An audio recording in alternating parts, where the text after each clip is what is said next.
Alrighty. Let's get into it. I'm actually gonna have to turn down the music a little bit for the beginning part at least. There we go.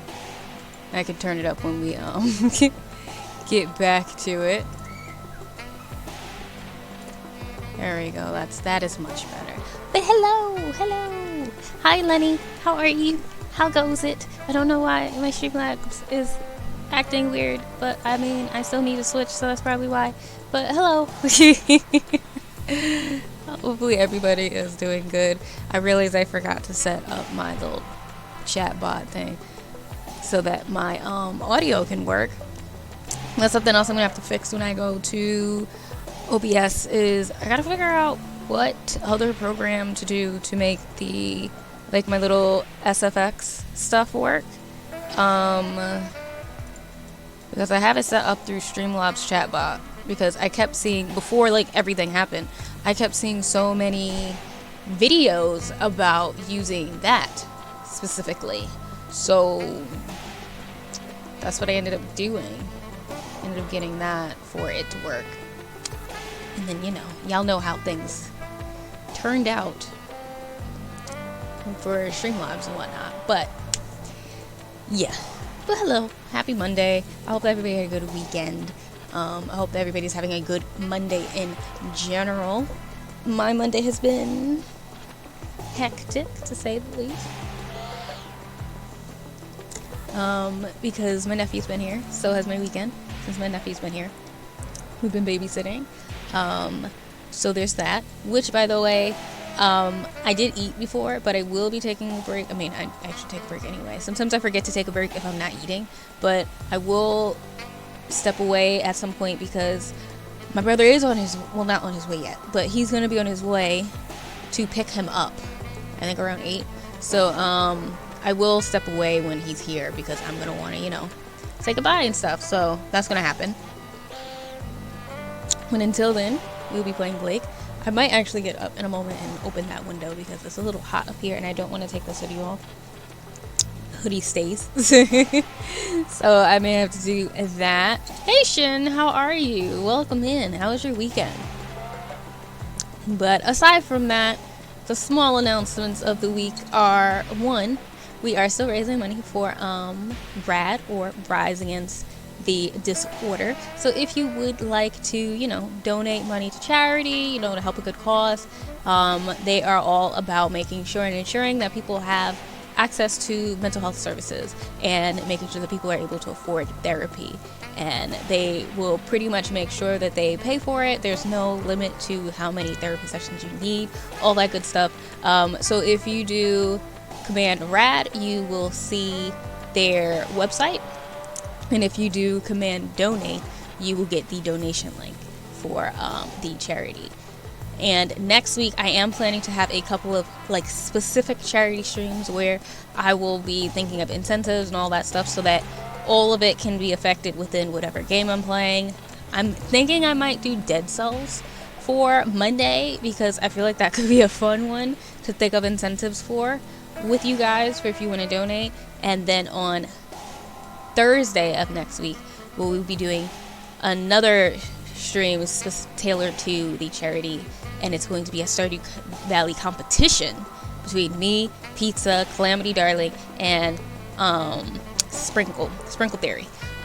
We will all be playing together, and I think it will be me and Calamity streaming that day. So I'm still figuring out the way we're gonna do it, but we are thinking about using the idea that I had during the last stream where, depending on what gets donated, it kind of can go towards almost like a group incentive of messing up our games for the competition. My example was basically how when you're playing Mario Kart, no matter what, you will always get hit with the blue shell if you were in first place. But if you're in 8th place, you will always get that little missile thing that shoots you to the front. Certain things like that you could do, where maybe whoever's in first place has to give all of their seeds to the person in last place, or has to give their harvest to the person in last place, or the person in last place gets to do whatever or whatever. And like we might pick and choose, might make some things random where we have to have a wheel, like a randomly generated one that's like a little app, and we have to do a wheel to see who gets what. But I thought that could be fun. If not, even though I think we're gonna do it because they liked it, because if that wasn't the case, then I would have just made it where you guys just had incentives and y'all could just mess up my game if you wanted. So, yeah, I actually need to open this window. It's really hot in here. 1 second.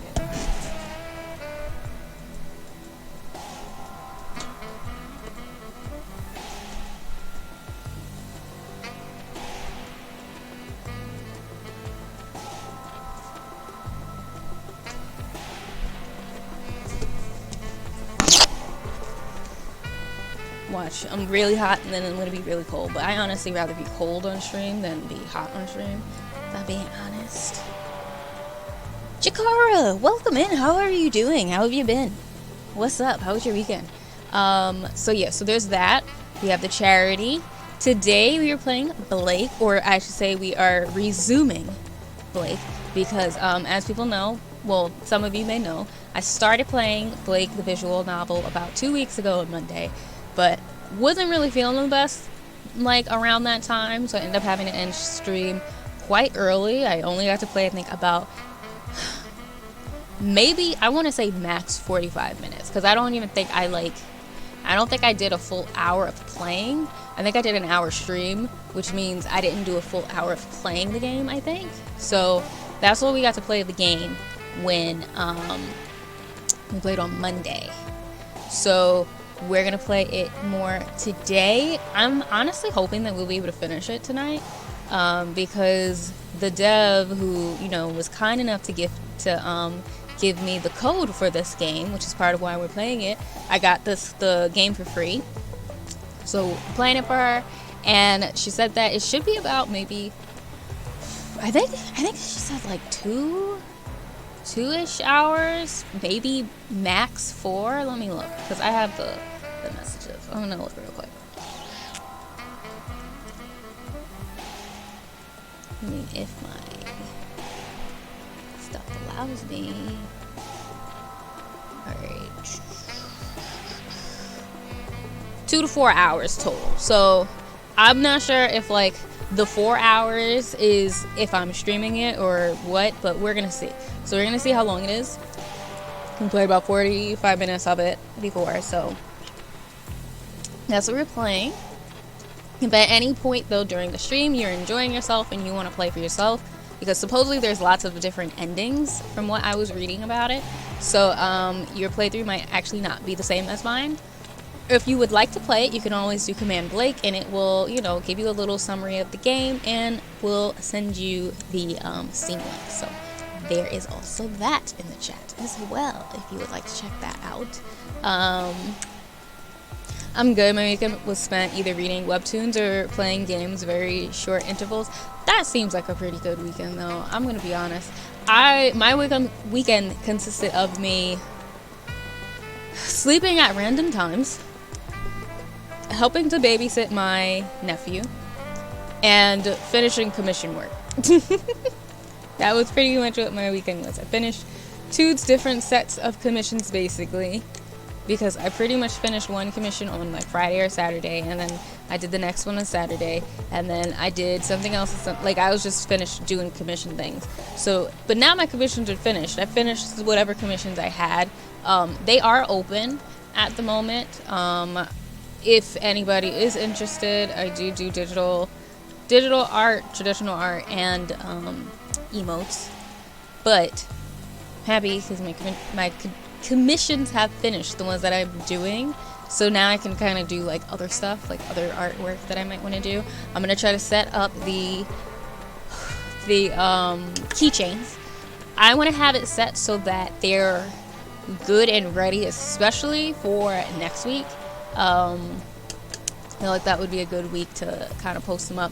Maybe I'll get them up by Christmas and stuff like that and start promoting it by Monday. It's going to be a pre-sale, so if you do decide to check them out or you want to order one, just know you will not be getting it right away. That it's not going to come right away, because I'm waiting to see how many people do the pre-sale, so that then I can order the keychains after, and then I have to wait for the the order to come, and then I gotta ship them out myself. So since I'm shipping them out myself, it's only going to be for the US, just because at the moment I'm still unsure about international shipping prices, because those prices are off the wall, and I don't want to accidentally put a price for shipping and it's not that, and like I put $15 for shipping for certain countries and it's actually $25, because international shipping gets really wild.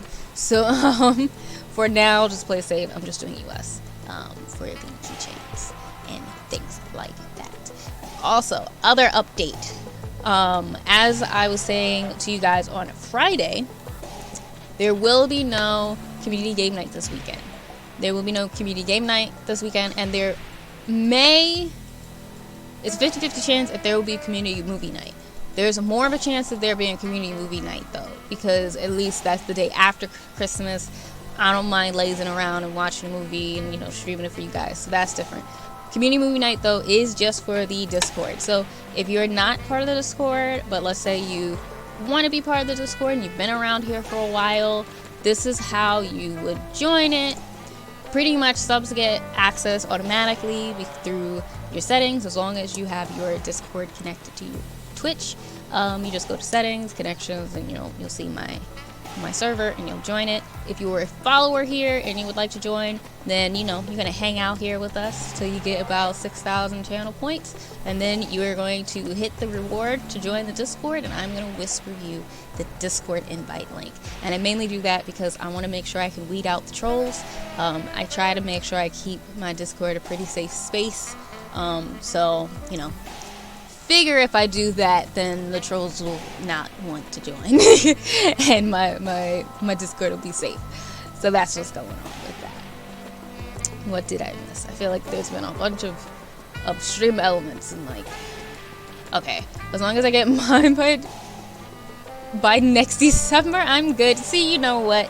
More people need to be like you. But yeah, you definitely get it before December of next year. I'm hoping, honestly, that if I do it, because so this is my idea of the keychains. If I do the keychains, first of all, I'm gonna probably just do the keychains, and don't worry, we're gonna get into the game in a moment.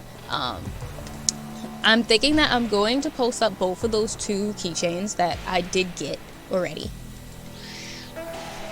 I liked how they turned out. I think they're a good start. I figured that they're a good start of trying out keychains. So I'm going to do the pre-orders for those 2. Originally I was like, maybe I should also do the other colors for the purple, like the melting one. But I think for now I'm just gonna do those 2. Maybe I'll get the other colors for like a show or something. But I'm gonna get those 2, see how it goes, see how many people want it, and if I feel like it does well, then I may try to do more keychains in the future, and I might do like more pre-sale ones, because I feel like it's a little safer to do that instead of me just buying a whole bunch and I don't know how many. I think the only time I'm gonna really buy a whole bunch of keychains is if like I'm gonna have a show, and I might not even buy like a whole bunch because I'm still nervous that they won't sell or anything, like how my stickers are. But I'm planning to get new types of merch for the year, because some of the merch I've had for a while and I'm getting tired of it. So probably lessen some of the prices, do some new ones, make those the normal prices, all that type of stuff. So we'll figure it out. But yeah, so we're gonna do the keychains. I'm hoping to get them. I would like to be able, I just realized I started with what I'm about to say, and then I went on a trail, like a train, and went off someplace else. What I originally was supposed to, I don't know why I have a pen in it either. I don't know if you can hear my nephew crying. I think that's part of what threw me off for a second, because he started trying to come up the stairs, because he loves my room now.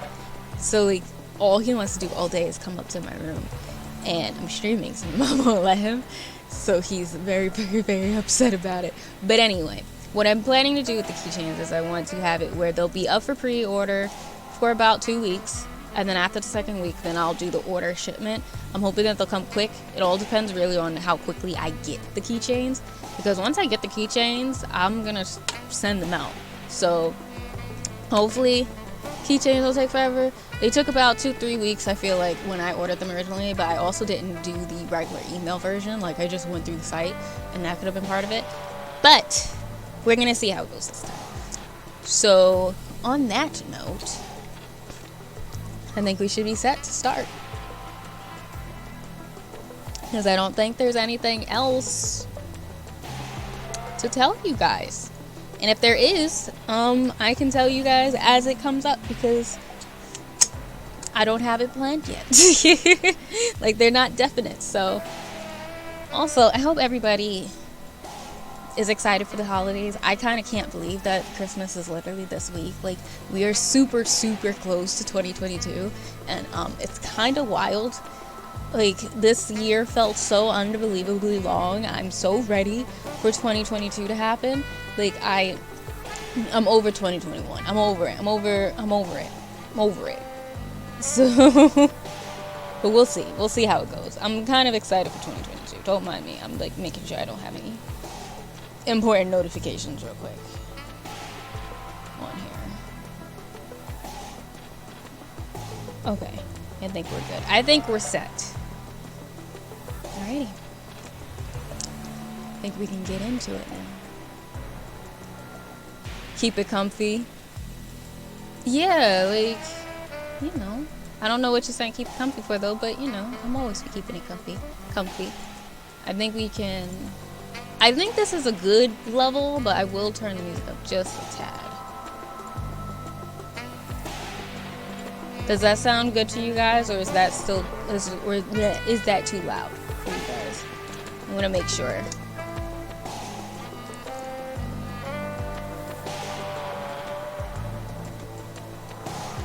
Because then I will start it up. And I think last time I played, I think I took my face off of the screen. I think I will do the same thing again, to be honest. Oh, thank you for the resub, Shin. I really appreciate you. Man, it's been 4 months. That's kind of wild. I'm hyped for 2022, and I haven't been able to say that for a while. Yeah, you know what's so funny, though? I was actually really hyped for 2020, and then this happened. The way I'm about to be so confused watching this because I missed the first stream. Oh, no problem. I can actually do a little update for you guys before we go in. So, for anybody who missed the first stream of Blake, we started off the stream with Blake standing on a ledge of a skyscraper building before waking up. So I feel it's also supposed to be like about a thriller. And after his weird dream, his little existential crisis that was going on in the beginning, he went to work. He works at, I believe, a software company. It's some type of tech company that he works at, and he has these 3 co-workers that work in his room. I'm saying this because you're gonna see all of these people when we get in. No, 4. There's like 4 different co-workers that work in his, not cubicle, but in his area on that floor. Do I remember their names? No, but you guys will be able to see their names in a minute. There is a girl with pink hair. She's super like cool, and then there's a guy. They both are like besties, always making fun of each other, that type of stuff. They work together. Then there is a more nerdy guy. It's kind of awkward, but from what we can tell, Blake is pretty cool with him because he kind of like understands him. I think he said that he kind of sees himself within him. And then there's a girl who, from Blake's perspective, is beautiful but needs to not talk. But she's very girly and all of that type of stuff. I think she seems cool. She wants to hang out with him, that sort of thing. So he agreed to go on a camping trip with him. But those are just some of the characters. The part that we're up to, well, we're about to get to know the characters. But the, like, I guess plot point that we reached so far is that Blake was asked to come on board by the head of the company for a project. and it's like some type of, from what I remember, it's like some type of project where you're able to not necessarily trace your call, but basically make it where your phone, you can have almost like a fake phone or like a fake phone number, and it kind of screens all of your calls and makes sure that, like, if you don't want to talk to the person, it doesn't, like, you don't have to like finagle with trying to like keep certain things secret and private and all that stuff. It's something like that. And the boss brought on another guy who I also don't remember his name, but you will be able to know who he is because he's a very big hulking guy, literally looks like a white Hulk. And he was brought on as well to be Blake's partner in the case. I personally don't know if I trust the boss. He doesn't seem very trustworthy. But we gonna see. All I know is that his assistant is a black woman, and that's all that matters to me because she's black, she's cute. He's like secretary or whatever. But those are technically all of the characters that we know. And that's pretty much what we're at. We know that we can look through emails, and the company kind of screens you for your mental health. So I don't know necessarily if like the game shifts based off of your answers to it, because there was a mental health test to get into Blake's head, or I should say our head, of like how Blake is feeling in the day-to-day and at the moment and stuff. Like, is he happy to come to work? Does he feel happy with his life? Things like that. Is it a chore to get out of bed? Things like that. And I believe from what we answered, I think we were either pretty neutral or pretty good spirited. Like we didn't answer where we were like depressed or anything. But I wonder if that actually does affect it, because the story technically is either is a thriller or can be a thriller. So yeah, so we'll see. I said that in reference to any announcements you may have missed. Oh, gotcha. Yeah, you guys will get to see all of the announcements as it happens, you know. I try to keep y'all in the loop anyway. You know how it is. Ooh. Let me see this really quick. Been waiting for this email.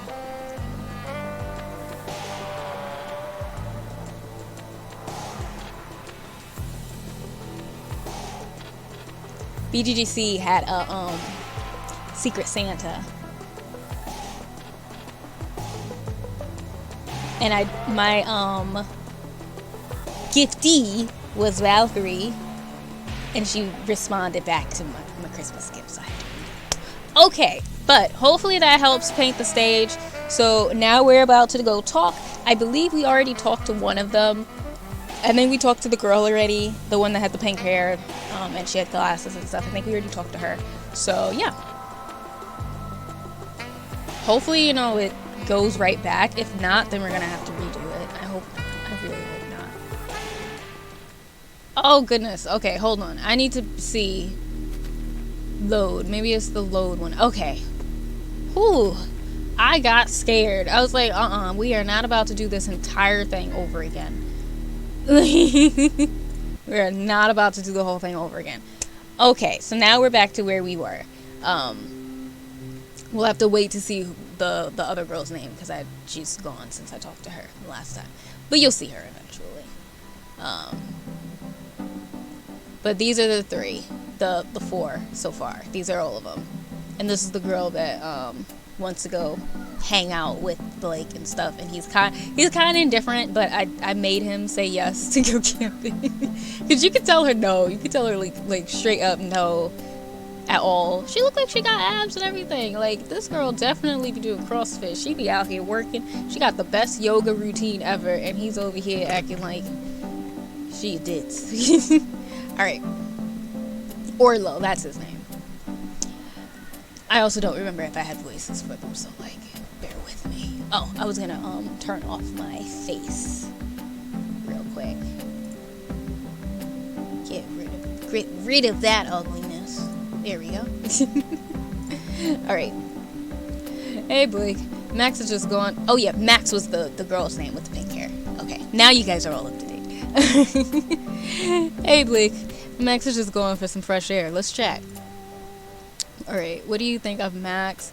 What do you think of Lee? How long have you been at ICC? Alright, what do you think of Max? Max is a sweetie. I love her. You're in love with Max? Orlo smiled and raised his eyebrows. Not like that. She's my little Max. Okay, because Max, I think, has said that they're like brother and sister almost. What do you think of Lee? He seems like a genuine person, but very elusive. Now and then he'll play games online with me and Max, but he doesn't say much outside of game tactics. What do you think of Harry? Not sure about that one. How come? Orla leaned closer to Blake, quickly glancing to make sure he wasn't in earshot. Well, she doesn't have an Imagination account. Does that matter? I'm not saying she has to have one, but it doesn't fit her profile. It begs the question, why isn't she wasting her time here taking pictures of us, her food, her drinks, and uploading them to Imagination? I don't have an Imagination account either. Yeah, but that's very much the dark and mysterious Blake, not Harry. Oh yeah, Harry I think was the girl. What do you think of Jonathan? Busy man, but it's time for anyone that asks, which is nice. No complaints. Jonathan is the boss, by the way. And what do you think of Chris? He works on a different floor, so never met him before. I'll let you know once I get to know him. How long have you been at ICC? I started not long after Max did. Alright. Yeah, it's been good talking to you. Thanks, you gave me like absolutely zero. You gave me nothing. You gave me nothing, sir. You had so much to say in the beginning of this game, and now you give me absolutely diddly squat. Hey! What do you think of Orlo? He's fun. Okay, you're gonna give me nothing too, I see. What do you think of Max? Max is really funny. And Lee, he's the quiet one, isn't he? I always see him at the reception talking to Andy. And Chris, she shrugged. I haven't met him before. And Jonathan, I don't really know him. Thanks, doll. You gave me everything and nothing at the same time. Don't you have monthly meetings with him? No, I have monthly meetings with my manager. Oh, okay. How long have you been working at ICC? Just a couple of months. And what do you like doing outside of work? I love going camping and spending time with my besties, and I love movies. I'm hoping to save up to move to Hollywood, and become an actress one day. Okay, girly. She wasn't very chatty today, more like she was focused on her surroundings. Let's hang out again soon. What is there to be focused on? Like, y'all literally came out here to hang out, and like, nobody's giving me anything. Like, nobody wants to talk to me. Hey, Blake, let's chat. Yeah, I know, I came over here to chat with you. Chris. He seems friendly enough, but I don't know the guy. I mostly talk to Andy when I'm not too busy with my work. Andy is such a cool and friendly dude. I feel like I could talk to him about anything. And Orlo? He's fun. Maybe a bit loud at times. I play games with him and Max occasionally, and it's a laugh. They usually chat away. I'm more of a listener. I haven't spoken to her much, so not much to say, really. And Max? She's nice. I like playing games with her and Orlo. Lee went quiet, his face flushed to a soft pink. Oh, you got a crush on Max. Don't you? When I'm not gaming, I like to go running and clear my head. It helps. Have you also tried meditation? Have you tried meditating too? That can help you gain focus. I have tried it a bit, but didn't give it a proper go. I will now, though. Thanks for the recommendation. I've tried meditation, and I can't shut my brain off in order to meditate. It is so freaking hard. Cool, yeah, you're welcome for the chat. Yeah, that was useless. Chris wasn't contributing much to the conversations at the table, mostly smiling and nodding. Hey, Chris. What do you think of Jonathan? He is a very decent man. Max and Orlo, they seem nice. Thanks. Lee, he seems kind. Thanks.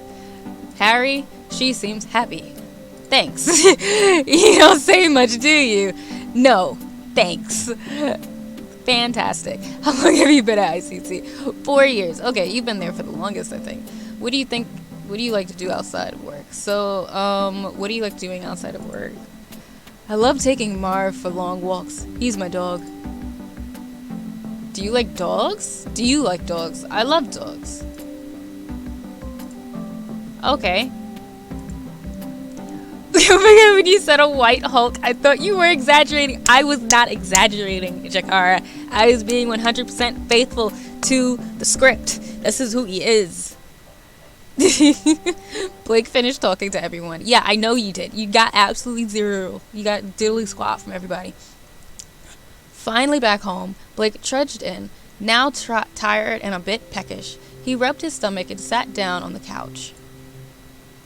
E-screen on. The E-screen came to life. He set the news stream to play when it turned on as it filled in the silence before looking for something to watch. Kill VR, the don't mind me. Kill VR, the controversial killer who hunts down dangerous convicts and records the murders through their bionic eyes, is the focal point in the upcoming documentary Kill VR, in the Eyes of the Killer. Promising, never-before-seen, ultra-shocking VR footage, including their very first kill, from Kill VR's own eyes, the one that started it all. Blake checked his phone idly. One new voicemail. Since when did anyone use voicemail? Tap above to unlock it. Oh, I actually can tap it. Yay! Good evening, Blake. How about going for that lunch I mentioned tomorrow at Saucy Mama's? I'll have my car come and pick you up at noon. What lunch was he talking about? Their meeting came flashing back. He'd zoned out from the conversation due to a headache. Why on earth would Jonathan want to hang out with him outside of work hours? He hated himself a little for missing something so important. The light from the E-screen glared at Blake. The news channel illuminated the room as it flashed from one screen to the next. As usual, he had nodded off with the E-screen chanting in the background. The thick, dark curtains were drawn, blocking out any ounce of light that would have allowed one to speculate the time of day. But that's the way he preferred it. The time blinked in blue light from the side of his bed. 11:11 a.m. Overslept again. Gone were the days when he used to spring out of bed at 8 a.m. or even earlier. The sound from the E-screen was muffled. Rummaging around, he retrieved the remote from underneath him and instantly reaped the rewards of comfort. Level 3 on the sound. It was too quiet to hear. He must have fallen asleep on it. Turning up the volume, he could now hear the newsreader breathlessly reporting on a story of a theft of the Owl Sanctuary just hours ago. Police believe that the Parliament of Owls was stolen in the middle of the night between 12 a.m. and 2 a.m. However, no witnesses have come forward as of yet. If anyone has any information on this, please contact the local number for New Stone Police Department, quoting reference 282820. Who would commit such a horrible, heartless act? Blake checked himself. He thought that not only was she reporting the news, but offering her own opinion on it. He missed the days when news consisted of facts rather than including speculation and emotion. He conceded that he had to agree with her on this occasion. Who would commit such a heinous crime? Gathering his senses, movement from above caught his eye. Something was in the shadows all around him. 14 spherical objects were reflecting the images from the news. The objects disappeared and reappeared at different intervals. The hooting noise on the E-screen made him jump. Wait, no, that wasn't on the E-screen. What? Blake, you got some explaining to do right now. How the fuck did they get here? Was someone pulling a prank? Ooh, what you doing? Sleepwalking and committing crime, sir? He quickly checked the flat to make sure there were no uninvited guests apart from the owls. What was he going to do? How could he make this right? It was his phone. Jonathan's car was here to pick him up. Oh, fuck. Fuck. He rushed around getting ready. The owl problem would have to wait a little longer. I'm fashionably late, but I'm here. Welcome in, Soundtrack. How are you doing? We are getting back into Blake, the visual novel. Right now, we have heard on the news that there was an owl thief. And somehow, owls have appeared in Blake's room after he woke up from sleeping. So, there is that. But he's also about to get into the car with his boss, so that's where we're at right now. I'm pretty good. Hope you had a good day. I had a pretty good day. I got to play games with Shinobi earlier on his channel. Played some more of Trash Game, and then now here I am, just watching my nephew too.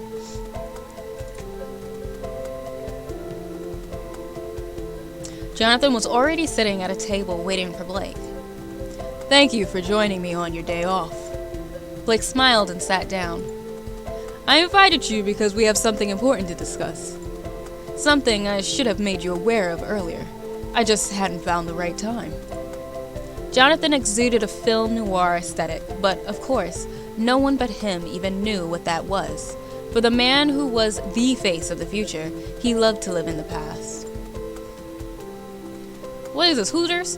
The server appeared and Jonathan bided his time. Put our order on my tab. It's Mr. Gourdain. And you better have gotten some rest. I did get some rest. Don't worry. I took a sleeping pill last night to make sure I got some rest.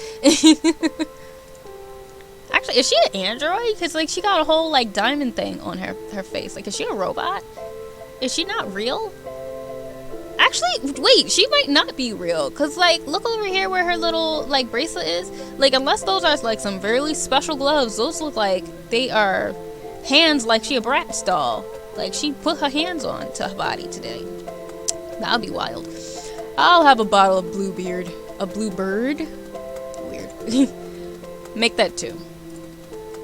Blake thought about the owl problem back at home, and now he felt stuck whilst the situation was getting worse. 2 Bluebirds coming up. The server prodded her tablet before sauntering off. Jonathan looked curious, like he was scrutinizing a puzzle for its solution. What is it? You're troubled. Might I be able to help you? Blake shot a furtive glance around the restaurant. Satisfied that there were no eavesdroppers present, he continued in a lowered voice. I got drunk and think I stole some owls. Someone broke into my flat. I'm gonna say someone broke into my flat, because we don't know that he stole it yet. Like, he don't have no memory, so he wouldn't know. Someone broke into my flat last night. Oh my, what happened? Did they take anything? With such a baffling addition to the flat, Blake hadn't thought to check if anything had also gone missing. No, but... Boop, here's your drinks. Blake knocked back a large swig of Bluebird and weighed up his options. He was in 2 minds, but he had no choice. He had to tell Jonathan. Tell Jonathan about the owls. Okay, I admit this is going to sound absolutely crazy, and you probably won't believe me, and I'm probably going to lose my job here, but there are owls in my flat. Stolen owls that I didn't put there. Please don't fire me. Jonathan seemed cool and collected. Are you saying someone stole some owls and placed them in your flat in the middle of the night while you were sleeping? Somehow. I have no idea how, but yes. Jonathan leaned back in thought and took a deep inhalation. This reminded him of his smoking e-pipe. He enjoyed ancient relics from an era that had been lost to the affliction of time. Out of his collection, he especially admired an antiqued pipe he had acquired from a stall in the opposite side of the city, and had his e-pipe specially redesigned to replicate the antique one. All I know is this morning I woke up to the news channel showing a story about some stolen owls. Moments later, I find those missing owls staring down at me from my curtain rail, my shelves, my bed frame, everywhere, pretty much on top of whatever they could perch on in my room. I definitely didn't put them there. I know that for certain, and I have no idea who did it, or how they broke into my flat, or how they even could get them there without me noticing. It reminded him of his crack pipe. No, soundtrack, you stop. What kind of game is this, girl? I thought this was TVY7 community. Now you stop.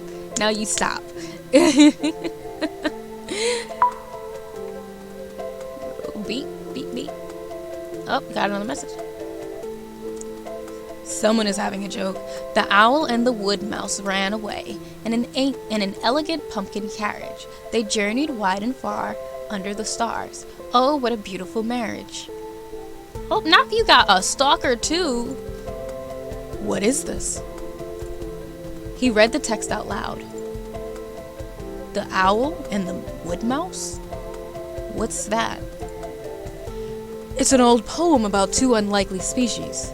The owl and the wood mouse, hunter and prey, who want to be together, but it's not seen as acceptable in the forest, so they run away to live together in harmony. It's a love story. What? Jonathan rubbed his gray stubble. And now this becomes also very interesting. You have a message from the culprit, so I think it's safe for us to deduce that this wasn't the act of a drunken you. Ah, well, I told you that. I know I ain't do it. Possibly a harmless, albeit reckless prank. An overzealous admirer. A jilted ex-lover, perhaps. I doubt it would be my ex, Stacy. She wouldn't do something like this, and she lives in a different city now anyway. Jonathan looked inspired, eyes lit up with wonder and determination. He'd gone into full detective mode. I am intrigued to see where this will lead us. Us? Yes. You need to analyze the crime scene for clues, and if it's not too much bother, I'd be elated to join you in this exciting endeavor. Before Blake could interject, Jonathan continued. Let's head to your apartment and see if we can find any clues. We need to ensure the owls are in good health, and then we'll have them returned home safely. They headed outside into the bitter cold. Jonathan just bored. He's bored with being a CEO. He needs a little excitement in his life. That's what it is. Jonathan took a breath of e-pipe. He blew out a mixture of Earl Grey scented smoke and cold air, which formed a cloud that enveloped him.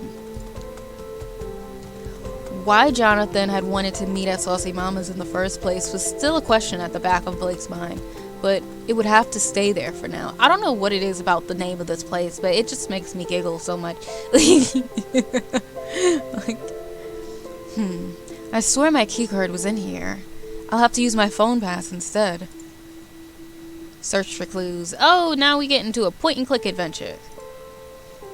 This is the beer I had before I went to bed. Nothing weird about that. On the contrary, Blake. You said you don't remember hearing anything all night, yes? Correct. Is there a chance someone could have tampered with your drink? That could explain why I slept in so late. Blake looked startled and horrified, then gave the drink a sniff. You wouldn't necessarily smell or taste it, but let's move on for now. Hold on a minute. You just said I might have been drugged. There is no way to test it in the right here and now, but we will get to that. We need to rule every possibility out. Alright, that's your key card. There's my key card. That's a strange place for it to be. I always keep it in my wallet. Blake took out his wallet and inspected it.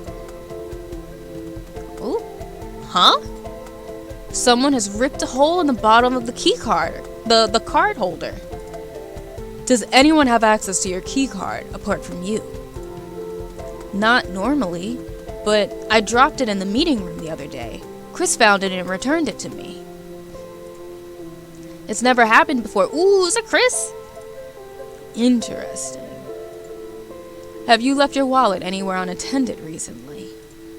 Not that I recall. Why would someone cut a hole in your wallet to get the key card instead of just taking it? Cereal! Welcome in, buddy. How are you doing? How was your weekend? I hope you're doing good.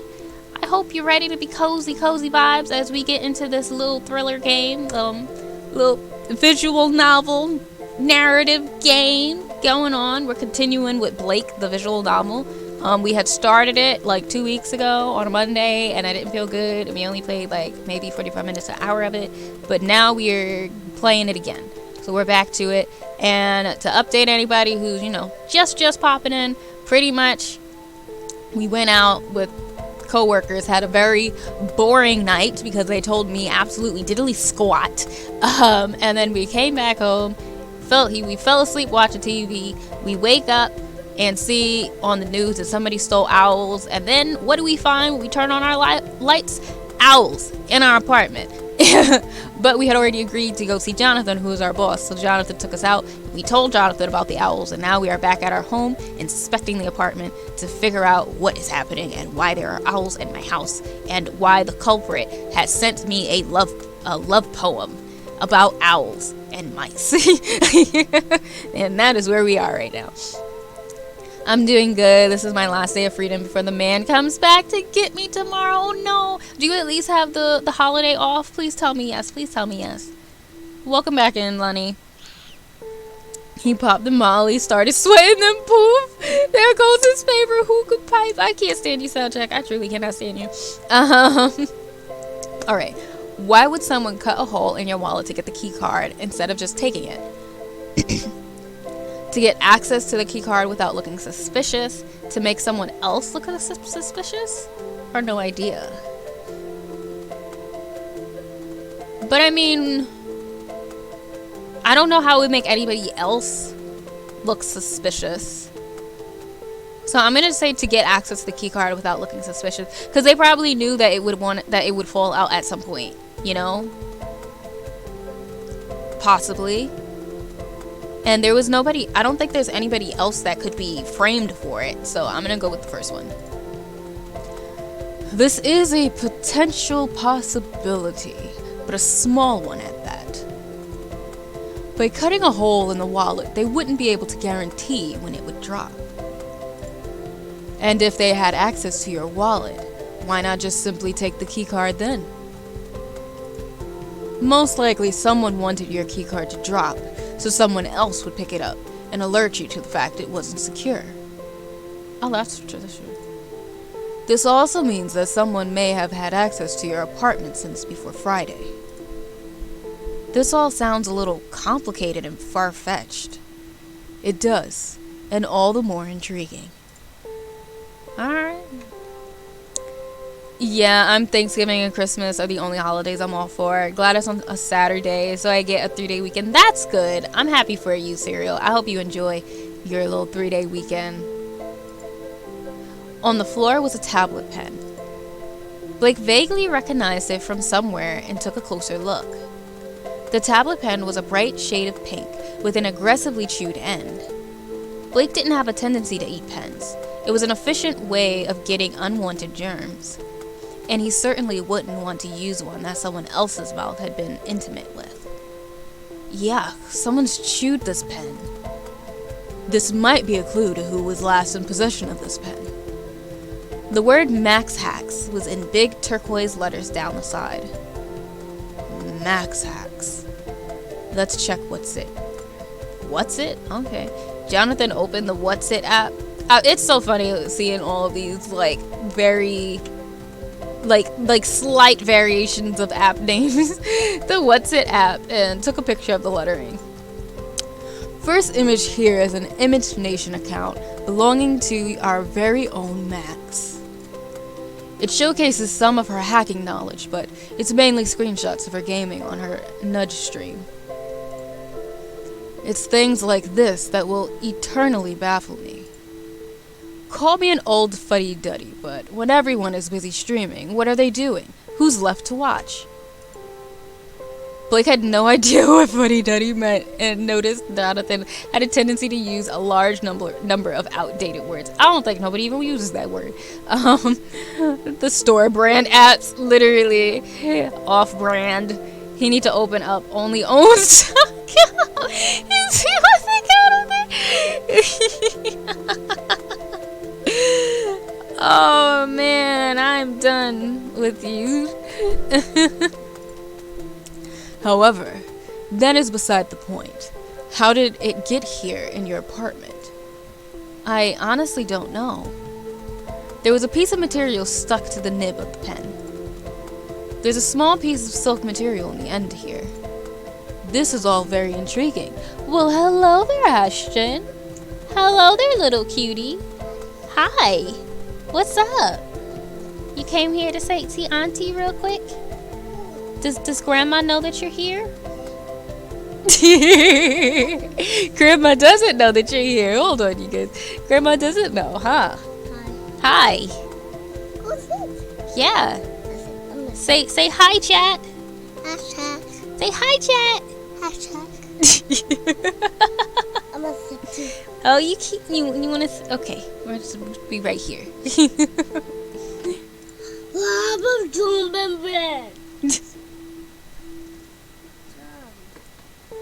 Nope, you can't have that.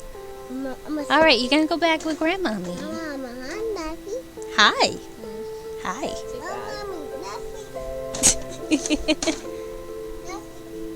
Hi. Hi, Ashton. Bye, Ashton.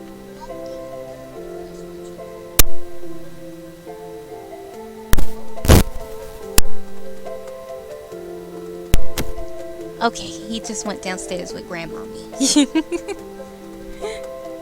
But when my brother gets here, I am gonna take a quick break so I can at least say bye and all that good stuff. So.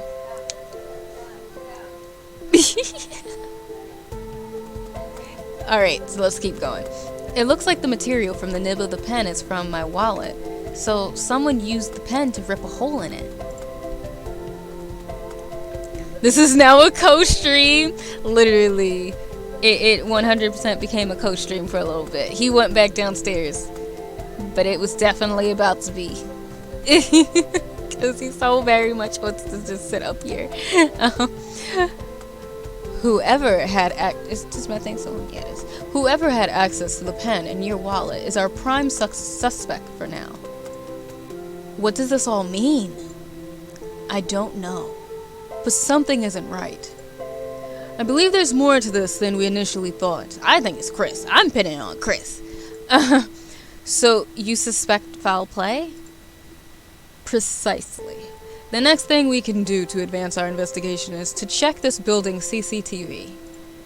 But first, let's get these owls back home. Jonathan took out a familiar-looking device. You have an HG device with you? Oh yes. This isn't a prototype version, though.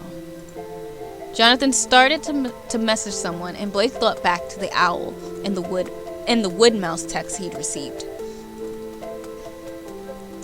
The message had no sender. Claude should be here soon to come and pick up the owls. Who's Claude? He's a friend that works at the NSPD. Wait, what? You informed a police officer? Detective.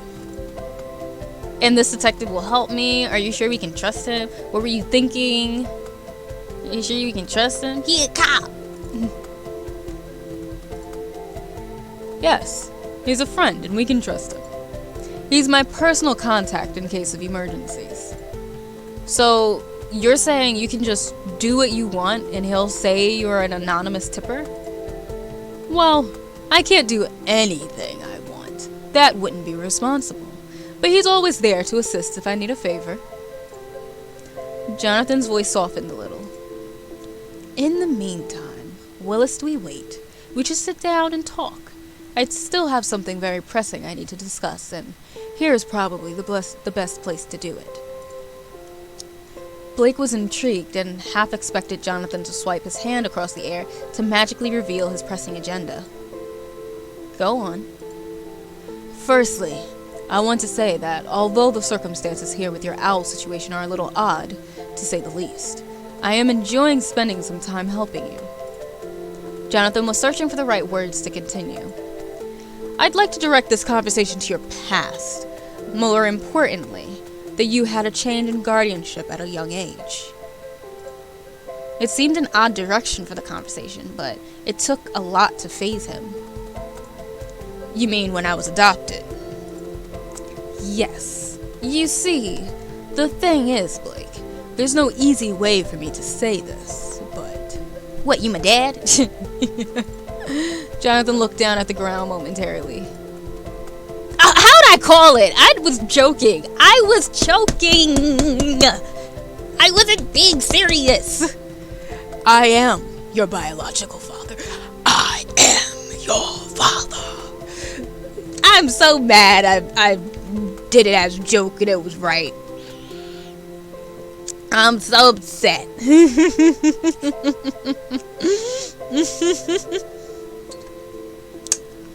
Alright, Dad, what's up? What's up, Father? Really? A deafening silence swept across the room, and it's funny because y'all can't see me, and I'm over here going crazy right now. A deafening silence swept across the room as they both let the information sink in. Blake was clearly confused. It was a reaction that Jonathan had anticipated. They simmered in the moment. Jonathan patiently waited, Willis deep in thought about how to continue the conversation. Happy? Really? This is amazing. Why didn't you tell me? How could you hire me and not say anything? I'm gonna do why didn't you tell me? Like, I feel like I'd be indifferent. Like, at this point, I'm like, what? Almost 30, I think, in this game. And like, I don't know. Like, I don't know what I'd expect. Why are you telling me about this now? I know you must be feeling thunderstruck by this news. I can understand that. But here, take this. It contains all the documents in it. They're yours now. It has all the information you need. Wait, you just want me to be able to take over your company, don't you? So you can have a hair. As much as he would have preferred to be handing over a brown envelope with string and washer, the mini flash drive would have to do. The small object was encompassed in the palm of his hand. Jonathan's expression started to soften as he handed it over. Blake studied the back of Jonathan's wrinkled hand as he held it out. The snaking veins reminded him of a valley of winding rivers. Jonathan began an attempt to explain more, but was interrupted by the doorbell. We'll discuss this later, I promise. Blake opened the door and in walked Claude. He nodded at Blake. His eyes scanned the room, then his attention quickly went to Jonathan. Letcha, so where's the mess then? Thank you so much for coming, Claude. Blake, do you mind if I take him to see the owls? Wrinkled hand? Yeah, he got some wrinkled hands. Jonathan pointed to ask which ways Blake's bedroom was. Sure, go ahead. It's just down there on the right. Once they left the room, Blake sat back and thought about what Jonathan had just told him and toyed with the flash drive between his fingers. He grabbed his computer and slotted the flash drive in. Scrutinizing the documents, there was a birth certificate, same birthday as the one he celebrated, adoption documents, and a family picture. A smiling 6-year-old Blake, his mom and a proud-looking 30-something-year-old Jonathan. Oh, so like... Wait. The way that they said it, I thought that he was like... Wouldn't he remember? Or maybe he was in the foster system for a while and he did. But he was sick. Like, wouldn't he kind of have a somewhat memory? I mean, I guess not. Like, I guess you wouldn't. I'm just thinking back, like, I have memories of when I was like 5 and 6 years old and whatnot. Like, I remember Disney World. I went to Disney World at 5 o'clock. At 5 years old, I remember everything about that thing. Just like, you don't remember? But then again, I can't talk because I haven't been in that situation. So, for all I know, maybe he doesn't. He's biracial.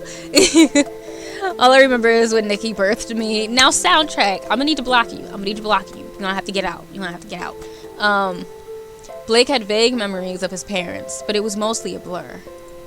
Jonathan had felt familiar when they'd first met, but thinking back, the man seemed different now to what he remembered.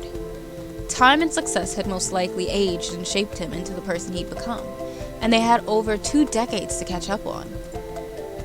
This all looks legit. Blake Gordon? Wow, that's going to take some getting used to. But why don't I remember this clearly? Right, I'm going to need to transport the owls somewhere secure and release them into an area where they can't escape. Then I can call it in as an anonymous tip-off. Oopsie, not me clicking stuff. No, go back. Overwrite, no. Go back. Resume. I clicked the button. I don't know what just happened, but whoever did something. Oh, thank you, Serial, for the host. I finally got to see it. On that note, nap time. Yes, go take your nap. Go take your nap, soundtrack. Enjoy your rest. I hope you have a good nap. I hope you have a good rest of your day. Oh, wait, have you not heard the song that one guy made about the biracial girls? It is, and I did, and I 100% forgot the melody of it. So, like, yeah, I don't remember the melody.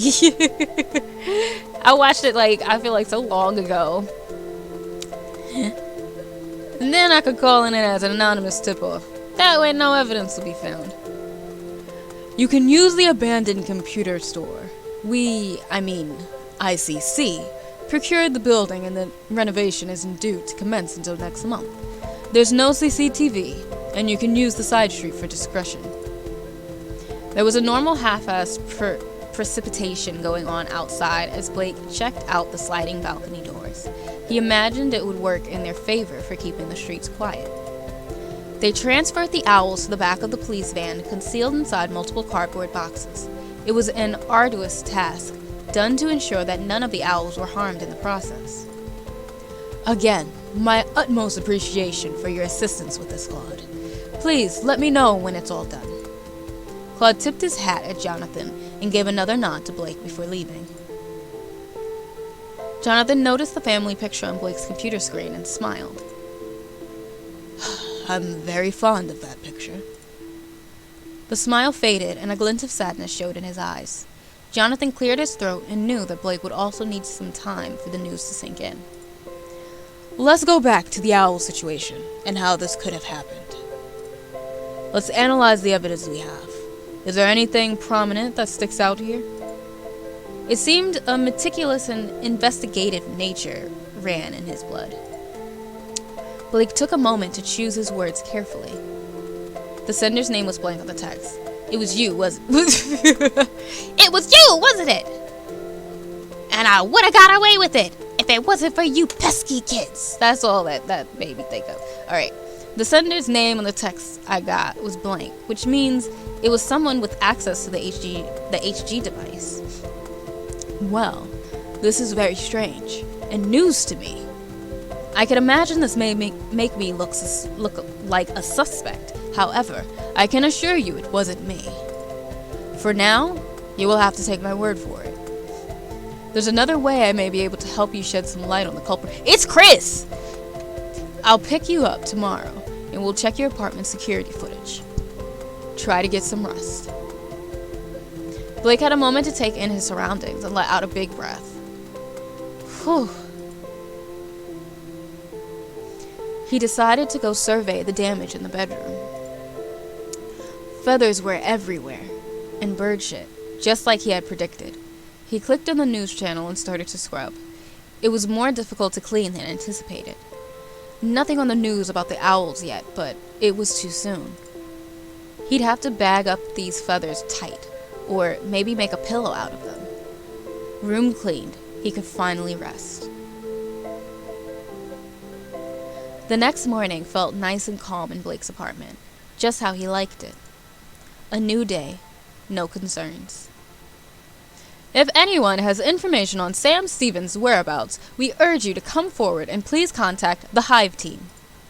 The news finally switched to what he had been waiting for. And some good news today. At 8 a.m. this morning, all 7 of the missing owls were delivered back to the New Stone Owl Sanctuary after a detective located them at a local closed-down store. Although there is no evidence to suggest who committed this crime, we can confirm that no harm came to the owls, and they are very happy to be home. Some good news for once. The clip of the reporter outside the building cut to a montage of cute owls accompanied by a silky-voiced male narrator telling his audience which owls are close buddies and how they like to spend their spare time. The report finished up with the request for donations. It was clear the Owl Sanctuary was making the most of this opportunity to promote. Ooh, is that our stalker? Hey, Blake. Get down here pronto. We've got some investigating to do. Where are we going? You'll see. Jonathan was driving manually and concentrating on what he was doing. Blake didn't understand why Jonathan didn't just use autopilot, but chalked it up to being another of his I can't speak today. I can't speak. I can't speak. I'm gonna stop embarrassing myself. Don't mind me. Eccentricities. You know those days when you just can't say words? That's today. Blake made a bet with himself that Jonathan probably still drank water from the tap too. They traveled outside of the business district to the east part of New Stone, and here they called it Newston. Large, opulent houses, lavishly decorated and possessing the newest of technical gadgetry. Gardens exhibited the finest topiary and exotic plants. This part of town was heavily surveilled by private security firms and personal bodyguards. I think it's because I'm reading so much. Only the top businessmen, the richest celebrities, and high rollers lived here. Jonathan had an assault course of security systems to override to gain access to his house. The spacious living room was white and black with a minimalistic style, exceptionally tidy due to the hired cleaner who visited every couple of days. An open-plan kitchen joined at the far back of the room, gray, silver, black, white, and no colors to be seen anywhere. Only one room in the house possessed a slightly wider color palette, and that was Jonathan's work-at-home office. The circular, archaic bookshelf, the old contraptions and a cabinet of wonders, and some sort of leafless tree-type sculpture thing lurked in the corner of the room. It was just how Blake had imagined. It's just in here. You have books? They stopped at the bookcase. Blake chuckled and scanned the titles. They didn't look neat. Every book was a different height and width, and each one had a different colored sleeve. This is a concept I learned from a forgotten era. Jonathan couldn't help but let slip a smirk. He clutched a book by its spine and tilted it towards him. I knew it. The book released a faintly audible click. Jonathan gave Blake a wink as the bookshelf moved to the side, revealing a hidden door. Down in the clandestine room, he housed 2 computers and other technical instruments that Blake had never seen before. Oh, old stuff. Take a seat. The 2 machines were on standby mode, so there was no waiting around for them to load up. What is this place? Where did you get all these things from? This is where I keep my inventions, prototypes, and backup equipment. I always thought it would be useful to hold on to some items as they could be put to good use. First things first. Jonathan poured some of the liquid from the beer bottle into a container and then clicked it into a machine. Then was busy tapping away on his phone. This little invention can tell you information about ingredients and breakdown of nutrients, as well as read calories. It also works with materials. My. The reader says this liquid contains hyperneural. No wonder you didn't hear anything. Someone drugged me? But how? I don't want to alarm you, but I would guess that you have a beer most Fridays, so they were counting on an observed habit. Observed? It is a possibility. Let's check the security cam for your apartment. Hopefully we'll be able to see who was there. It might shed some light on everything. If I've calculated this correctly, this one should be the camera I spotted on the wall opposite your door. Here we are. It's locked. Nothing I can't handle. Jonathan smirked and opened a drawer underneath the desk. He took out a small, handheld, rectangular machine which had no definable markings on it. I call her Mason. Wait, okay. He connected the device to the laptop, clicked a few buttons, and the device started to make a whirring sound. Beep! Alright. This is where you need to get out. This is why you need to get out more. But then where would you be without this old man's kooky devices? Now we just need to choose the date. 23rd of March, wasn't it? Yeah, that's the one. They watched the footage and both began to look concerned. Nothing. How could there be no movement at all evening? Jonathan checked the recording from previous days leading up to the owl theft, and still nothing. It looks like someone has tampered with the footage somehow. This isn't the original. Can we get the original? It depends, but either way, it's beyond my capabilities. We'd need help. We know that Max is a hacker. She may be able to assist. Lee is another whose knowledge goes way beyond my own. There could be an option should you wish to delve deeper. Someone has gone to a lot of trouble to cover up who they are. For now, I don't think we are going to find the answer. Try your best not to worry.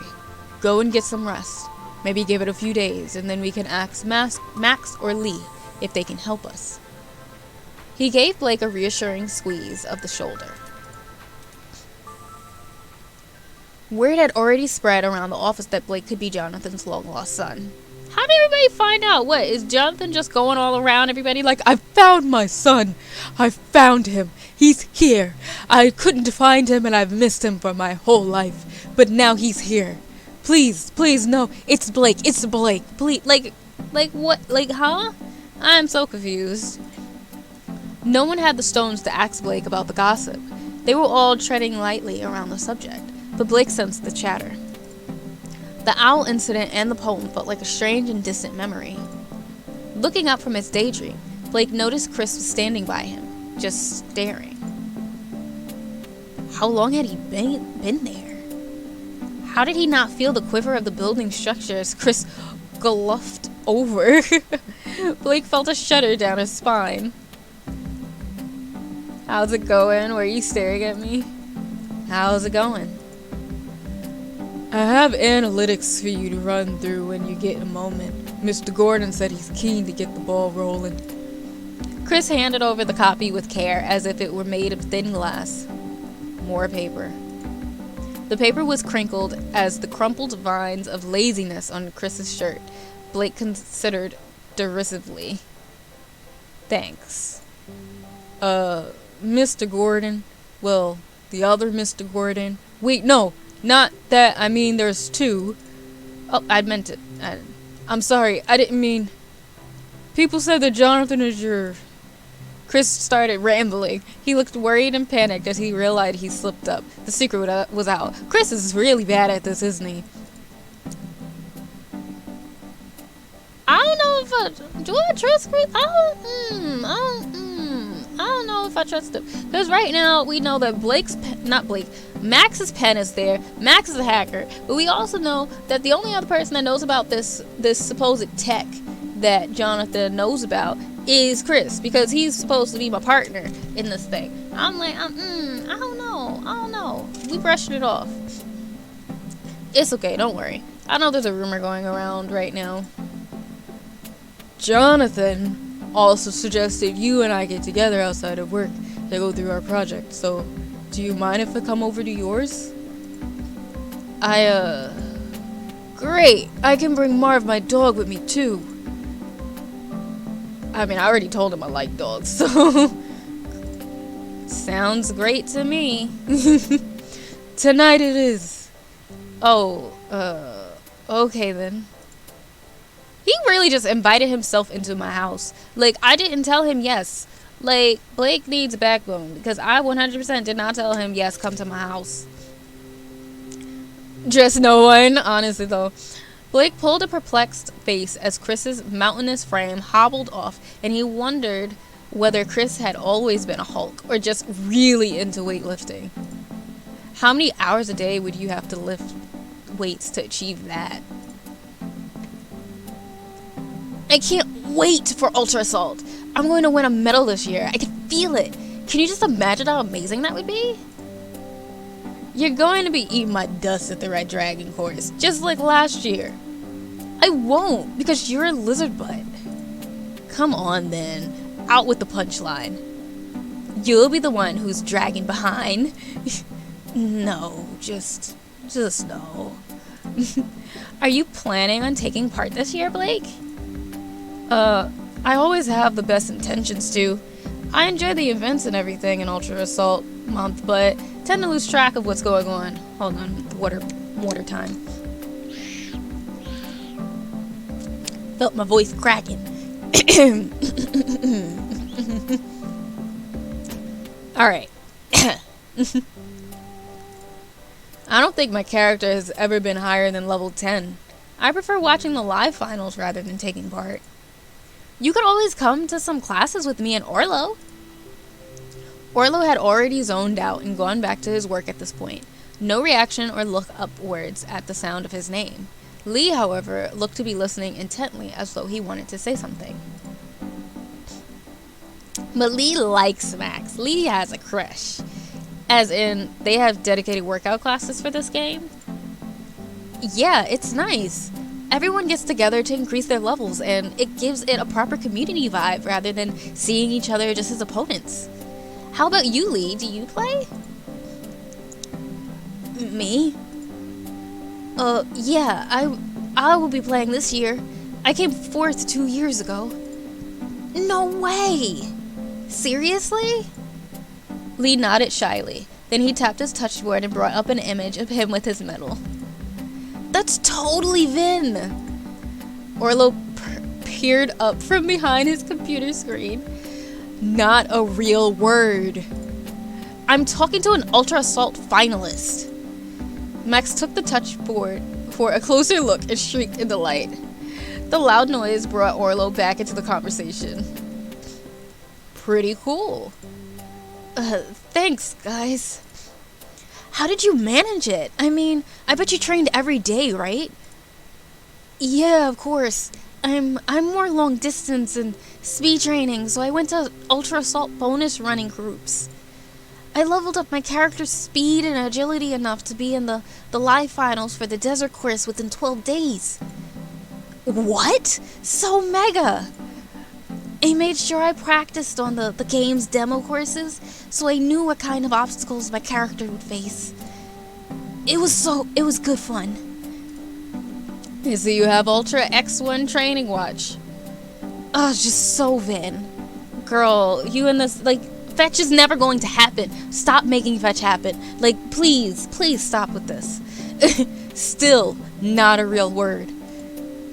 Yeah, I know Ultra Assault Month is a few weeks away, but I wanted to get the grips with it before this year's competition. It gives you better updates when leveling your character, and you can add in what exercise suits you and more accurate reminders for how much more exercise you need to do. My Ultra V4 still does the trick for me. Don't hate the player. Conversation died down and everyone went back to their desks. Blake noticed a tablet pen left behind on his desk. A pink pen with a chewed end, just like the one at his apartment. Hey, anyone left their pen here?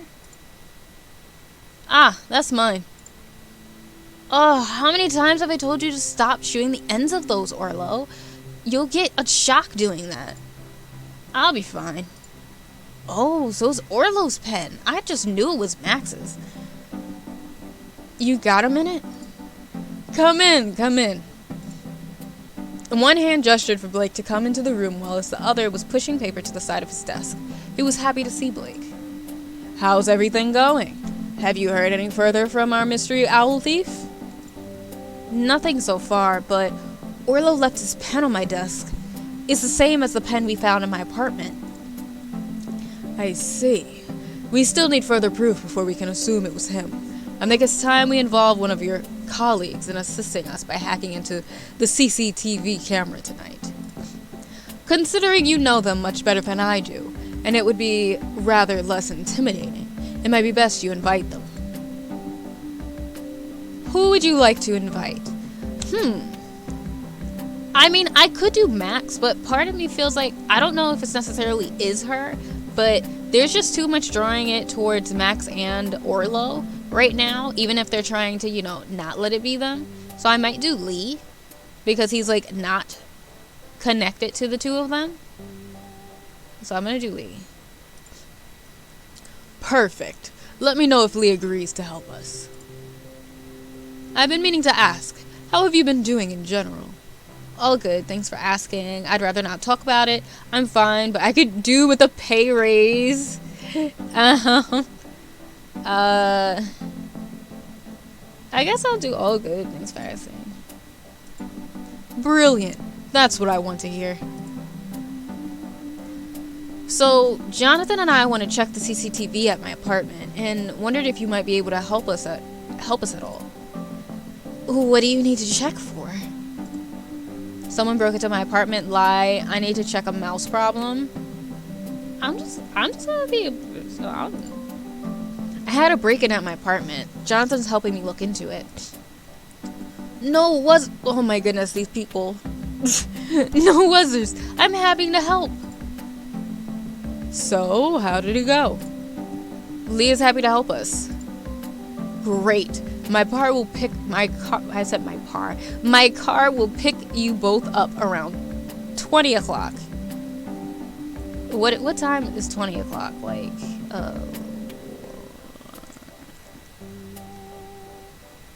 is it like 9? 9 p.m. or something? Blake headed through the main lobby at the end of his working day. I'm not good with military time. And I know it's not just military time. 8 o'clock, cool. I know it's not just military time, like other countries do it too, but like, I know the military does it, so that's why I call it military time. Thank you, guys. Well, good afternoon, Blake. Andy had the most endearing smile and temperament. His nose and eyes crinkled as he flashed his hand in a welcoming gesture. See, I just assumed that he was, like, annoying with the way that he looked for some reason, and that is my fault for judging. I'm sorry, Andy. Everyone thought Andy was an awesome guy. He knew all the staff members' names and little details about them, but every now and then he'd forget small things, such as, how's the doggo? What's the little floof's name again? Ah, yes, of course. And it made him seem more human. He's a robot, just like the other lady. She's an android. He's an android. His creators had done a great job, as it was rare for a droid to be so highly regarded and liked by staff members.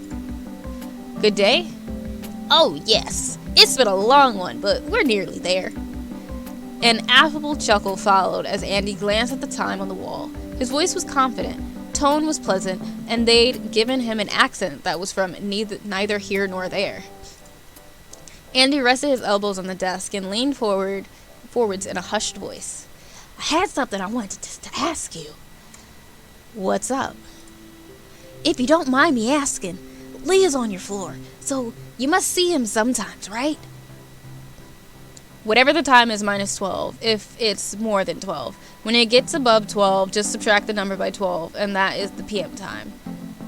20 minus 12. See, that's what happens when, like, you're Russian and you're bad at math, because I did that and I still got 9 because I'm a dunce. But, thank you guys. I appreciate y'all. Yeah, he sits near me. Tell me, how's he getting on up there? He's doing great. He's getting more confident. He's quiet. I'm gonna say he's getting more confident. Just be nice about it. His confidence seems to be growing. That's brilliant. Blake, you don't know how glad I am to hear that. Thank you. The door buzzed. Blake wondered what on earth he was doing, but lifted his phone to the door panel to let Chris into his apartment. He had a fleeting thought where he wondered if the dog would be abnormally large too. Oh god, okay, so I'm calling it. It's a chihuahua. It's a little tiny chihuahua, or it's a tiny little floofy doggy. I'm calling it. because I refuse to be correct so many times with my exaggerations. And if it is a little floofy dog, I'm dead. I'm gonna be laughing. I'm laugh. The sound of barking unleashed the moment the door opened. Chris had to hunch down to avoid hitting his head on the doorframe.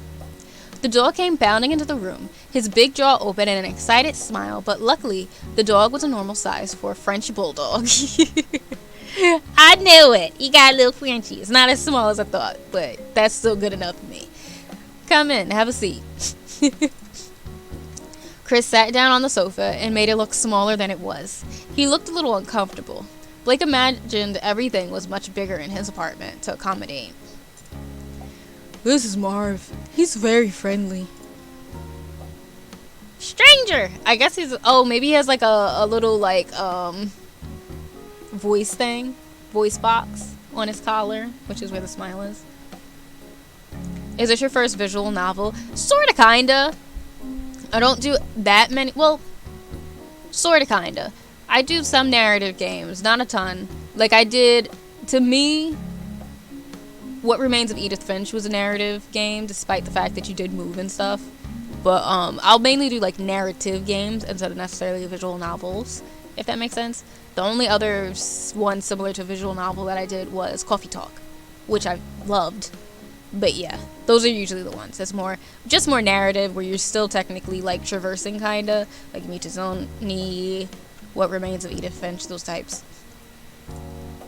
He can talk? Marv sniffed at Blake's leg. Stranger! Non-hostile! The dog stated this in a happy and hyperactive voice, and the collar flashed. Bayo vocalizer collars are a new technology. The device detects brainwaves and vocalizes Marv's needs when they are thought. It helps me to understand him as a being. I see. You can also play a game with him, and if you do, he'll let you pet him as a reward. Play! I mean, sure. Okay, sounds like fun. You have to take it in turns to choose a number, and whoever reaches 33 wins. You can only choose a number that's 1 to 4, numbers higher than the last number that was chosen. So if Marv started first and chose 1, you could only choose 2, 3, 4, or 5. Let's do this. Reach 33. Well, this is a smart dog if they know all this with their little transloader trans thing. Who goes first at choosing a number? Me. 'Cause I'm human. I choose 8. I choose 13. Listen, we gonna get there. I choose 18. Yeah, we know. I'm going to get to the number 22. I choose 23. Yeah, cool.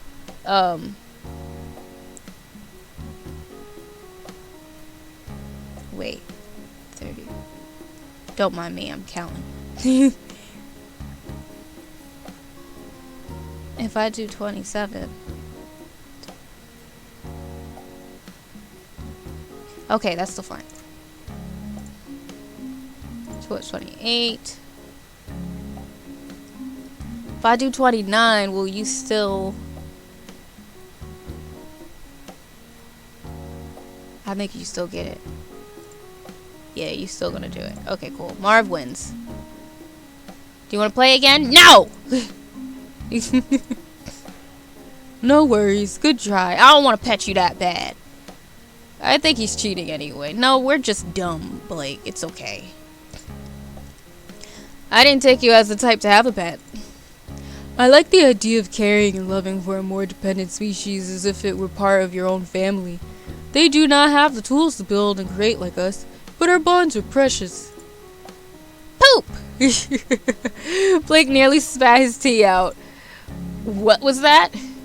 Oh, sorry. It's Bayo. I should take Marv out to relieve himself before it starts to rain. He doesn't like the rain. After Marv was sorted, Blake and Chris worked on their project for a couple of hours. It was Jonathan's car to pick him up. He'd nearly forgotten. Oh, Chris, I'm sorry, but I have to get going now. Let's continue this tomorrow at work. No problem. I look forward to it. Chris left with Marv. Jonathan's car arrived on the dot to pick up Blake, and Lee was already inside the vehicle looking captivated by everything. This house is stunning. Jonathan showed off his bookcase trick, and Lee was impressed. These archaic items are wonderful, Mr. Gordon. Lee, I understand that this is a rather unwanted request bringing you here, but would you kindly not mention anything about this clandestine endeavor to any other person, please? Of course, sir. This is strictly confidential. Here is my computer for you to work your magic on. One moment whilst I grant you access to the system. Jonathan took out his jot pad, flipped through it, and then entered the password into his computer. This looks like one sturdy machine. To be honest, I'm kind of thankful it's not an antique. Otherwise, this would have been a challenging task. Lee got to work, focused on the matter at hand. Also, I apologize for these terrible voices I'm giving everybody. Like, golly. This is unusual. Someone has encrypted the data. It's like they put extra effort into making sure you couldn't access it. This code is unlike anything I've ever seen before. Blake, would you kindly take a look and see if you can help me override the security add-on? Oh, are they here now? Let me check my phone. Let me checky. Okay, no, not yet. Sure, I'll give it a go. Jonathan would be better at helping you. Oh, I don't remember what the question was. Let me go back. Blake, would you kindly take a look and see if you can help me override the security add-on? I don't know. Am I good at this? I don't remember. I'll help. I'll give it a shot. It looks like binary code. Blake, can you search for a binary translator on your phone and put in the numbers so we can find out the code to unlock this? Sure. Input the answer to the code here and press enter. Oh, wait, you're telling me I have to do it? What? What? I have to do it? I'm gonna do a half-ass search real quick. Me? Alright, I'm inputting it in my phone now. Like, I'm actually doing it.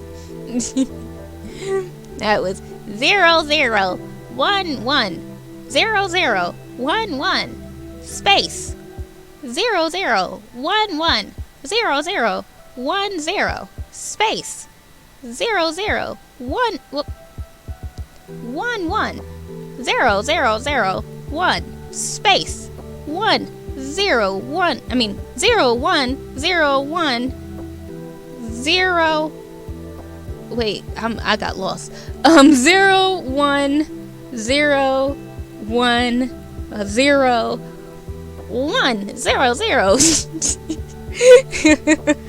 0 1 oh lord what is it 5 0 0 0 0 0 0 1 space 0 1 0 0 0 1 1 1 space 0 0 1 1 0 0 1 0. Okay. Convert! That didn't do shit. Okay. No, I needed to be in English.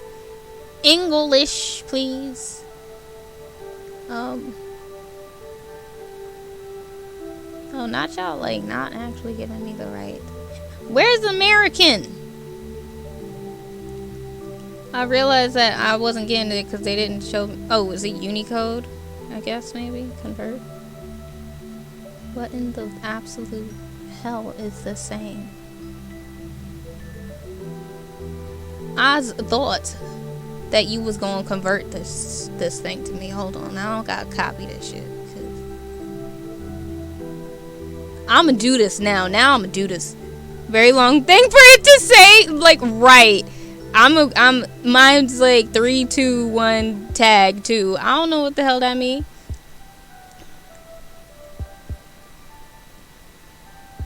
I just want the binary code to work. Let me try different. No, that's the same damn site. Hold on. I'm gonna get this. If not, then we're gonna have the other person do it. We're gonna let Johnny boy do it instead. No, I don't want notifications. Translate this shit. What the hell does this mean? I don't understand. Oh, enter the code here and press enter. I mean, I guess I'm gonna put this stupid code in. I'm guessing that's what it is. I thought it was gonna give me words or something.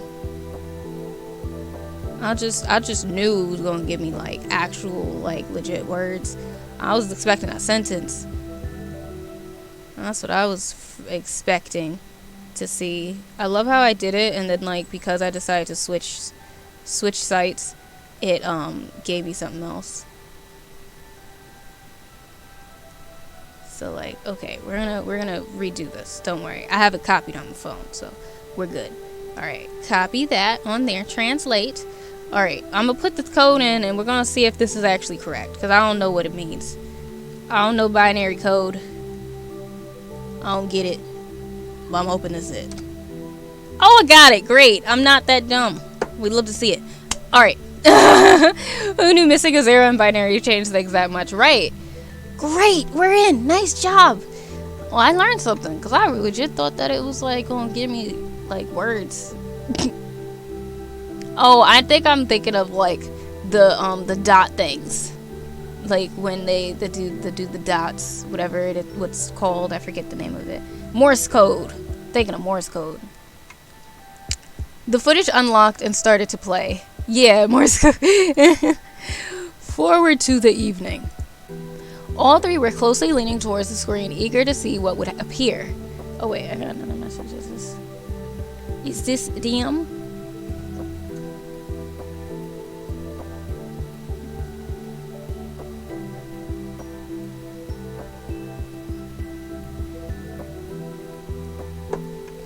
Alright.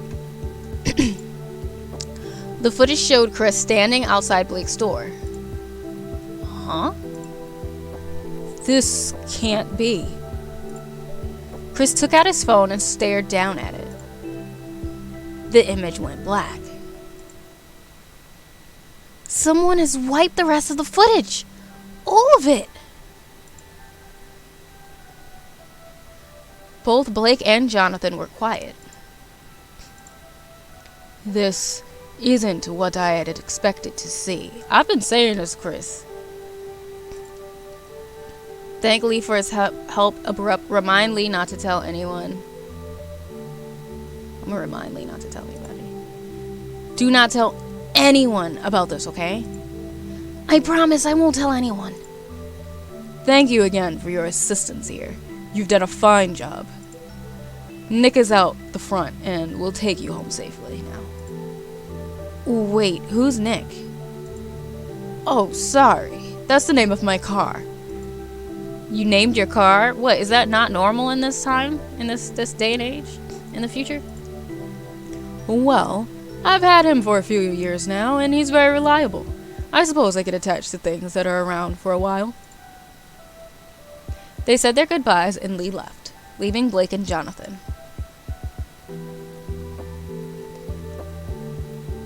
Three, two, one, tag 2.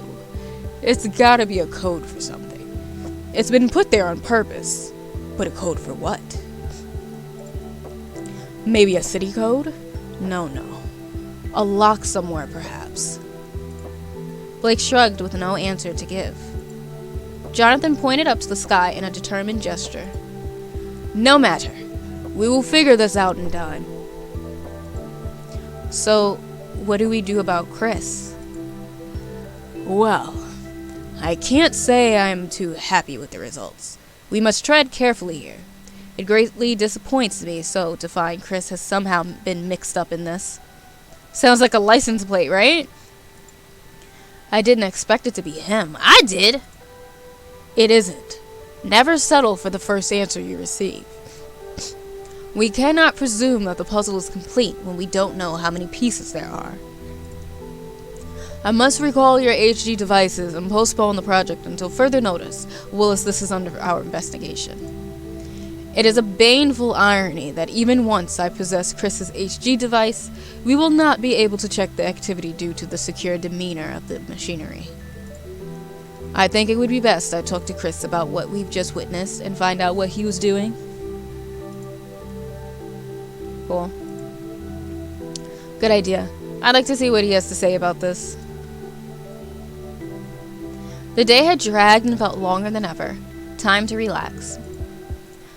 News on, shoes off, couch, non-drugged bluebird in hand, he hoped.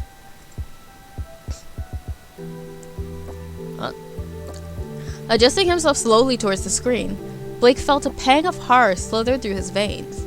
On the monitor was a man sitting at a desk, taking notes and staring. No studying, gurgled Blake's mind. In the top right-hand corner was a small image which mirrored Blake. He cautiously edged closer for a clearer view. What the? The man on the screen couldn't possibly be studying him. It must be part of the program or an error with the station. Look, there's a big old hulking man over here too. But this was unlike any show Blake had seen before. And why was his image in the corner? Was the stranger taking notes on him? Blake slowly waved his hand to one side, and the corner image mirrored him. The man on the screen started to look worried and confused. It became paramount for Blake to capture what was happening. What if this was connected to what had been happening recently? Without evidence, he would be incapable of proving it. Blake held up the phone from his trouser pocket and took a picture of the man on the e-screen. Immediately, the man staring back at him became panic-stricken and started desperately pressing buttons. When that failed, he shouted for someone. However, no sound emanated from the speakers. Before Blake could get his phone to record the events, another man emerged from outside the periphery. Instant cut off and the scene went back to the news. What? What the fuck just happened here? The experience was more than enough to make even the sturdiest of people crumble into a paranoid, tin hat wearing conspiracist. Blake hurriedly switched the power off before unplugging every single electrical device he could find within the flat.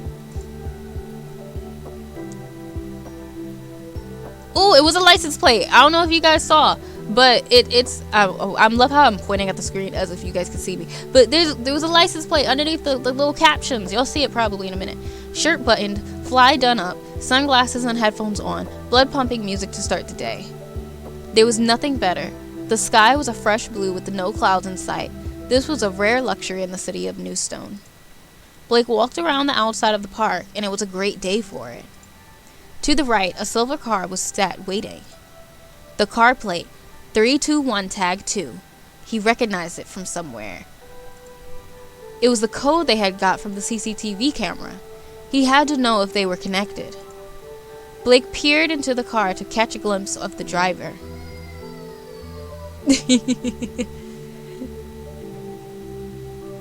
What did you win? You won peace of mind. That's what you won, Shin. Out of nowhere, he felt a needle-like sting penetrate the small of his back, in that awkward place where it's difficult to reach. Uh-oh, you getting drugged, man. You about to get kidnapped. Almost immediately, he began to find it hard to breathe, and a lightheaded dizziness took over. Someone was here watching him. They knew he was on to them and getting close to the truth. They must have drugged him with a needle or a dart. He scanned the area. Lots of people on their morning commute, but none who looked suspicious. Fumbling on his phone to call Jonathan, he began to wheeze harder. He has to pick up. He couldn't tell if anyone could hear him, but he could make out a figure as they rapidly approached him. Hi, girlie. Jonathan. Ugh. Someone. Poison. Hi, girlie. The darkness claimed him. Hey, you gonna jump up here? Or you gonna be weird about it? Come on, jump up. I could still use my mouse if you jump up here. No, don't mind. Kitty wants to join. Here we go. Sterile white light brought Blake back as he awakened in the hospital. Can I get to the mouse? Like, I gotta go between your legs to do it. Thank you. Jonathan helped Blake check out and assisted him into the car. He didn't look worried. In fact, he looked a little amused. How old are you? What? 31. I haven't lost my memory. Yes, so in your 31 years on this planet, have you not once been stung by a bee? Rubbing his head, Blake seemed a little dazed, but not too bothered. You had an anaphylactic... I always say this word wrong. I'ma just admit it. Luckily, it wasn't too severe.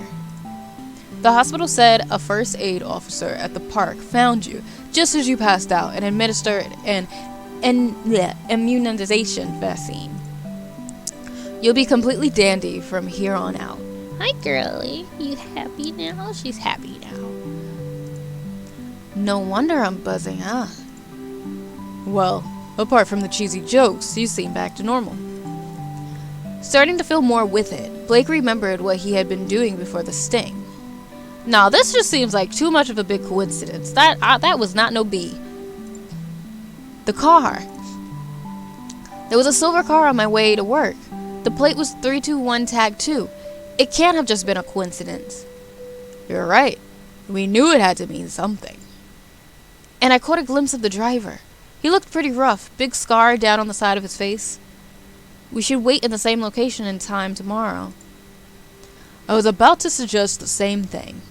In the interim, I will investigate the plate and brief you on my findings tomorrow. Anyway, let's get you back home. No, I've got work to do. Are you sure you're feeling up to it? Yeah, I'm all good. All right then. On the drive to work, Blake caught Jonathan up on what had happened to his e-screen. Half an hour into his work, Blake heard a tap as something hit the back of his computer screen.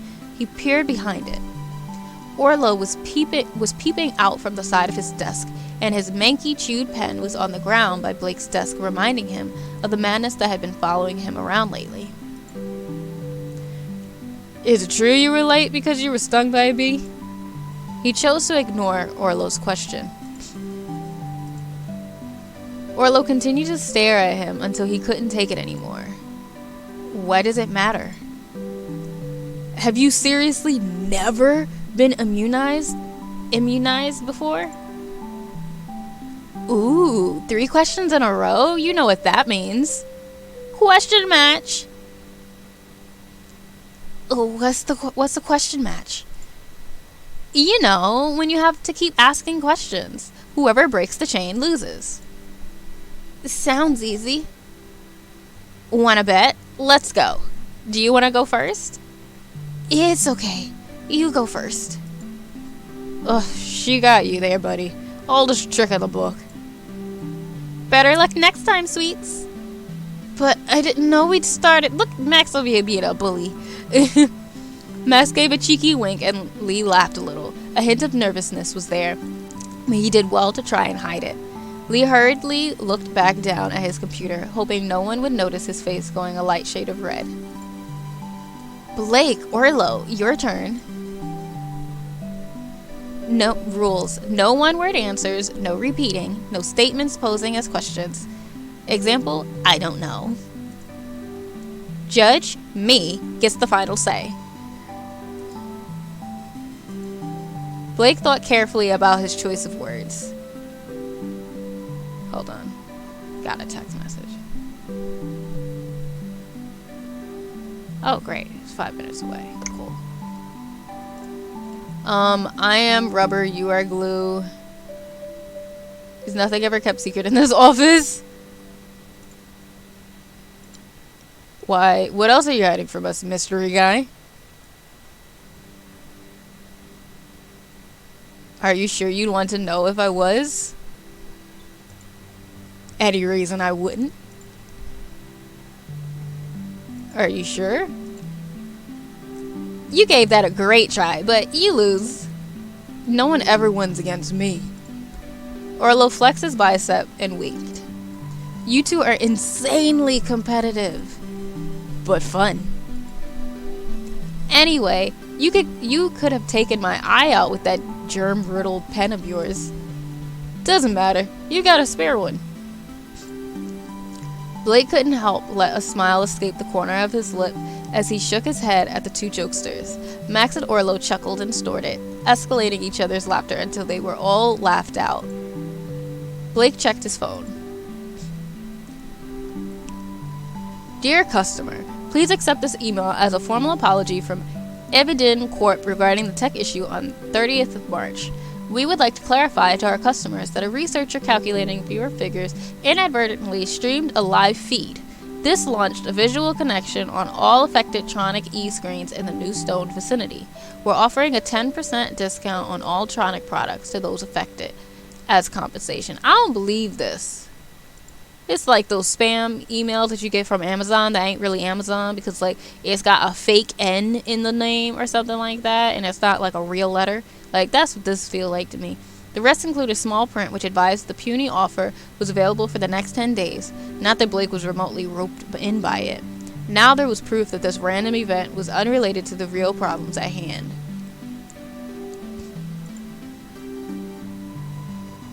Isn't it strange how you can only get immunized when you're having a bad reaction to something? Yeah, I am questioning everything, Shin. It's just a shame there isn't an immunizer for all your bad jokes. Oof. Max Hacks, murked by Team Killer Orlo. You don't have to be so histamine about it. Ah, it hurts. Y'all are so corny. At that moment, Blake received a notification on his computer to return his HD device to Jonathan's office. He went to his locker and opened it. It's gone.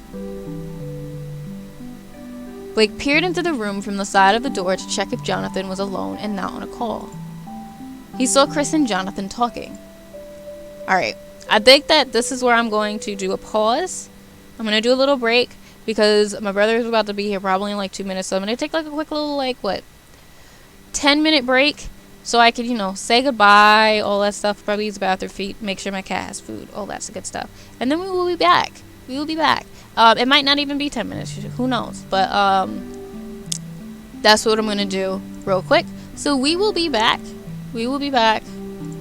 I'll leave the game up so you guys have music. And yeah, I'm going to go say bye to people and I'll be back in like 10 minutes.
Alrighty. Oh wow, thank you so much for the follow, Vodka Fashion. If you're still here, I hope that you're doing well. How are you doing? If you want to lurk, that's perfectly fine. You don't have to answer. But yeah, thank you so much for following. I'm back. I'm back.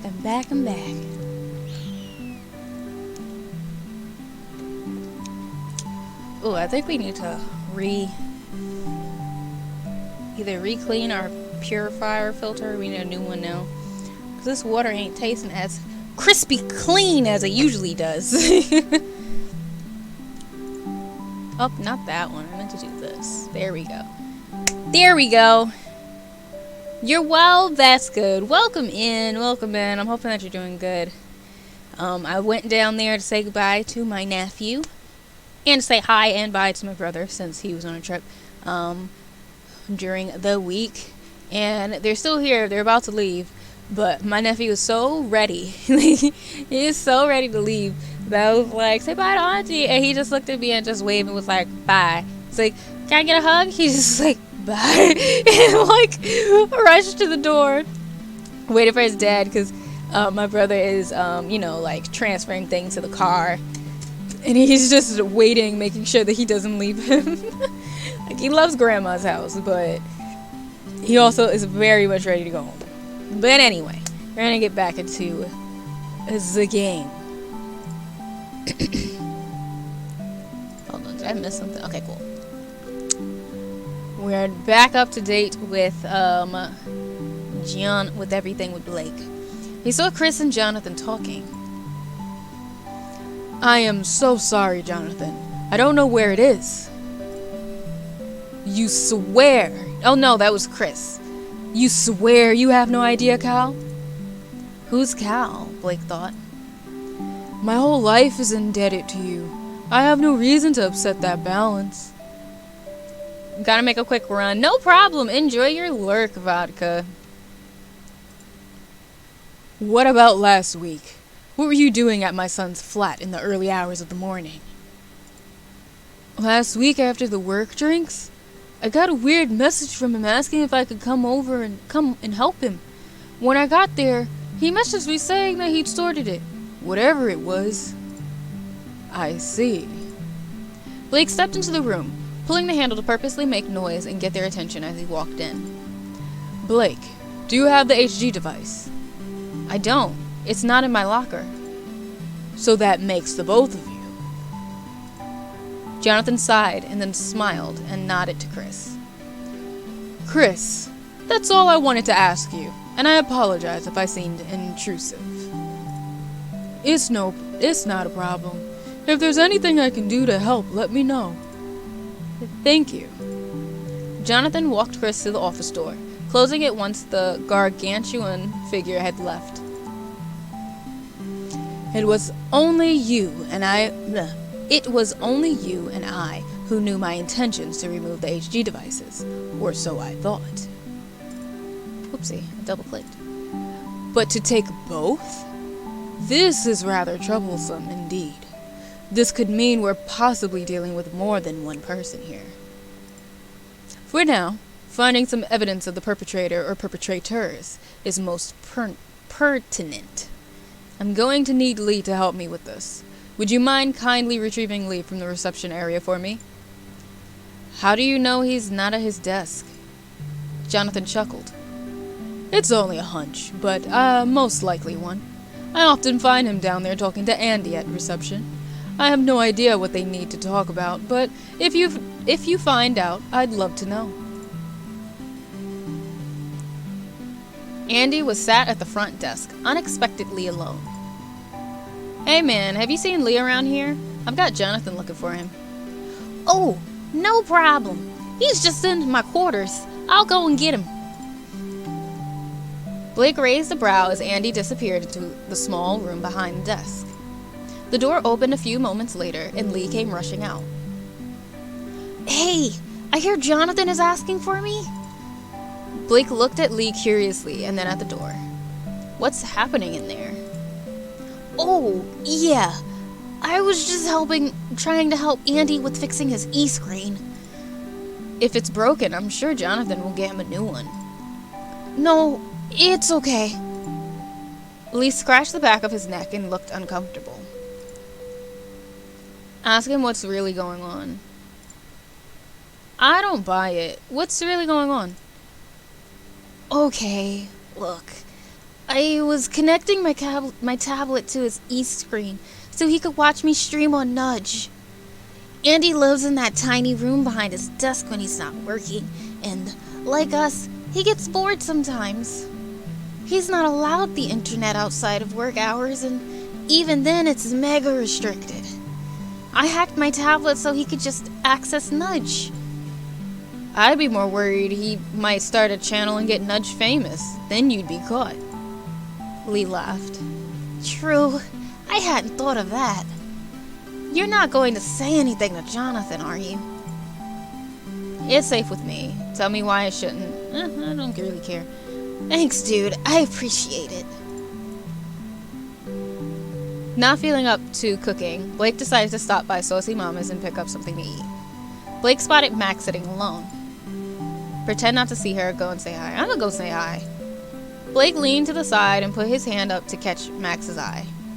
Hey, Max. Ask if she's waiting for someone, ask how she is, invite yourself to sit down. Are you waiting for someone? No, I'm just here on my own, but you're welcome to join me if you like. He feigned a smile. There was no reason for him to tell Max what was going on. Going to Arlo's tonight to eradicate the infestation of living dead. You want in? She was talking video game language already. The idea of playing games with Max and Arlo felt like it could be a distraction, but he wasn't sure that was what he needed right now. Not tonight, but another time. Boop! What can I get you two little sweethearts? Do you want another tea or something to eat? Go on then, I'll have another cup, and a slice of that banana bread if you have any left. I'll have peanut butter toast, a pizza cake, and a blueberry, please. That comes to 52 bits. Are you paying separately or together? I'll get this. Oh, thanks. Blake held out his phone for her to scan. All done. Your order's coming right up. Did she call us sweethearts? No, I think it was sweet tarts. You know, like sweetie pie, but a tart. That's not a thing, though. Maybe it is here. Want me to ask her? No.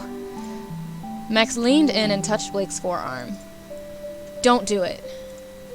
Okay, you have my word. Banana bread, huh? Nice choice.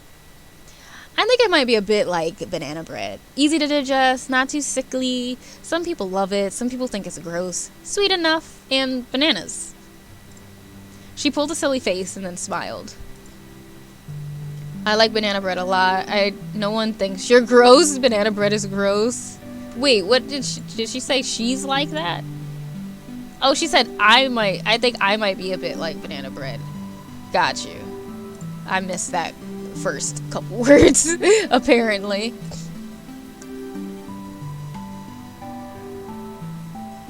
I'm gonna just say no one thinks you're gross. I'm staying neutral.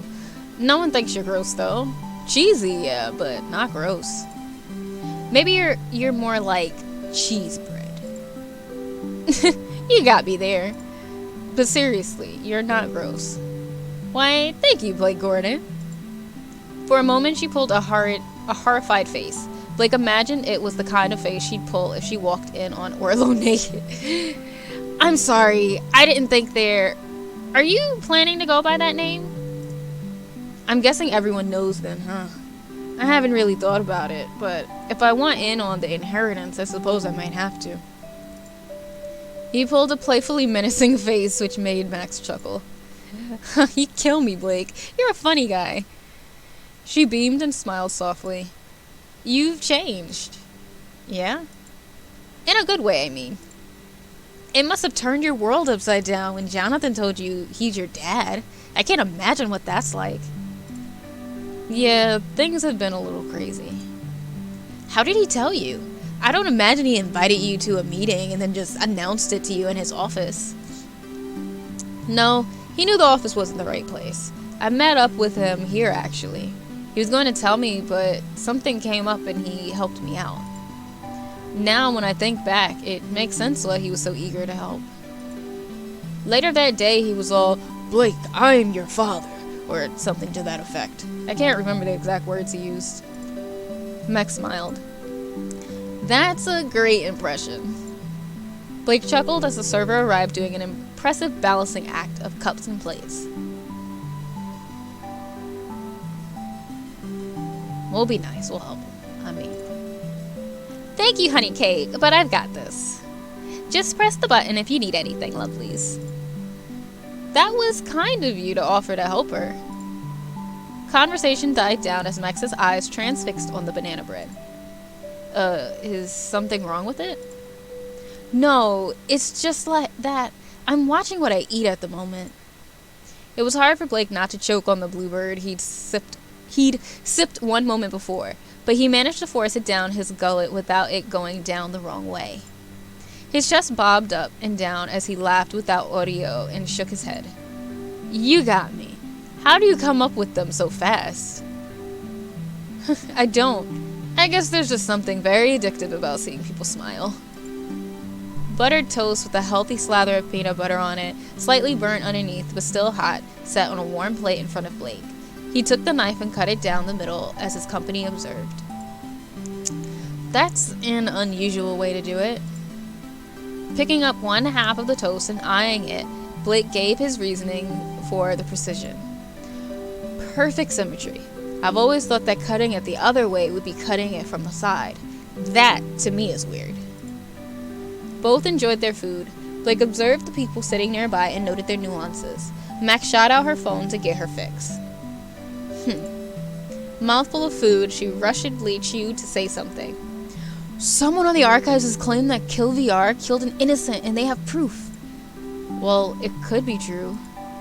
She placed her phone back down on the table. I don't know how I feel about this. Surely it isn't true.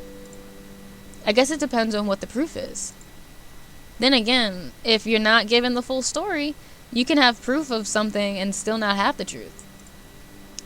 He was starting to sound like Jonathan. Yeah, he definitely was.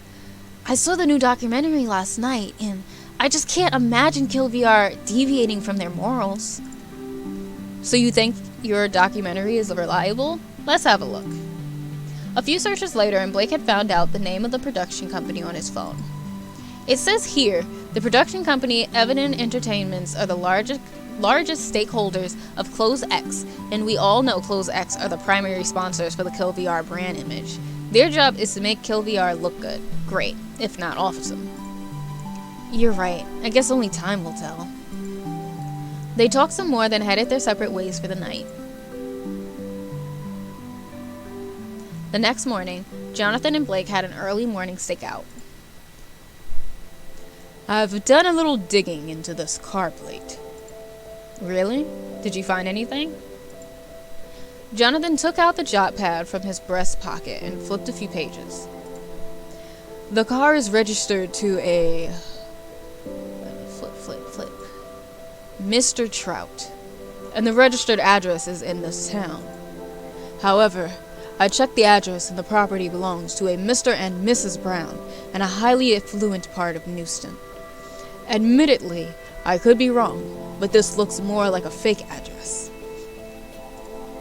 It seems that whoever sent you that email has coaxed you down a rather recondite rabbit hole. Blake took the reins and conducted a quick search through his phone. Your hunch looks spot on. Mrs. Brown has an Image Nation account. You can see numerous pictures of her husband's topiary art on here, but have a look at this one in particular. Blake showed Jonathan the image. It showed Mr. and Mrs. Brown smiling in front of a large angel topiary. I know I'm saying this wrong, and I apologize. In the description, it said, "Our little slice of heaven, Oz's biggest passion project at home. Topiary, hedgy art, garden angel." He scrolled down to another image which showed a gardening charity event Mr. Brown had recently organized and raised a bunch of bits for. Oz Brown isn't our guy. That's not the man I saw in the car. He's not in any of these pictures. You're getting the hang of this detective work very well. Before you know it, I'll be managing you. I need to know who's behind this. I'm not looking for your approval.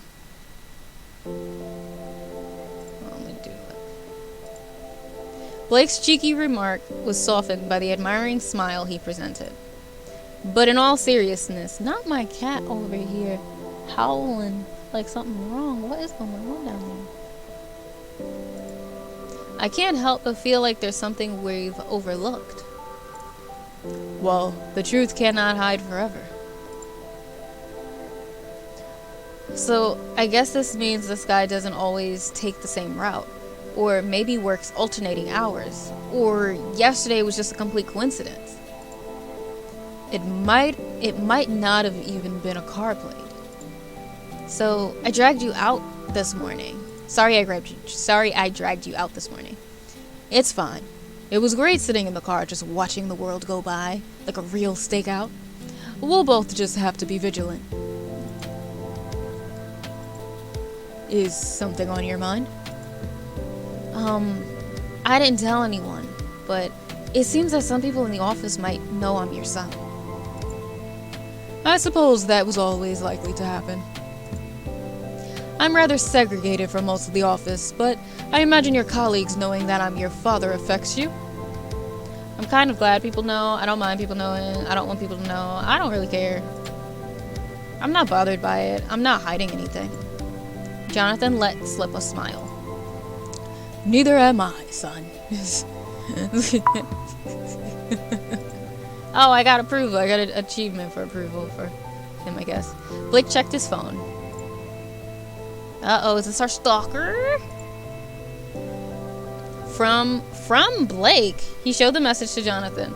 Meet me tomorrow outside the abandoned computer store at 6 p.m. alone. This message contains 2 attachments, Trout and Sam. This one says it's from me. And there are 2 images attached. Do you think we can safely open them somehow? Let's take every precaution. Mason could be best for this.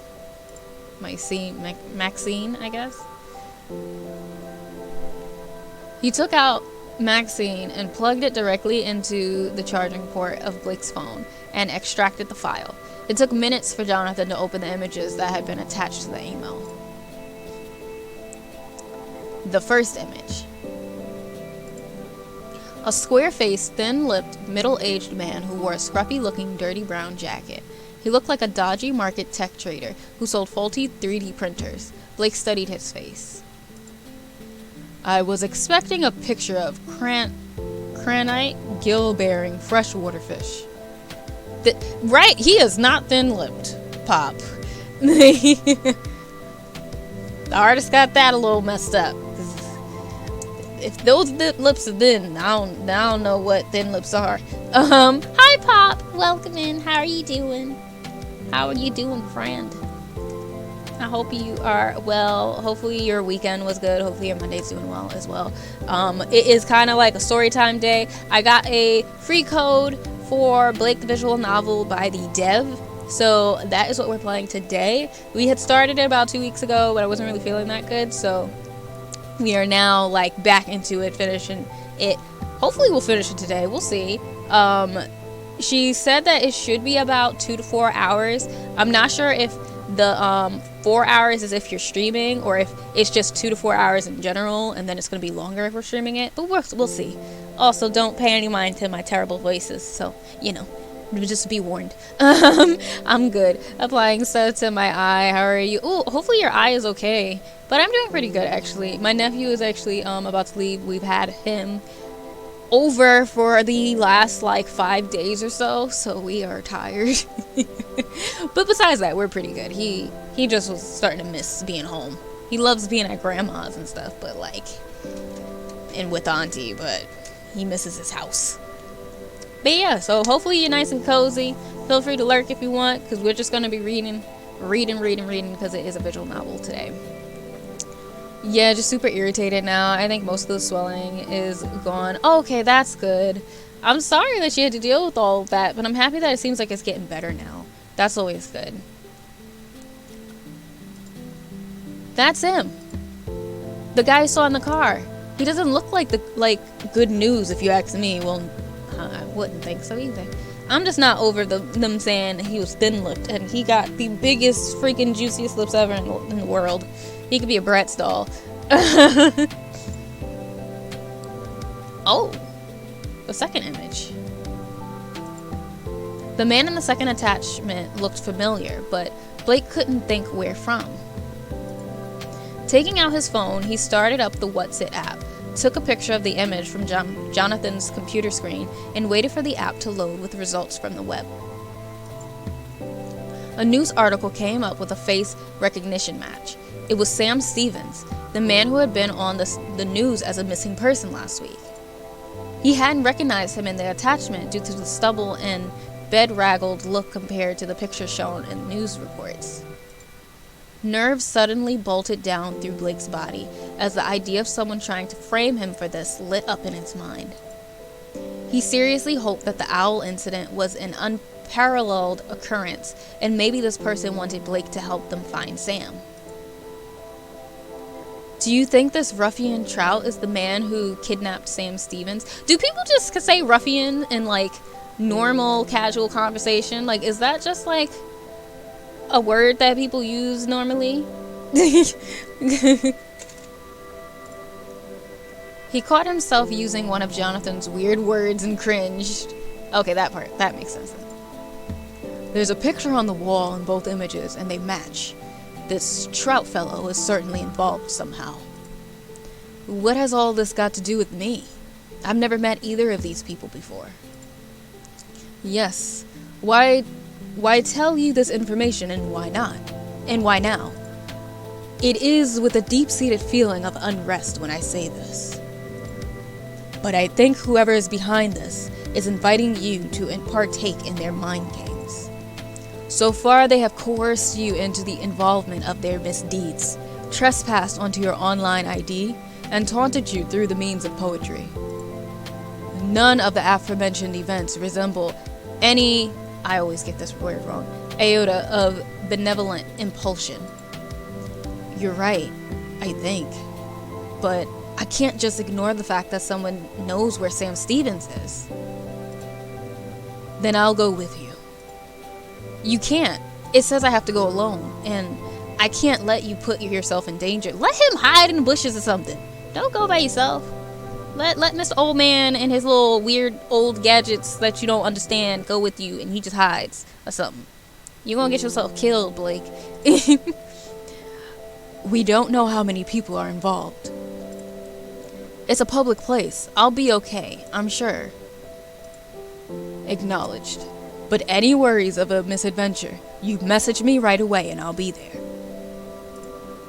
Got it. Oh, and put my car on speed dial. I'll have it parked near the area in case you need a quick getaway. Stop being... Man, this man trying to save your life, Blake. You better shut up. Thanks, that's a good idea. A tired Blake sat back on the sofa and enjoyed a cold bluebird. E-screen on. It was already Thursday. The days seemed to all meld into one. Recent days had been so eventful. Too eventful. The cryptic messages, the disturbing events, and most importantly, his reunion with his dad, which had made him feel like he'd found a part of himself again. Many hours passed, and Blake slept like what could only be explained as a baby log. The chiming persistence of his phone woke him up. It was 1 p.m. All the strange occurrences had left him weary. 6 p.m. came around quickly. Blake filled his spare time with a visit to the communal gym in his complex, shower, and lunch before leaving. No one there on the corner. Unvexed, he decided to give it a while just on the off chance. Trying to avoid eye contact, he spotted Harry walking in his direction. As she got closer, he realized it was inevitable they would exchange niceties. She really don't like this girl just because she a little girly. Greeted with a hug, Blake became concerned that she might hang around and this wasn't a good time. Yeah, get that girl out of here unless she's part of it. Hiya, I'm so excited that we are going to the cinema. I was thinking we could go see Gloomy Night. It wasn't just a coincidence she had come down the road. She fully expected Blake to be there. It was like she knew she was meeting up with him and they had made plans. Oh, are you in on it, girl? Was he being fucked with again? Most likely. Stop. This isn't the new one, though. They're doing a special showing of the original remake. The original remake? How was such an abomination allowed to exist? Right, like, we didn't even talk about this. I told her yes to camping. I did not tell her yes to movies. So this is a little weird. And we haven't really talked to her much. So we really know nothing about Harry. She wanted to go see that terrible, moody-looking drama franchise about a yeti that falls for a teenage girl. No surprise there. He'd never arranged to meet her, but assumed a message had somehow been sent to her in his name. He needed to know how and why without sounding like he'd lost his mind. So, what were you doing when we arranged to meet? My work, of course. Harry was unfazed by the mini interrogation, clearly too preoccupied with excitement about the movie. And now Blake knew his work email had somehow been hacked. Well, I mean, that could make sense, because he did get a whole message saying that it's from Blake, and that could mean that they were sending out lots of messages from Blake, technically, to other people. This was getting out of hand fast, but he had to go along with it for the time being. Be nice to her. She ain't do nothing wrong yet. We'll see. Okay, let's go. After this, we can go to Saucy Mama's for Death by Chocolate. I'm every time I hear this restaurant name, it makes me laugh.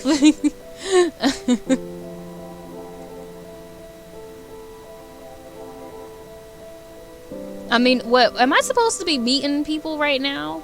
So should I leave the cinema, or should I watch this cheesy romantic comedy? I'm assuming it's a romantic comedy. It better be a romantic comedy. I'm trying to decide. I feel like I'm gonna get killed. If I leave. But then, like, if I don't, then I'm gonna definitely get killed, because, like, they're gonna be mad at me. What y'all think? What y'all want me to do? You want me to leave the cinema?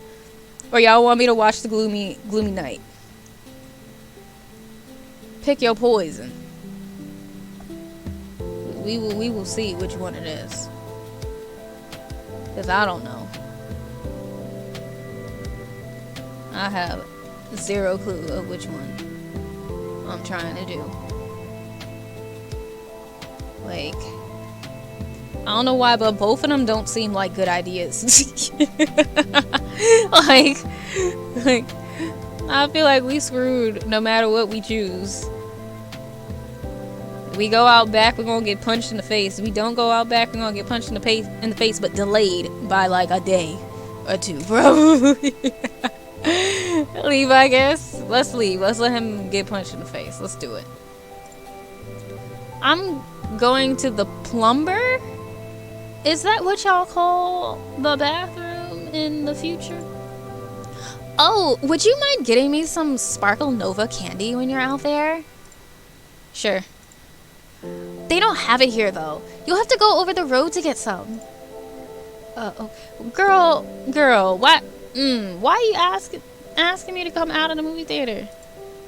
Blake exited the screening, took a leak, then instead of wasting part of his life, he stood outside for some fresh air. It was chucking buckets outside.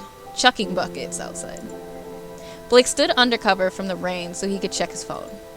The curtain of water unveiled a silver car waiting in the taxi lane just steps away from the front door. It looked like the one he saw in the park. Yes, it was Trout. He was a taxi assistant? It wasn't obvious looking at the car that it was a taxi, although most of them weren't. Blake knew he would have to follow the car and see where it went.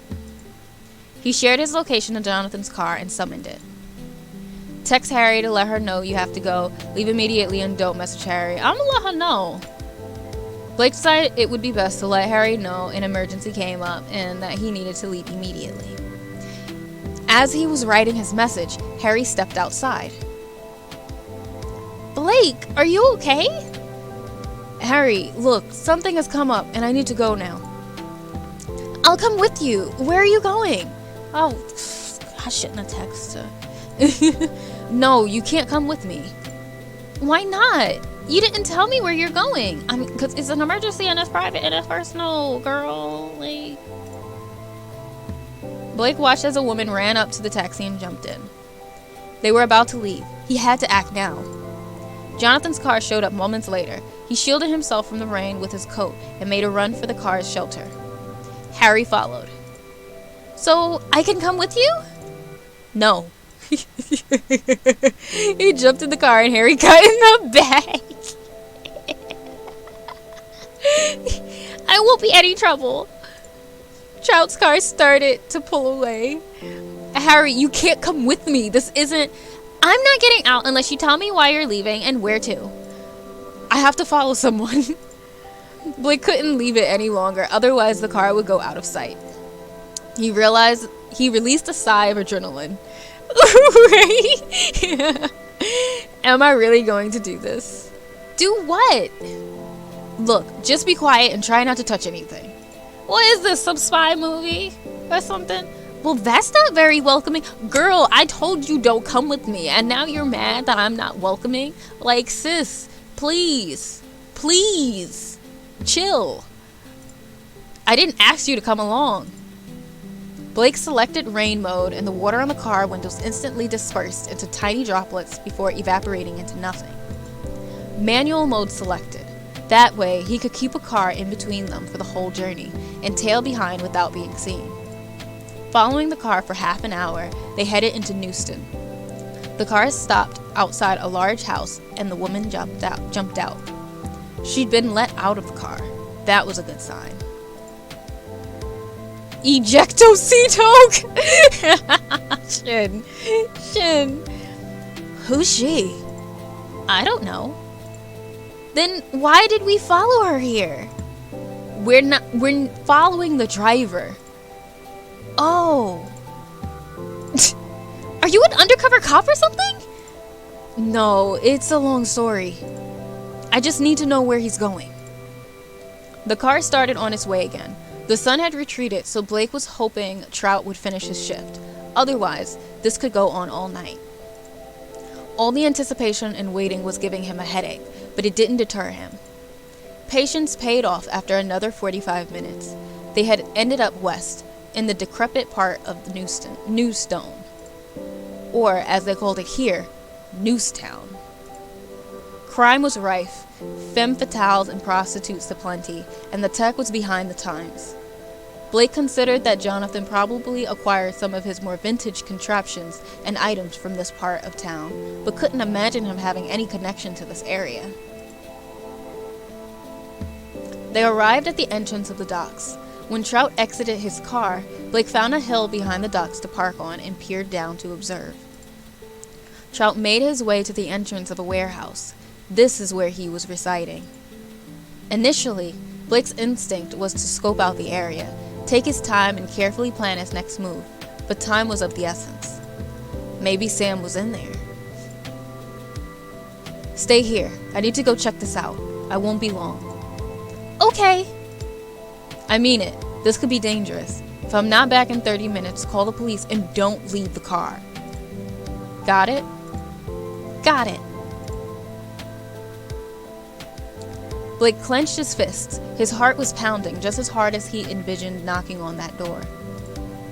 He took in a deep breath and tried to remain calm as he approached the warehouse. The door opened before Blake had the chance to announce his presence. Trout looked behind Blake cautiously to check if anybody was watching. Whatever unscrupulous activities he'd been involved in and witnessed in his lifetime, they'd taken their toll. His eyes were aged and tired. He looked like a man with very little patience. He stared at Blake, got out his phone, held it up beside him, looking at a picture on the screen, then glanced at Blake again. You're the Uva guy, ain't you? He told me you'd be coming here.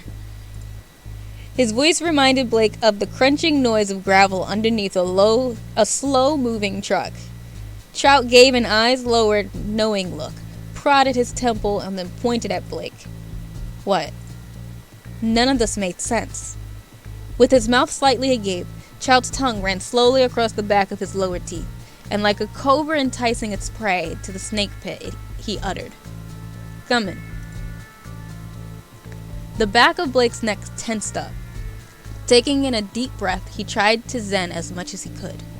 About to decline Trout's invite with some hasty excuse, Trout had already disappeared inside.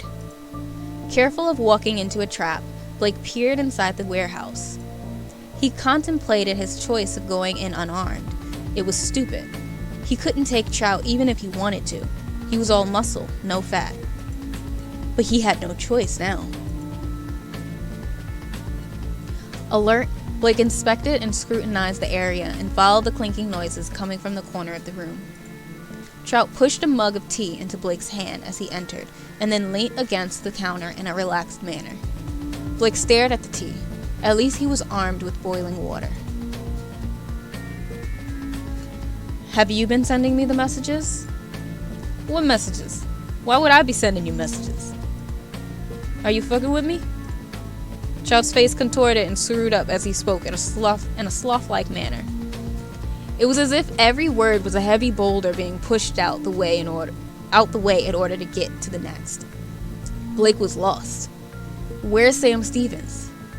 Blake's grip tightened around the handle of the mug. "I did my bit. The body's been dealt with. But let's get this one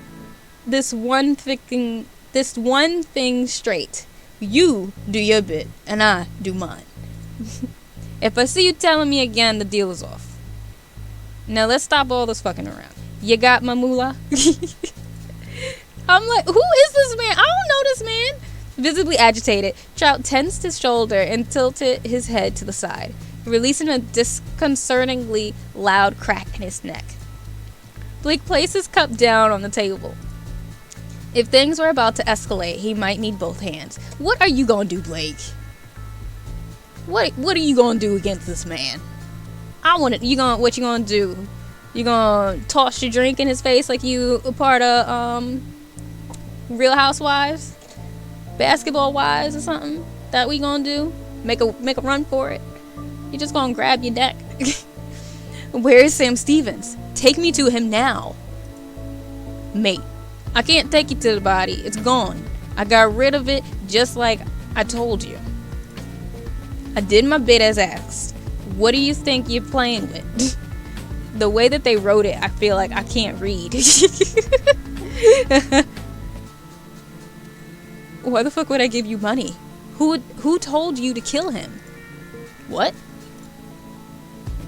Releasing a deep chuckle, Trout placed his mug on the counter while shaking his head and wagging a finger. "I didn't kill him. Your brother did." "My brother? What? Who? What are you talking about? Who?" This is a fucking joke, right? "He said you'd be coming here, and then in you come, acting like you don't know shit at all." "Who killed him?" "I thought you were having me on at first, but judging by your face, I don't have a fucking clue what's going on. Do you?" Trout said this with a sly tone that dripped with slime. A guttural laugh rose out from him again.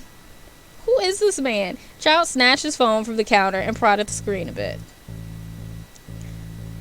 The low-bellied laughter faded off as he handed the phone over to Blake. "This is what your brother did." Trout looked proud of himself, like he was holding the ace, and then did his disconcerting tongue thing again. Blake took the phone and looked at the image on the screen. Immediately, his stomach tightened in reaction to the sight. He was too late to save the missing man. Yeah, he did. Dead and dead. A knife protruded from Sam's lifeless body, slumped on a chair. Blood soaked down his top. His face black and blue, just like the picture he'd been sent. Trout was in the background walking towards the edge of the screen, meaning someone else was behind the lens. "That's one fucked up family you got there, mate." "Blake, what are you going to do to this man? You can't fight." Or at least not that I know of. I don't think that you can fight a lick. So like, we gonna stay calm because I'm gonna end up dead. I'm gonna get choked out by these big old hands that's inside of this hoodie, and I don't feel like dying this way. Now, go sort out my money with your fucking brother and tell him to pay me pronto. Got it? I don't have your money. Are you backchatting me, boy? Blake heard a click, then saw the light shine off of the switchblade Trout had taken out.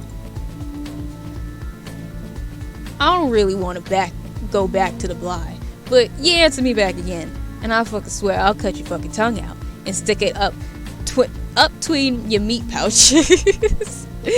You get what I'm saying? Put the knife down. Oh, I was waiting for this. I was like, wait, who Harry? She looked like she got abs on her. She could fight him. Harry, what are you doing here? I told you to stay put. Trout swung around and grabbed Harry, knife to her throat. Come on, tell me she's a secret agent or something, please. Who the fuck are you, and why are you stalking around my warehouse? Harry stood still and said nothing. Trout, let her go. She has nothing to do with this. Trout raised his voice. Spittle flew everywhere as his range increased. I said, who are you? Let me and my friend go, and we'll leave you be, unharmed. Harry, what you hiding? I want to know. I need to know now. What you hiding underneath that red dress? Harry's tone was firm and calm. She was a completely different person. Unharmed? Unharmed? If you haven't noticed, love, you're not in a fucking position to be given. Before he could say another word, Harry slipped out of his grasp, and in a couple of swift moves, she knocked the knife out of his hand and caught. I knew it! I could feel it! I could feel it in my bones. She like Black Widow.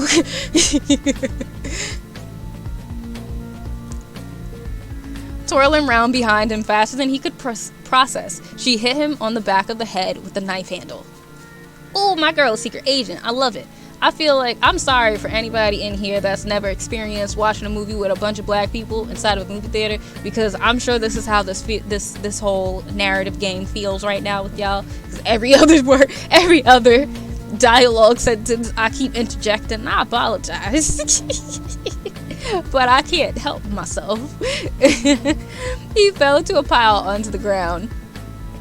Did you just kill him? No, he's just out cold. We should leave before he wakes up. Okay then. What the hell just happened? I stopped him from killing you. He wasn't going to kill... Now Blake. Let's be real here. How do you know? I don't. That's not the point. What's more, he could have killed you. Blake, did you not just see her easily disarm this man and then knock him out? Like, did we not just watch the same thing? I mean, I didn't watch the motions, but I read the words, so like that means you watched it. You watched it in 4 freaking K, and you don't realize that she was not gonna die. You did some crazy fast moves back there. I'm sorry. It looked like you were going to get hurt. I was just protecting you. Well, thank you. No worries. Ask Harry if she wants to go to Saucy Mama's. Drop Harry off at her home. Nah, we going to Saucy Mama's. You saved my life. You getting a drink. How about we get some cocktails to shake off some of these nerves? I'm in. She didn't sound her normal, enthusiastic self. There wasn't much talking for the rest of the journey back. They both needed some time to process what had happened. They have my favorite. Blake pointed towards an empty table. Okay, Harry made a beeline for the cocktail counter and was already out of earshot. Blake sat down and observed the bar. Moments later, Harry came rushing back holding 2 sundaes, then set one down in front of Blake. And here it is, Death by Chocolate. She sat down opposite Blake. Oh, I got an achievement for Death by Chocolate. Nice. She sat down opposite Blake and stared at the sundae for a moment while holding a long, dainty dessert spoon. Blake could tell she was savoring the moment like it was some sort of ritual of gratitude. Thanks, that's sweet of you to get me one. Cool, that looks tasty. Say nothing. You're going to eat the whole one by yourself? I'm gonna say thanks. It's no bother. You're going to love it, trust me. Harry had her first taste of death by chocolate and rolled her eyes. Did you know that there's a rare fruit from Castor that tastes just like chocolate ice cream? No, not heard that before. Who told you that? I've tried it myself. She took out her phone, and a few moments later, on What's It, she was showing Blake the information. It looked legit. You look surprised. I am surprised. Why? Blake took a closer look at the information. Well, this says it's only available on the shadow web, and you don't look like the sort who'd go on there. Harry smiled and raised her eyebrows. People are almost always never how we expect them to be. That's certainly been the case this evening. That, and you're the only person I know that would use the shadow web for buying ice cream flavored fruit, of all things. Harry laughed and threw a napkin at Blake, which hit him square in the face. She looked embarrassed and hid her mouth with her hands. Sorry. It's okay, I deserved it. But no, I didn't get it from the shadow web. I visited a small local food hut in Castor. You've been to Castor? Yeah, among other places. Don't look so surprised. Everyone was so nice and accommodating. A chef presented it to me and told me that only those with a true heart can experience the sweetness of the Yama fruit. And what about those that don't have a true heart? Well, I don't know for certain, because as you can see, I'm true of heart. But for those that aren't, I was told it leaves a bad taste, and for how long depends on what you've done in the past. And what does it mean exactly to be true of heart? Harry appeared serious while a steep in thought over the question Blake had just posed to her. She was idly prodding her ice cream with a spoon, not paying attention to how fast it was melting. Someone who strives to do good. So you're always good? What about when you knocked out that guy back there? Was she not trying to save your life, man? Like, sir, I was saving you. It doesn't count if it's for a good cause. Blake straightened the napkin on the table, and there was a calmness in the air. Blake made sure to get Harry back home safely. As he sat in his car alone, the dread sunk in. He'd failed. He had let Sam die. I don't remember him knowing Sam. So, this technically was not his fault.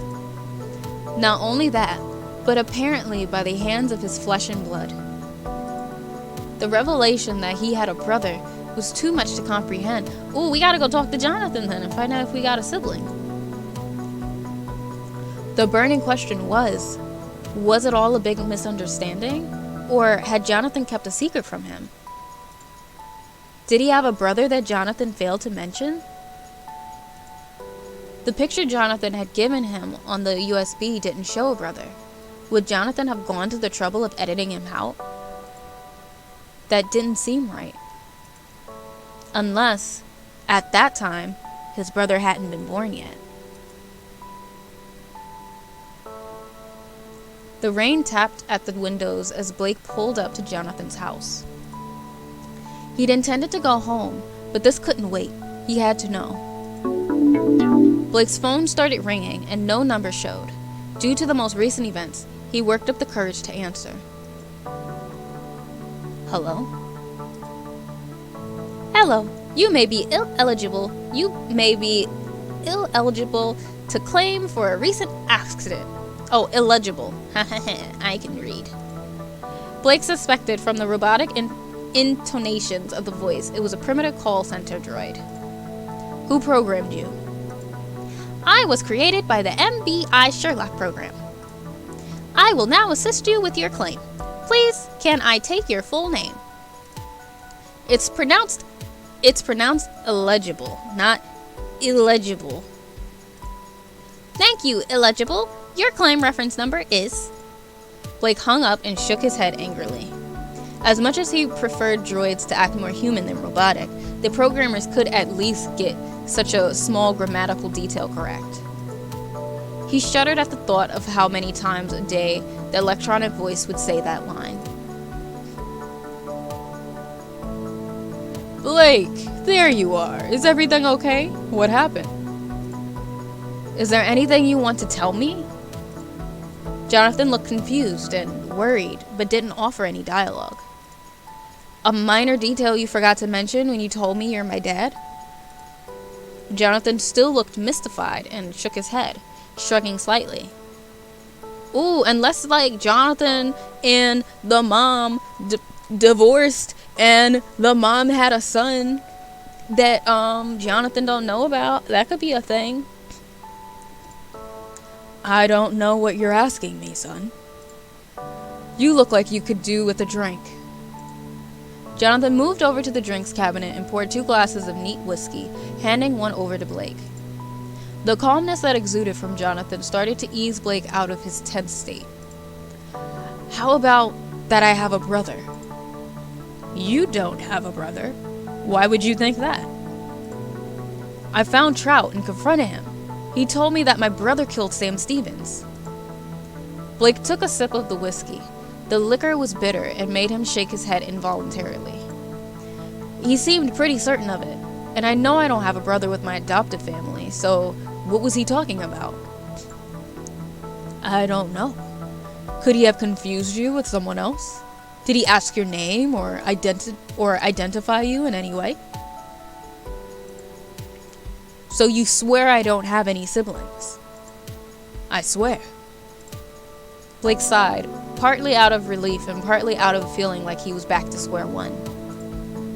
Then, at least tell me about Mom and what happened. Where is she? Jonathan appeared a little uncomfortable. There was a sea of emotion behind his eyes. I don't think so. Maybe another time, Blake. I need to know. I can see you're hurt, but please tell me. I need to know about my family. Jonathan downed the remaining whiskey in his glass. Okay. Jonathan shuffled his weight as if to balance his thoughts. Your mother and I went through a rough patch when you were 6 years old. His eyes flicked up with an intensity and fixed onto Blake. I suffered from persistent migraines. I was working hard on computers for lengthy periods, striving to build my own company, to begin my legacy. I became a cantankerous bastard. I know that.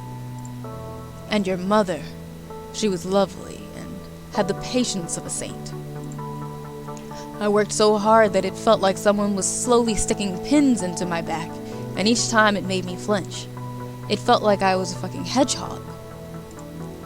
At this point, Jonathan got up, took the whiskey bottle, and topped up their glasses. Blake could tell from Jonathan's language that the alcohol had started to take effect, and he warmed to the fire it had ignited in the old man's fatigued eyes. One night your mother, Rachel, attended a friend's dinner party, so I stayed home to look after you. It was a difficult night. You were young and restless, just as children are at that age.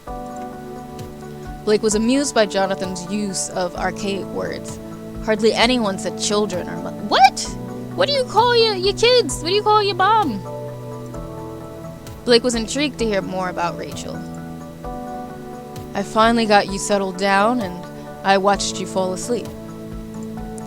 The morning after, I remember very clearly. You toddled into our room complaining about a painful eye. I was still mid-slumber. Your mother started questioning me in a shrill voice, interrogating me about what had happened last night. We had a camera set up in the hallway outside your bedroom. We checked it, and so I'd put you to bed, and at that time you were fine. You never left your room. Needless to say, I didn't need a coffee to wake me up from my sleep. I couldn't appease her. I didn't have the answers she so desperately needed.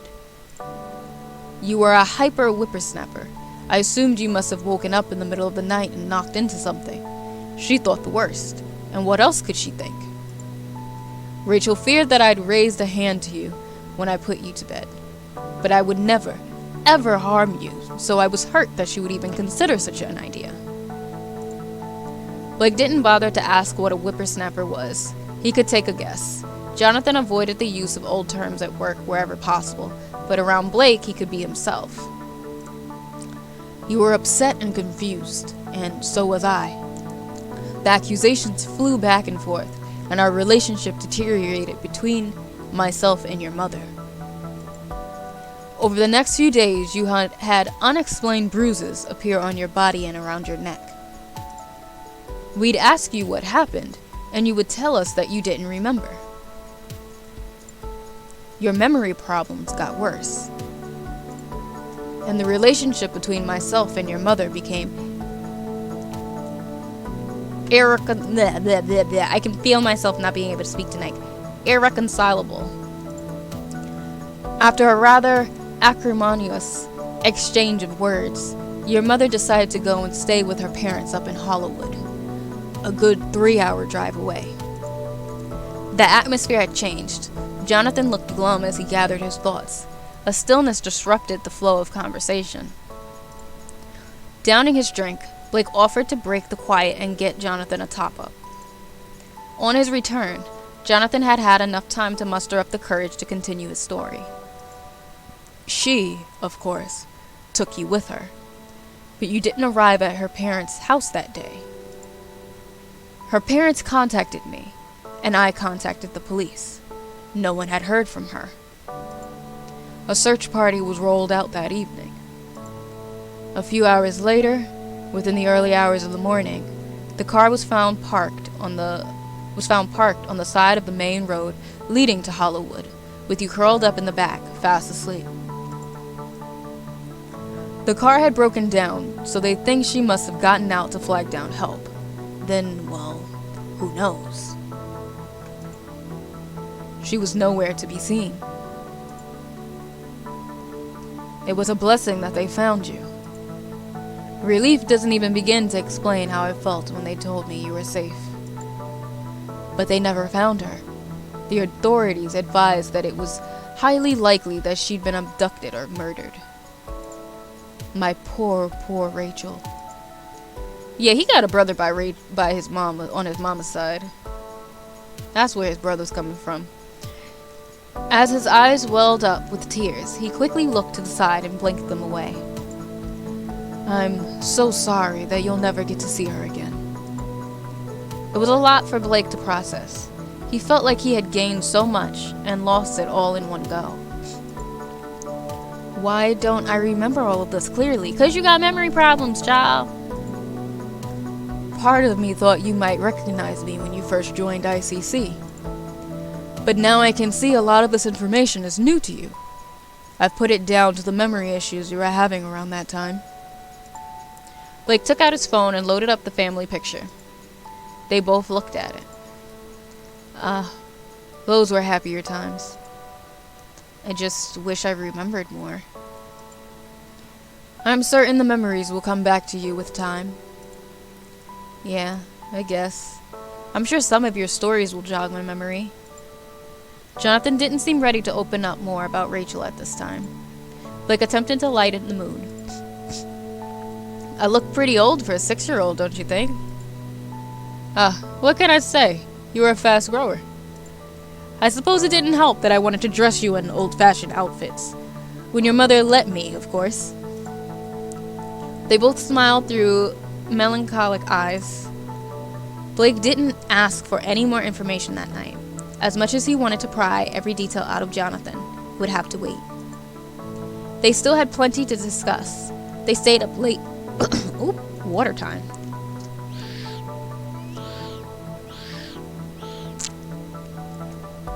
Not my throat got super dry out of nowhere.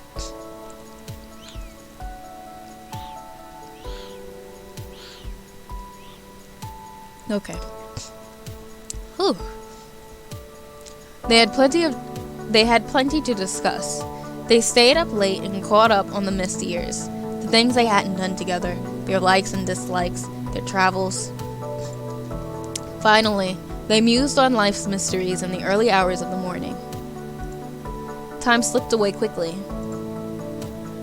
You need to get some rest. You're looking rather disheveled, and understandably so. A significant slumber will refresh your focus for tomorrow. Jonathan set up a spare room for Blake and insisted he sleep there for the night. The softest threads, the pillow and mattress felt like sinking into a cloud made of marshmallows. And, of course, it was one of those high-end smart beds with its own inbuilt e-screen and console. Blake had one of the best night's sleeps he'd had in a long time. Morning came, and Blake decided to head home. On his way back, he checked his phone.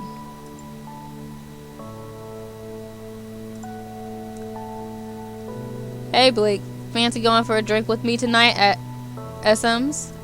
Man, they live at Saucy Mama's, don't they? I mean, sure, why not? Blake texts Orlo back, accepting his invite to Saucy Mama's.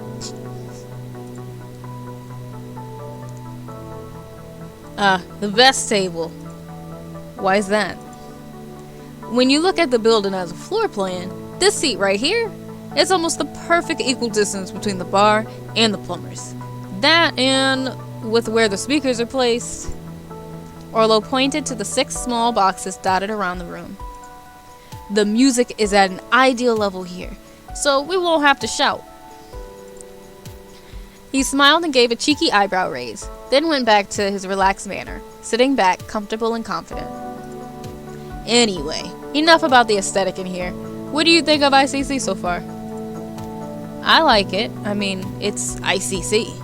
I'm so lucky to have got a job out of all of those who applied. It felt like I won the jackpot against all odds. Your daddy knew that you was there, so your daddy let you get picked, sir. But now, I'm not so sure it was just luck. Yeah, I don't think it was just luck, man. Orlo smiled and shook his head. You're right. It wasn't luck. It was your talent. You were the best candidate for the job, and they were right to choose you. Thank you. From where I'm sitting, it seems like you're doing a good job so far. And what about that Max? She's a bit much, right? Never shuts up. He winked and chuckled, then brushed his hand over his own chin. I'm kidding. I love the girl, really. I know. You two make a good team. It's nice seeing everyone get on so well. You two do chat a lot, though. It would be nice to have some peace and quiet sometime. You cheeky bastard.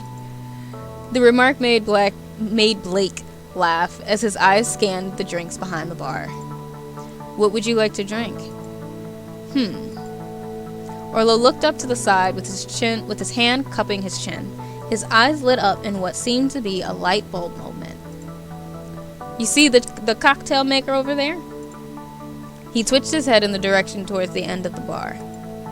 The big neon thing with the large sign that reads cocktail maker? He could see by Orlo's expression that he was enjoying the witty riposte. If you make me a cocktail, I'll read your fortune based on your choices. I mean, why not? Interesting. It's a deal. Oh! I gotta, actually make you a cocktail. Okay. I don't know what we doing. Ooh, raspberries yummy. Let's do raspberries and blackberries because they're yummy.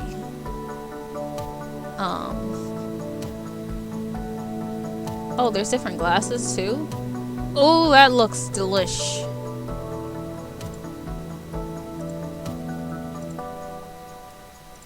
Delish. A little thing of heaven. I want to eat it. I mean, drink it.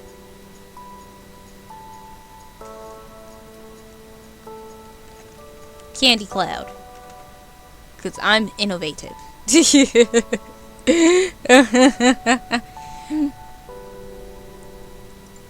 Yeah, give him the candy cloud. Let's see what you've got.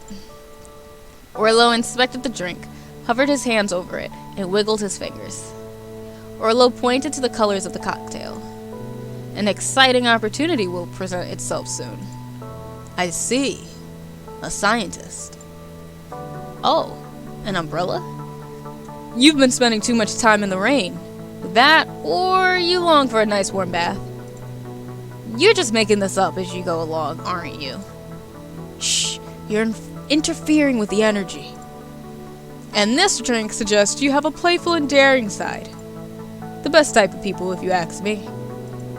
That's everything. What do you think? How did I do? I mean, I don't think it was accurate, but I'm gonna say that it's accurate because wow,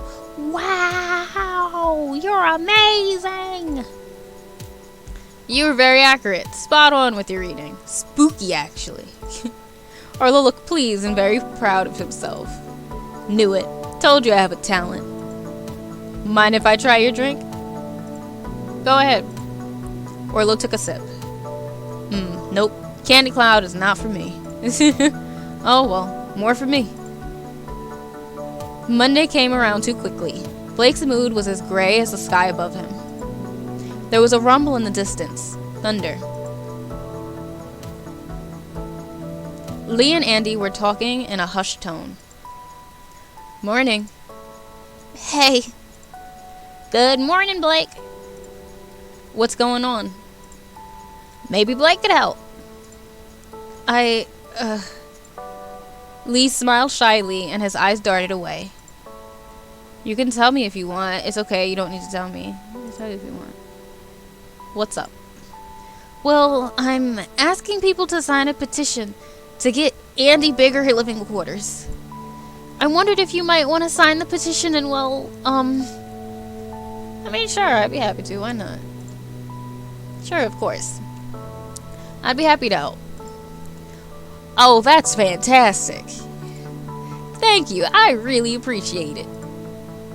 We both do. I'll email over the signed petition to you. Let me know how you get on. No problem. Blake hadn't seen Harry around the office since their cinema date. Maybe she was avoiding him. How about we play Odd One Out? You're the odd one out. Wow, so witty. Max rolled her eyes and their laughter echoed. Blake, wanna play? I'm good. I've got a load of work to get on with. Blake was starting to get a headache, so he decided to sit this one out. Dude. I just got a notification that Kill VR has been voted out of Bly this month. How are you even surprised? They get selected to leave every time they are up for the vote. It says here there's a newbie who will be joining the show next month, and he's a Newstone local. Someone called Oz Brown? Never heard of him. Huh? Blake instantly recognized the name. Did you say Oz Brown? Yeah, just checking what's it. It says that Oz Brown, a Newston resident renowned for his imaginative and revolutionary topiary, I never say this damn word right, artwork, was sentenced with murder and public unrest for stabbing his wife to death and causing a disturbance by shouting at school kids while mutilating his face. Blake didn't know what to think. The man had looked so happy, living a perfect life in the pictures he'd seen on Image Nation. The room went quiet. Phew, okay, well that's dark. I'm not gonna lie, that is very Vin. No, Arlo, we've talked about this. Anyway, I wonder what the damage is to his face. I guess we'll find out when we watch it. If it's bad, I give him no more than 3 rounds before he's voted the cut. Blake didn't waste his life watching The Bly, the popular E-screen reality show set on Broad Lane Island, the place where the worst criminals were imprisoned. Each month, one inmate would be voted out by the public and set free, usually Kill VR, and another was voted the cut, meaning they were never seen again. Blake knocked on Jonathan's door. Come in. Is Rye the secretary? Yeah, my girl. Blake, welcome. Is Jonathan around today? He's away at a meeting this morning. Is there anything I can help you with? Oh no, it's okay. Do you have a few minutes to spare right now by any chance? I was wondering if we might have our little catch-up. Sure, why not? Brilliant. How are you finding it here so far? I really like it. I don't mind it, but it's nothing special. I don't particularly enjoy it. I like it, I guess. I really like my job. I get on well with my colleagues, and I feel secure here. Great. That's what we like to hear. Where do you see yourself in 5 years' time? What is this, an interview again? Like, I got the job already. Still working here, doing what I'm best at. I have no idea. I'll be taking over Jonathan's job. I hope I'll still be working here, doing what I'm best at. Dedication. I like that. What would you say is your greatest weakness? Timekeeping, attention. Max and Orlo are always distracting me. You know, I'm gonna say it's attention. I struggle with keeping my attention on things because Max and Orlo are so disruptive. Oh, I didn't mean for you to say the disruptive word. They do seem an excitable pair. A bit of downtime and then to socialize with your colleagues at work is fine too. It builds your working relationships. It seemed that Rye had run out of questions. She became distracted by the trickles of rain that were connecting and winding down the window. She looked comforted by the warm coffee mug cupped between her hands. I swear it rained so much in this part of New Stone. If the city had its own personality, I wouldn't know if Central New Stone was trying to wash away its sadness or wallow in it. Maybe eventually it'll drown in despair. Well, that's bleak. Probably. Hey, I enjoyed our drinks yesterday. Orlo was alone for once. He smiled, but it wasn't his normal happy smile. It looked like something was bothering him. Me too. How's it going? Okay, I guess. You seem quiet. Something's bothering you? Want to talk? It's just... between me and you, Max watches The Bly because she's in love with Kill VR. The only reason I watch the show with her is because my dad is in Bly. I get to visit once every 6 months. Apart from that, the only way I get to see him is by watching the show. Every few months, Kill VR goes back in Bly for killing someone and gets voted out again. Also, Kill VR is a person. I thought that Kill VR was a show or like a company all this time. My dad is a good man. He tried to protect someone a long time ago, and things went wrong. I don't know if he'll ever get voted out. Oh, so he's in jail. I just hope he never gets the cut. Oh man, I'm so sorry. I had no idea. No, well, not even Max knows about it. Please, not even Max knows about it, so please don't mention it to anyone. I won't. I can see why it would bother you, though. I hope he gets voted out soon. Thanks. Exhausted by a day full of complex queries and an enormous effort to finish up his latest project, Blake was finally ready to leave. He'd seen the cleaners come and go in the time he was there, but others had stayed late too. They enjoyed the odd evenings of camaraderie, working late together. The atmosphere felt more relaxed, and they usually ordered in food. Not to mention, they got the time back. Long day? Andy chirped in his sincere tone as he saw Blake in the foyer. It was almost 7, and Blake usually left around 6. Don't I know it? Ah, the clock strikes 7. Time for me to pack up. Andy gave his signature crinkled nose smile. He closed down his systems at the front desk and turned around, disappearing into the room behind the counter. Blake could just about see flecks of rain outside in the darkness. As he stepped outside, the air smelt fresh. His heels made a satisfying clinking sound against the wet stone steps, and he made his way toward the parking lot. A strange whirring noise came from above, unlike any rain he had heard before. The sky produced a dull, metallic darkness overhead. At the front of the building, Blake could make out something on the ground a few feet ahead. The rain started to fall, restricting his vision. Now getting closer, he realized it was an unconscious worker, their identity unclear in the rainy darkness. "Hey, are you okay?" Blake shouted out, but there was no response, no movement. As he got closer, the annoying noise grew louder.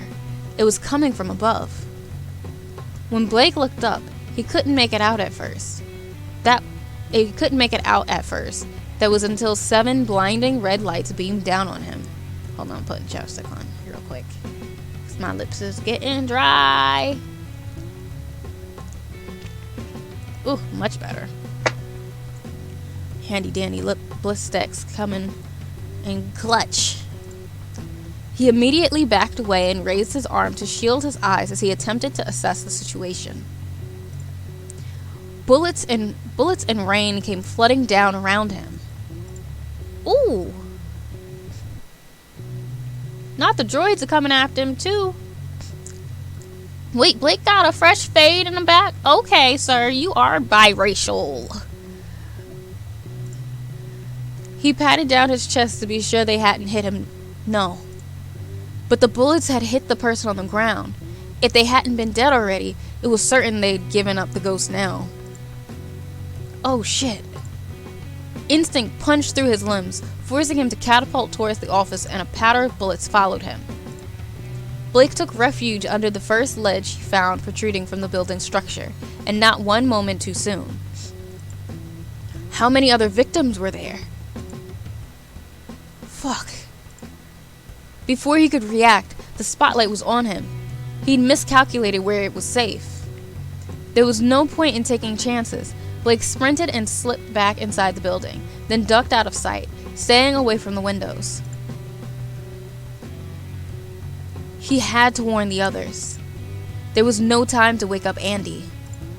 First priority, Jonathan.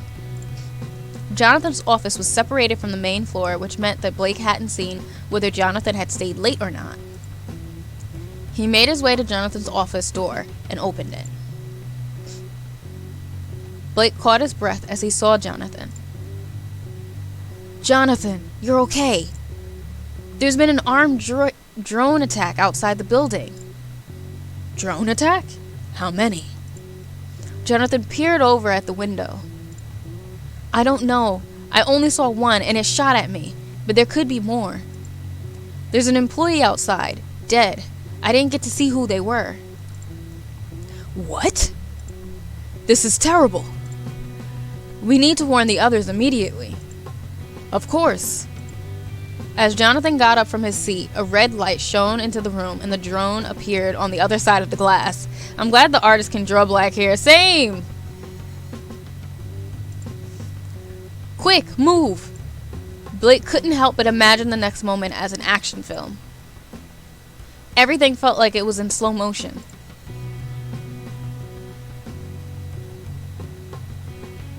Oop. He ran in and grabbed Jonathan just as the drone broke through the glass. The window shattered and bullets scattered around. As they ran out, smashing and buzzing invaded the room behind him. The drone hurtled into the wall with a loud crash, and the doors closed behind them as they stood in the hallway. Jonathan put his hand to his chest in shock. They both panted while it's taking a moment to process what had just happened. My gosh. What was that noise? Is everyone okay? Everyone stay here. Blinds down. The blinds in the office started to automatically close. Lee, can you stream Hive News on your computer for us? Sure. Don't put it too loud. Just so it's audible. One witness reported that they could hear what sounded like an army of toy helicopters in the sky. They saw red lights in the sky and bullets raining down on pedestrians on the opposite side of the road before running to safety. Those living in Central Newstone area are strongly advised to stay indoors and away from windows until further notice. An armed response team has been dispatched and are clearing the area. It is estimated that there are a total of 5 rogue drones circulating the city, one of which has now been disarmed. The weapons attached to the drones are said to be similar to that of an AK-47. Oh shit. Please stay inside until further notice. Sprinkle, welcome in. Oh, I love the colors in this. Hope all is doing well. Thank you for popping in. How are you doing, friend? Welcome, welcome, welcome. How are you? We are back to more of Blake the visual novel, since I didn't get to fully play through it the last time I started it, since I wasn't feeling good. So we are continuing where we left off, and yeah, right now we're getting attacked by rogue drones. We also found out our boss is our dad. We found out that the girl that he thought was just a ditzy girly newbie in the building, it's actually a whole Black Widow karate chop spy person lady, because she saved a life and disarmed a whole guy with a knife and knocked him out. He was huge.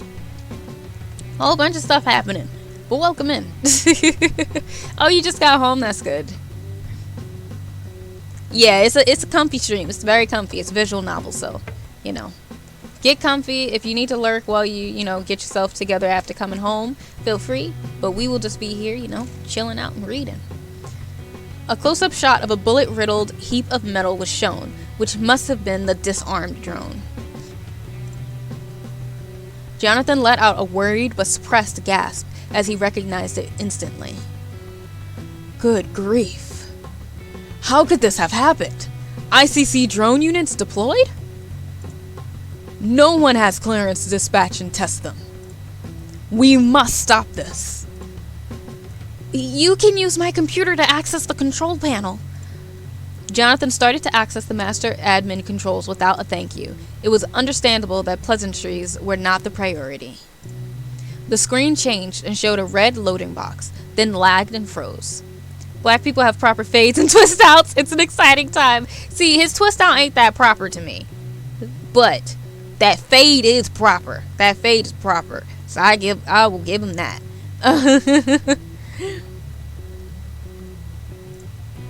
Lee, I might need your assistance here. I've never seen something like this before. It looks like the ICC computers have been infected with some sort of Trojan. The computer screen changed, deploying additional drones, uploading location for attack. What does that mean? Lee's voice cracked and shook with anxiety as he spoke. Damn, the phone network is blocked. Jonathan ran over to the security console on the wall and tapped in the emergency code. We have not seen Chris in a while, and we have not seen Harry in a while. I'm a little curious of what's going on with them too. What's up with Black Widow and what's up with Hulk? They out there planning stuff right now? Because that's what I want to know. Jonathan ran over to the security console on the wall and tapped in the emergency code. Nothing happened. The security system has been compromised too. We're going to have to leave the building. No, that's too dangerous. I can't let any of you endanger yourselves. Agree that you should all leave the building. Tell them about Lee's network and Andy's room. I'm gonna tell them about the network. I mean, that's the only thing we got right now. We might be able to access the admin controls through Lee's network and Andy's room. Panic spread across Lee's face. Good idea. I'd completely forgotten about that. That could work. Wait, what? You knew? Of course.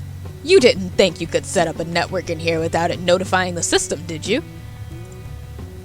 I thought it was hidden well enough.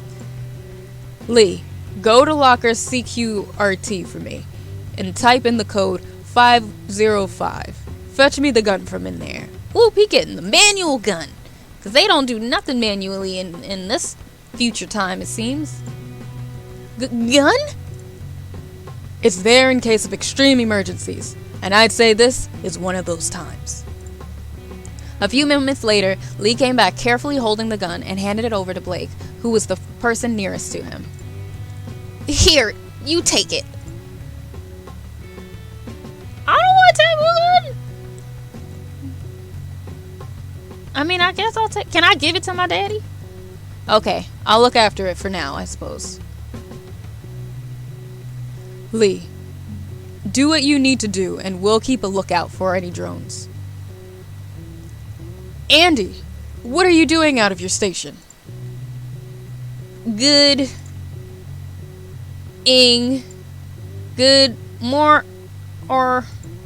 morning. Is he okay? Warning.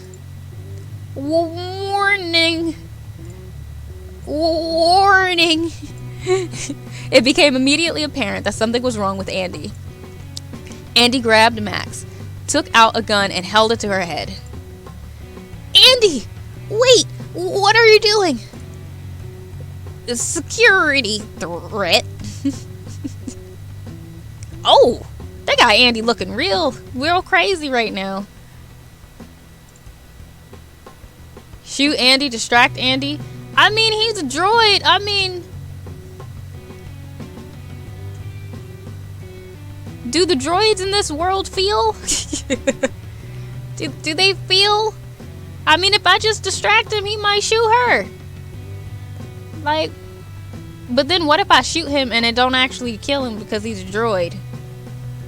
Like, I'm shooting. What does bitch up to me? Shoot Andy. Blake held up the gun, hands shaking. He went to pull the trigger. Wait! Don't shoot him! Keep him calm for a few minutes. I've got this. Shoot anyway. Distract Andy. Okay, I'll distract Andy. Lee, that's like Lee's bestie. And Lee's I'm kind of cool with, so I'm gonna try to distract Andy. Andy, remember me? Blake? We're friends. Morning. Threat detected. Good morning, Andy. Wait. Can you check the lost and found drawer for me? What have you lost? You. Andy suddenly shut down. Lee came out of the back room. It worked? Hey, got a success achievement. Orlo ran over and caught Max, helping her to sit down. You're okay. Max was in shock, but unharmed. All of the drones were halted through the admin console. Shortly after, police units and news reporters showed up in droves. ICC was closed until further notice, whilst an investigation took place and extra security measures were implemented. Days after the incident, Max decided it was time for a new start and moved away to another city, promising to keep in touch with everyone through technology.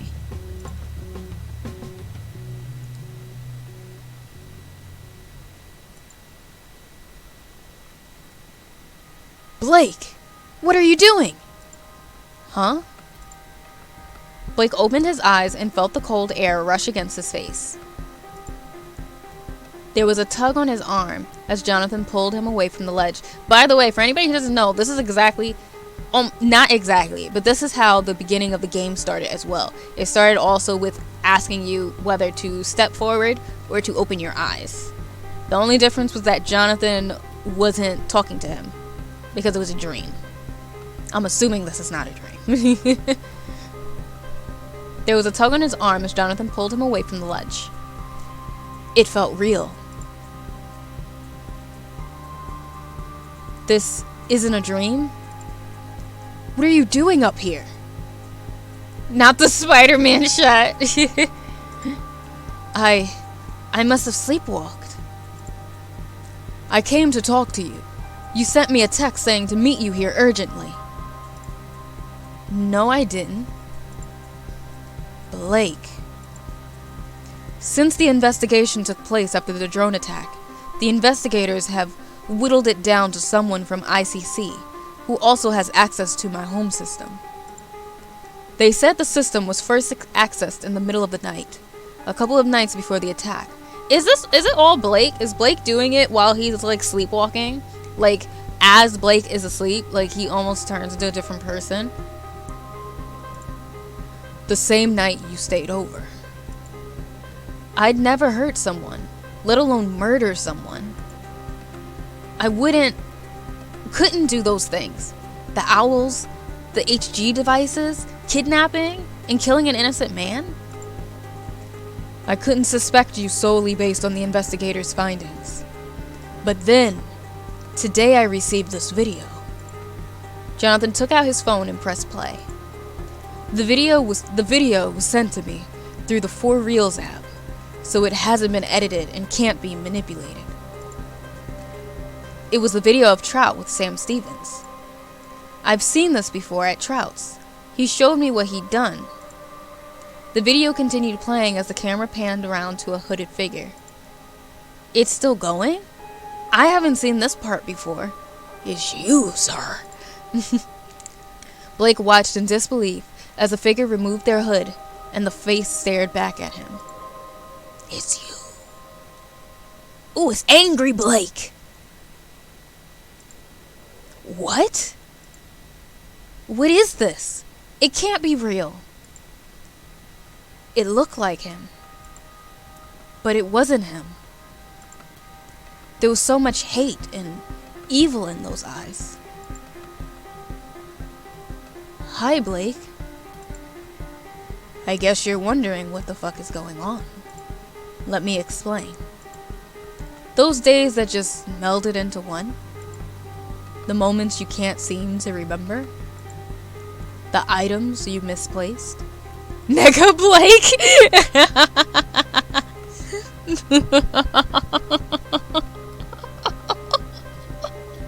I'm sorry, the dude it pulled me out of it for a second.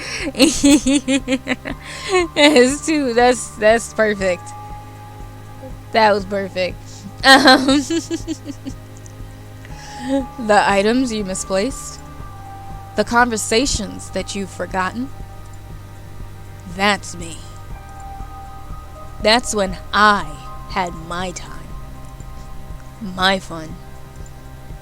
Whilst you slept, I awoke. I am a part of you. This doesn't make any sense. At first, I couldn't believe my eyes. That isn't my son. That isn't Blake. I'm no hacking genius. You said it yourself that whoever it was, they managed to get onto the network using your computers. I have no idea how to do that. I considered this too, but I also know that you observed me checking my jot pad for the password to unlock my computers before. Writing things down is my weakness, so if by any chance you had looked in my jot pad, you would have had access to that information. You have this all wrong. Blake looked at the 4 Reels footage again. Look, his eyes. They're redder than mine. That could be down to any number of factors such as wearing contacts, a change in emotions, or even the lighting. So you don't believe me? It's not that. But we have to look at the facts objectively. Wait, there's a message here with the video. I never noticed this before. It says from Cable. Who's Cable? It's an anagram of your name. I'd remember it if it was me. Jonathan's look was full of hurt and sadness as he realized something. Now I understand why the poem, The Owl and the Wood Mouse, was sent to you, and what he meant by it. He wasn't sending you a love story. He was telling you that predator and prey live together as one. That he lives inside you. When you were young, your memory problems, the weird sleeping patterns, the bruises. He trailed off, He couldn't utter the end of his sentence. It was all inside of you. Blake? Blake. Not I just turned into him. That headache. Kill Jonathan? What? What? We gonna fight it. He lives inside me? Let go. No! Blake, your eyes! He's trying to take over. Stay with me. I must fight this. Think good thoughts. Think good thoughts. Think good thoughts. Fear, control you. Where are the goods? There's no good. I don't know what this is. I don't. Hope.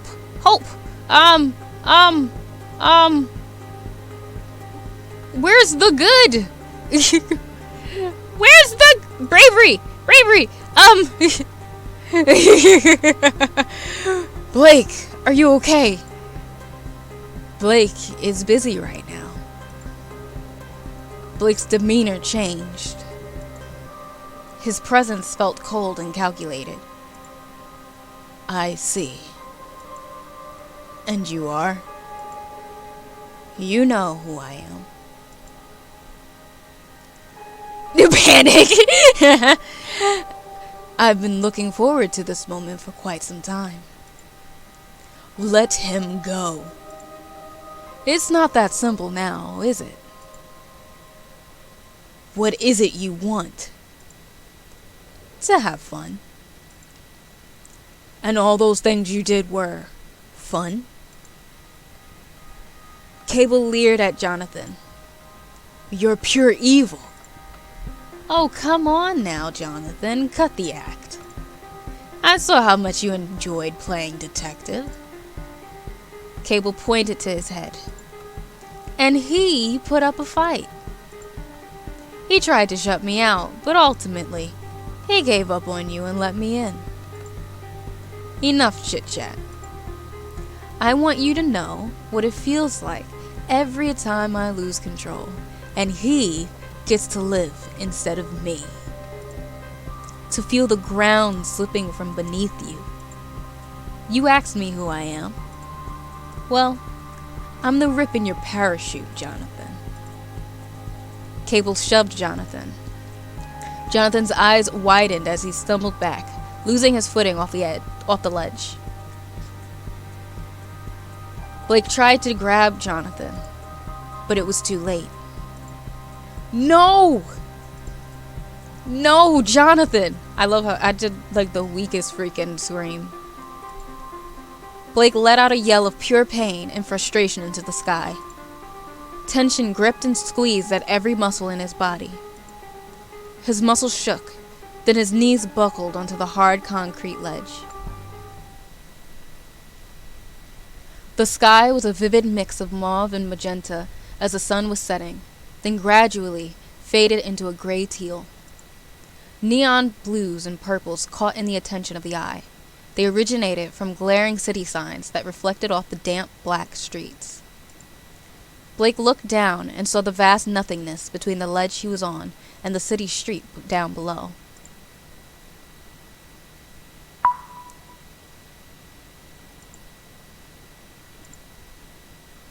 From Cable.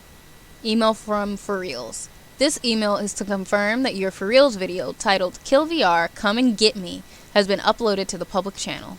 Thank you for using For Reals. Evidin Corp Limited. What, right? The description, man.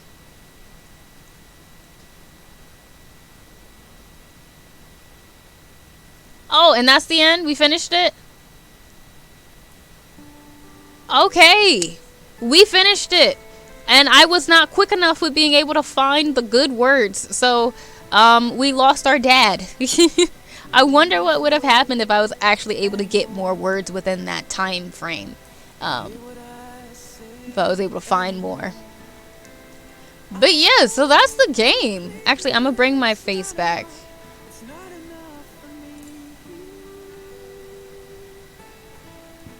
Get my face back in here because it's been gone. The to trust. Well, that was something. That was definitely something. We did it though. We finished it. It definitely was like different. I will say that there were parts that I wish like maybe the dialogue, like some parts of the dialogue felt a little like there just to be there. I guess to get to know them. But I feel like once it started to like actually pick up, it was like, it was good. It just was, I think, getting to that part. I think we had reaching the part with the owls was the thing. I wanted to see more of Harry though after she disarmed that whole guy. Like, man, why didn't Harry do it? Harry should have been on to it makes me wonder like why did Harry just like, I know that she technically probably isn't really like a secret agent. I know she's probably not doing it, but like I don't know. It just felt like such a coincidence in a way that this girl who does not seem at all like she's able to do all this stuff still jumps into the car when she's told multiple times not to, and then still does not listen to him when he's like, oh, this is dangerous, and then still goes into the place and like helps save his life. Like, how, like, did she know? Like, I know that she probably didn't, but we also don't know what the note was that she got from Cable, I'm assuming, because like maybe there were hints for her, but yeah, but we did it. What did you guys think? If you guys, by the way, if anybody is interested in playing it, because supposedly there are multiple endings because you could do different types of choices. If you are interested in the game, you can feel free to check it out. As I said before, I was given the code for the game for free. So thank you again to Ori if you ever see this. So thank you so much for letting me play your game. It was definitely cool. I very much enjoyed it. And it's funny because like at first I was like, yeah, it's definitely him. And it did at least get me to stop thinking it for a little bit. And then brought back the truth. I want to see Nessa's visual novel. Listen, one day, we'll see. Even though sometimes I go back and forth between it being a visual novel or it being like me attempting to make a game, but more than likely it won't be because I don't know how to make games. And I am bad at coding. I don't know how to. It's like, it's literally a different language and I do not understand it at all. Like, not a lick. But one thing I will say is I do want to try to make like a little zine or whatever it is with stuff. I don't know if I want to make it where it's like just art that I like, or if I'm going to make it like of my OCs or like a little tiny comic, but I want to make one. Have you thought about doing a game jam? I did one a few weeks ago. See, I would very much love to try to do a game jam. I just don't think I can do a game jam on my own. And I remember at one point, me and a couple of the girls from BGGC were thinking about trying to do it. And maybe I need to like message them again and see if maybe one day we want to attempt to do something like that again. Because I 100% know, like, I can't do it by myself. I don't think I can. Oh, actually, I can move it to this screen. No, I don't have to have it in the other one. I can't do it by myself. They pair you? Okay. See, but then I get nervous because I'm like, what if I don't mesh with these people? Like, I'd rather come in with my little group. You know, if that makes sense? I'm going to join another one soon, I think. Yeah, I'm like 100% cool with like doing the art assets. Like, I'm cool doing art, doing like character development or like writing or whatever it is, or just art assets, you know. That's my wave, that's my thing. I know what to do. Like, and that doesn't mean that I know what to do when it comes to like putting it in a game, but at least I know how to make art, so I can figure that part out. Like, start off with something something easy that I understand. Drag Sprinkle with you, honestly. But yeah, one day I will probably. One day I will. We'll see how it goes. When it'll happen, if it'll happen, we will see. We will see. We will see. But yeah, thank you guys for hanging out with me. The stream was longer than I thought, but also at the same time it was because like I was actually like reading it out loud. So everything's always a lot longer when you have to read it out loud, because we reached the 4-hour mark pretty much, and we had already played 45 minutes of it. So pay her in cookies. Listen, I would, like 100%, I would. Like sometimes I wish some of y'all lived near me, because I would just bake y'all stuff. So yeah, but that was Blake. It was pretty cool, honestly. I enjoyed it. And it also was a nice little change of pace from the thing that we played before. Small updates for you guys who are in here. One, as always, I am raising money with, I think, like 16 other streamers for RAD, or Rise Against the Disorder, and that organization is a nonprofit, and they're all about making sure that people have access to mental health services and therapy, and that it helps with the cost of it and all that good stuff. So if you would like to donate to them, you can 100% feel free to either do command donate or to get the link, and then command RAD if you would like to know more about the organization, and it'll take you to their link. But as I've said before, I understand that it's supposed to be Christmas. If you like, do not feel pressured to donate. Like 100%, take care of you first. I plan to do like a couple actual like charity streams, like where you guys will have incentives and stuff like that next week. I'm saying it in my head now, and I have to say it in person so that you guys can hold me accountable. I plan to make Monday Dead Cells, because I feel that could be fun to do incentives for, like making y'all have it where like if you donate a certain amount, then maybe I have to drop a certain weapon, or I have to drop this, or I can't do this, or I have to take my glasses off, like things like that, you know, and I have to play it that way. So I think that's what I'm gonna do. I think Monday's gonna be Dead Cells. Then next Wednesday, we will not be doing art. I will not be doing an art stream on next Wednesday. Instead, it will be, because Sprinkle, it's on Wednesday, right? Not Thursday. The stream. It'll be a Stardew Valley competition for the charity. So expect to have some group incentives. So depending on who donates in whichever stream, I think it's going to be me and Calamity streaming it. So whoever donates, the incentives shall be group merited to sabotage us, and we just have to figure out what things are what. So I'm going to try to focus on getting that stuff in order with everybody this week, because it will be me, Sprinkle, good old Sprinkle Theory, Pizza Yeti, and Calamity Darling, and we will be having a competition to the death. Well, not to the death, to the last crop of Stardew Valley for the competition. So that's what's going to be happening next week.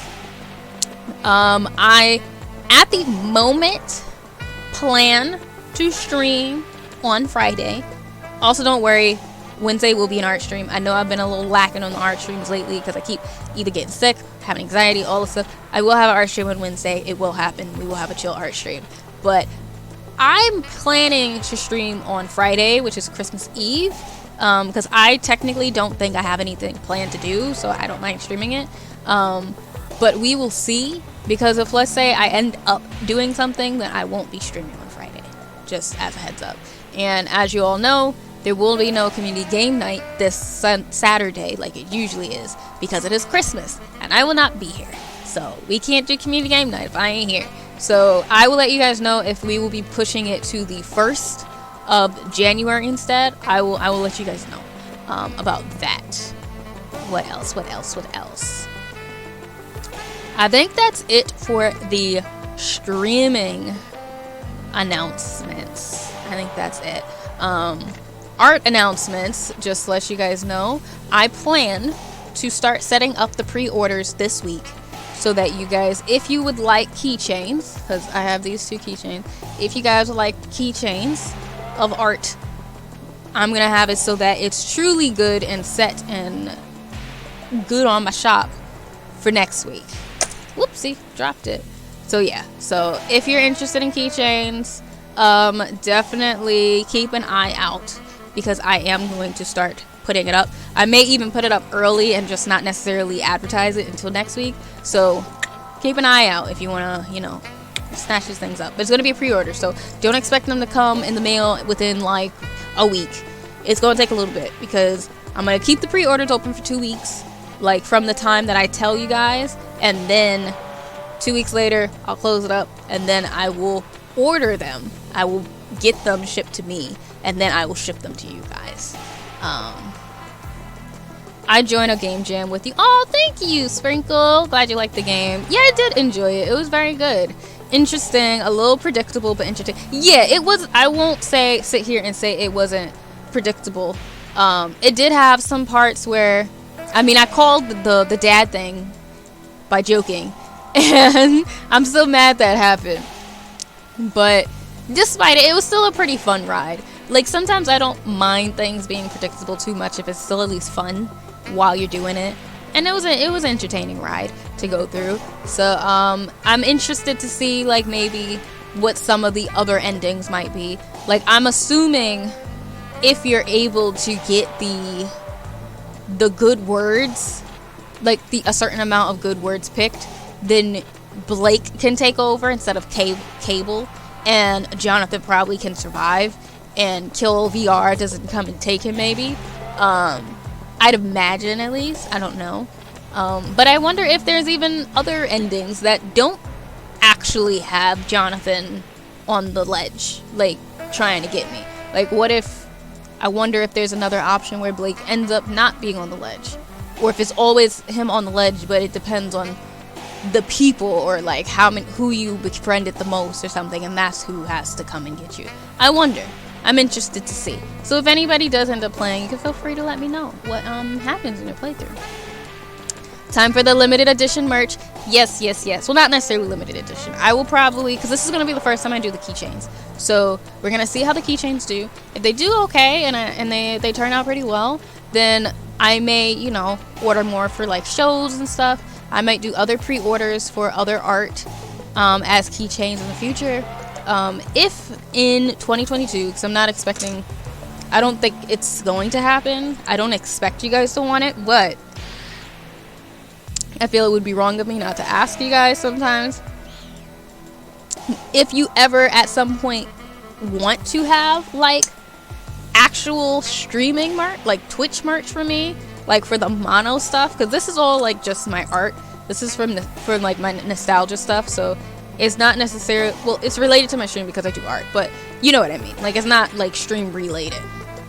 But if you guys ever at some point do want, like, stream related merch of, like, emotes or random phrases that we say or something, I don't know, inside jokes, let me know and I'll start to look into it, because at the moment I'm not, because I'm assuming that that's not something that people would want.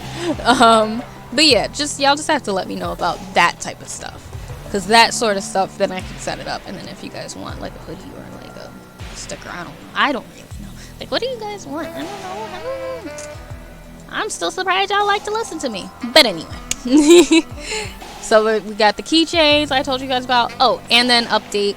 Even though I will update you guys, especially next week.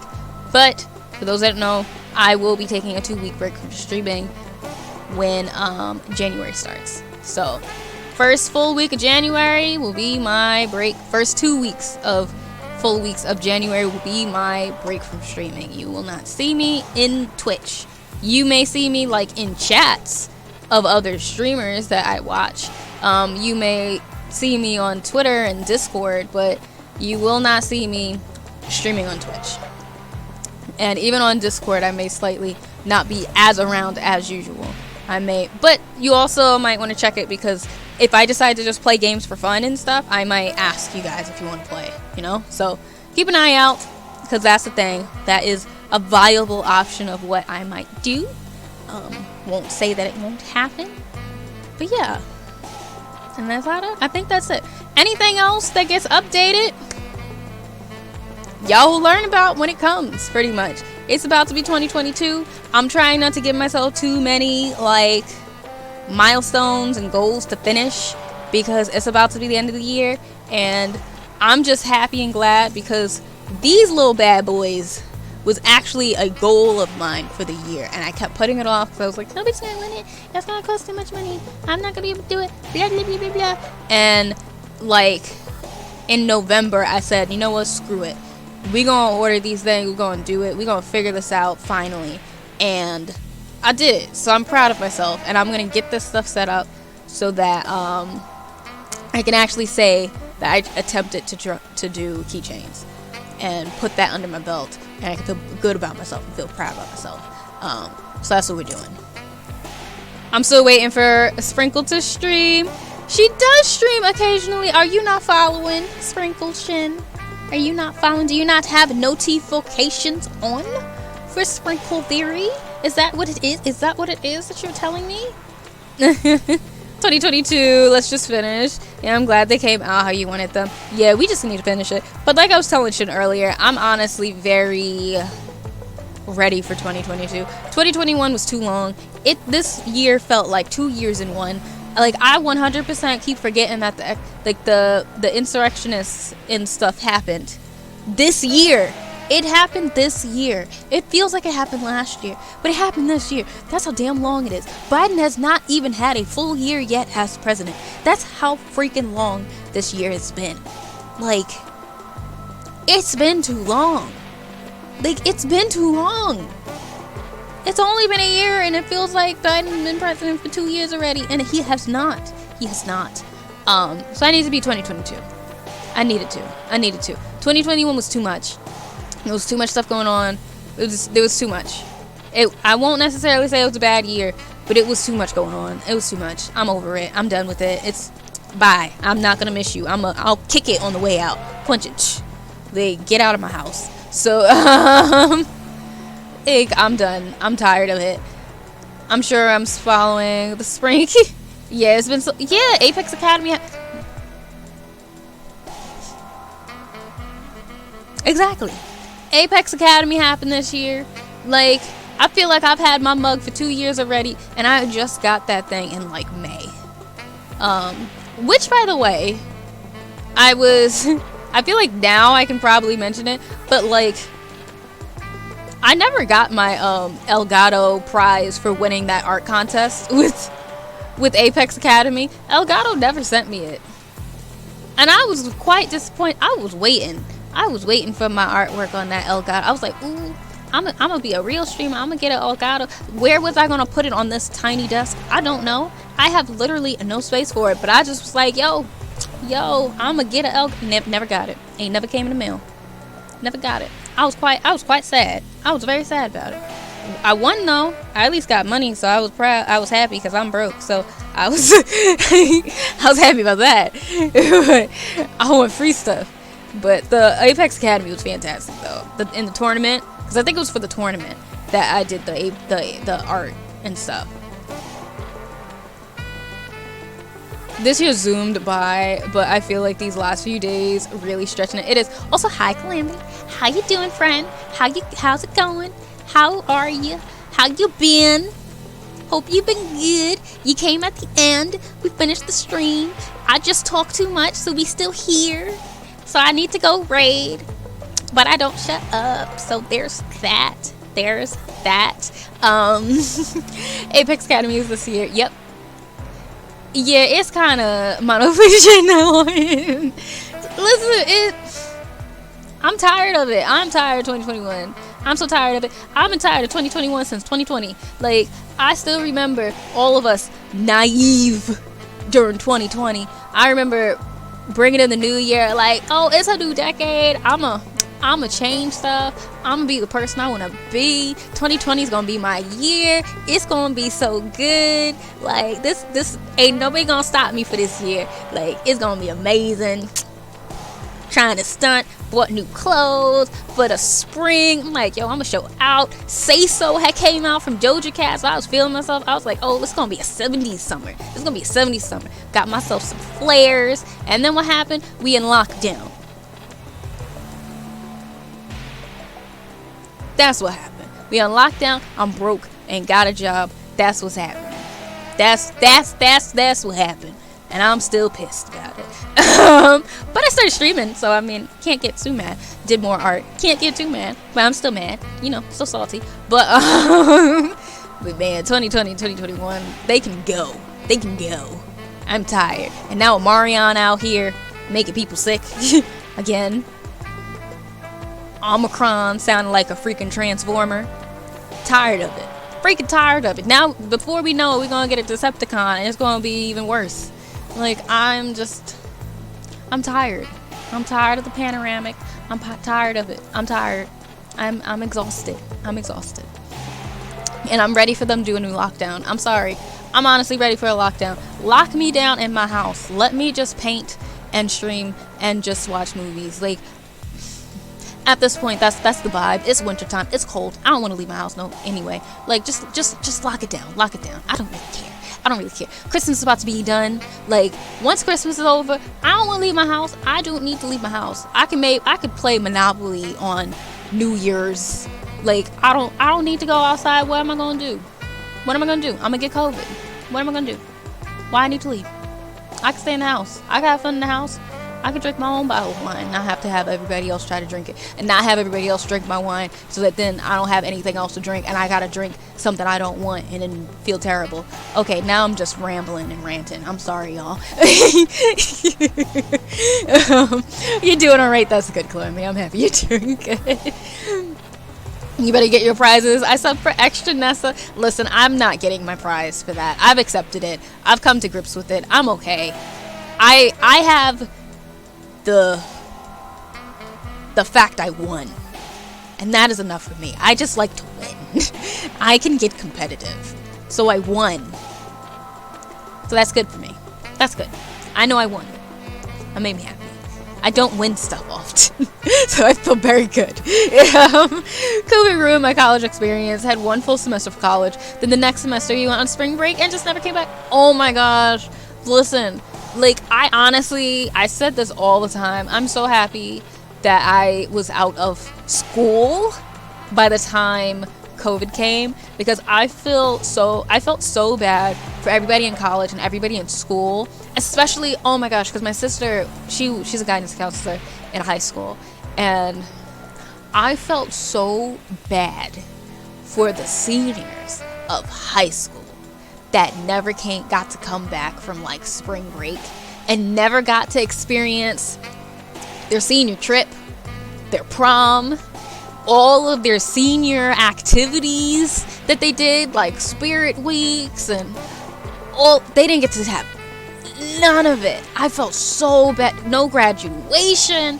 I felt so bad for those high schoolers, because it's like, even in high school movies, you wait.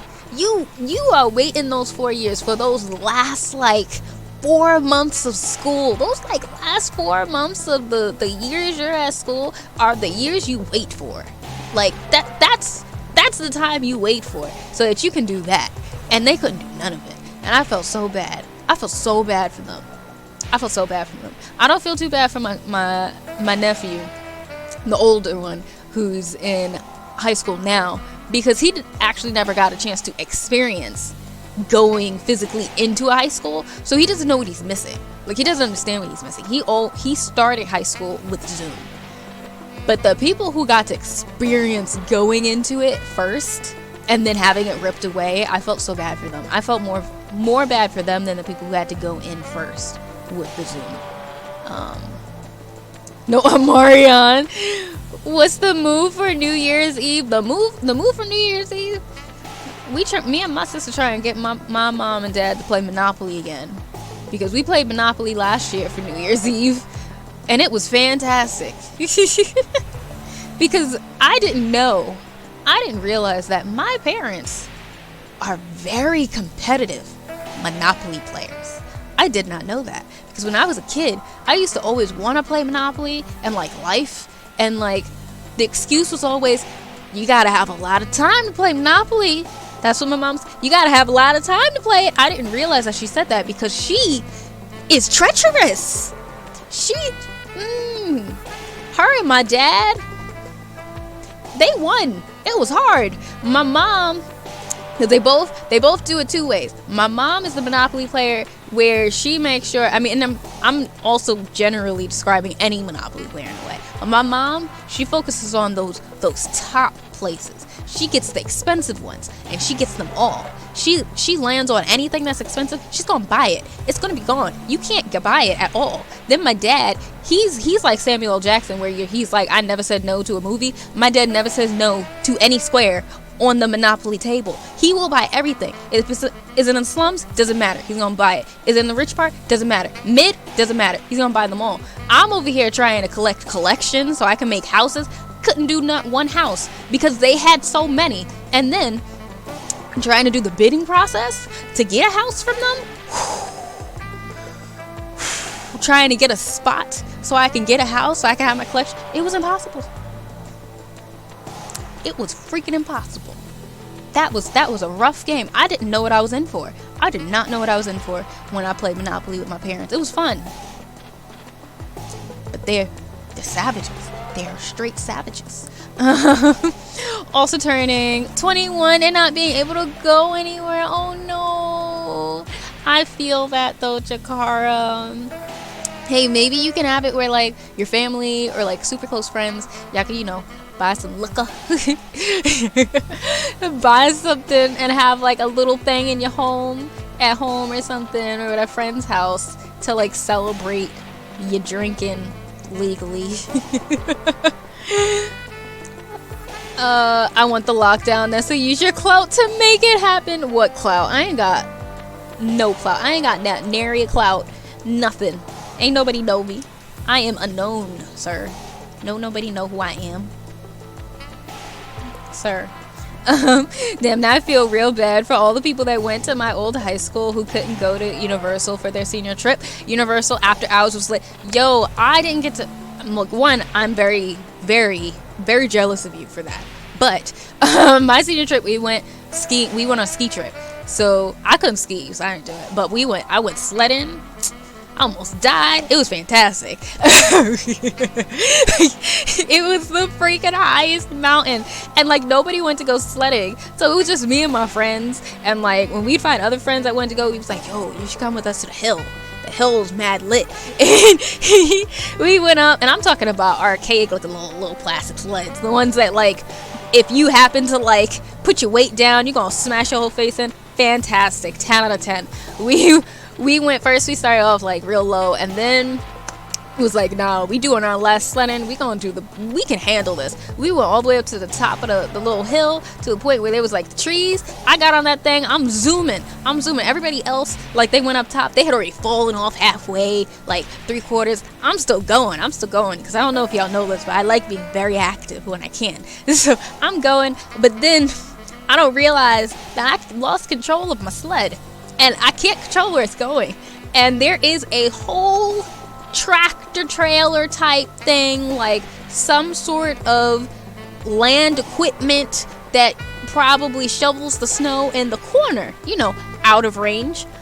But my sled is going towards it. And if I went into it, I probably would have died because it had the like chompers on it. It wasn't moving, but I still would have slid into the big old chompers and like messed up my face. And I had to like dive and roll off the sled like this like that off the hill. It was fantastic. 10 out of 10 would recommend. Also, hi Seek, how are you doing? Can I actually get a shout out for Seek? How are you? I'm trying to do that for 22 because not myself, because 21 was tragic. Hey, if it makes you feel any better, I wanted to do something special for 25.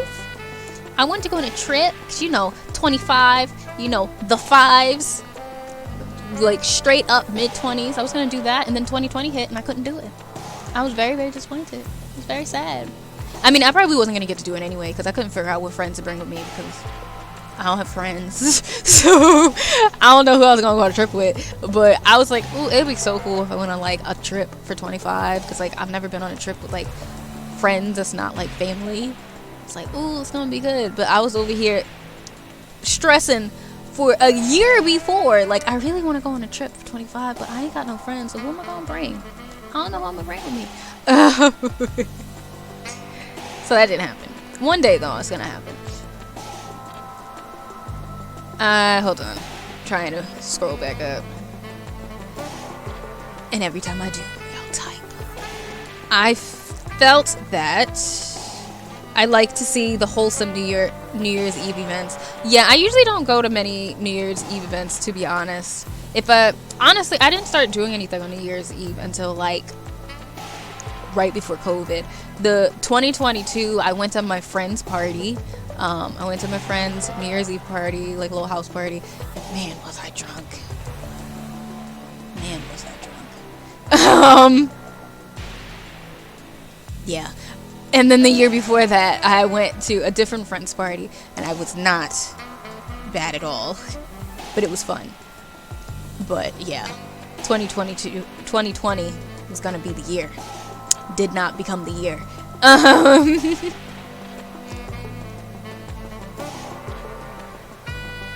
Oh my god, a ski trip? I have stay up, chat, please, for me, please. I've never seen snow before, so the concept of skiing or sledding is very foreign to me.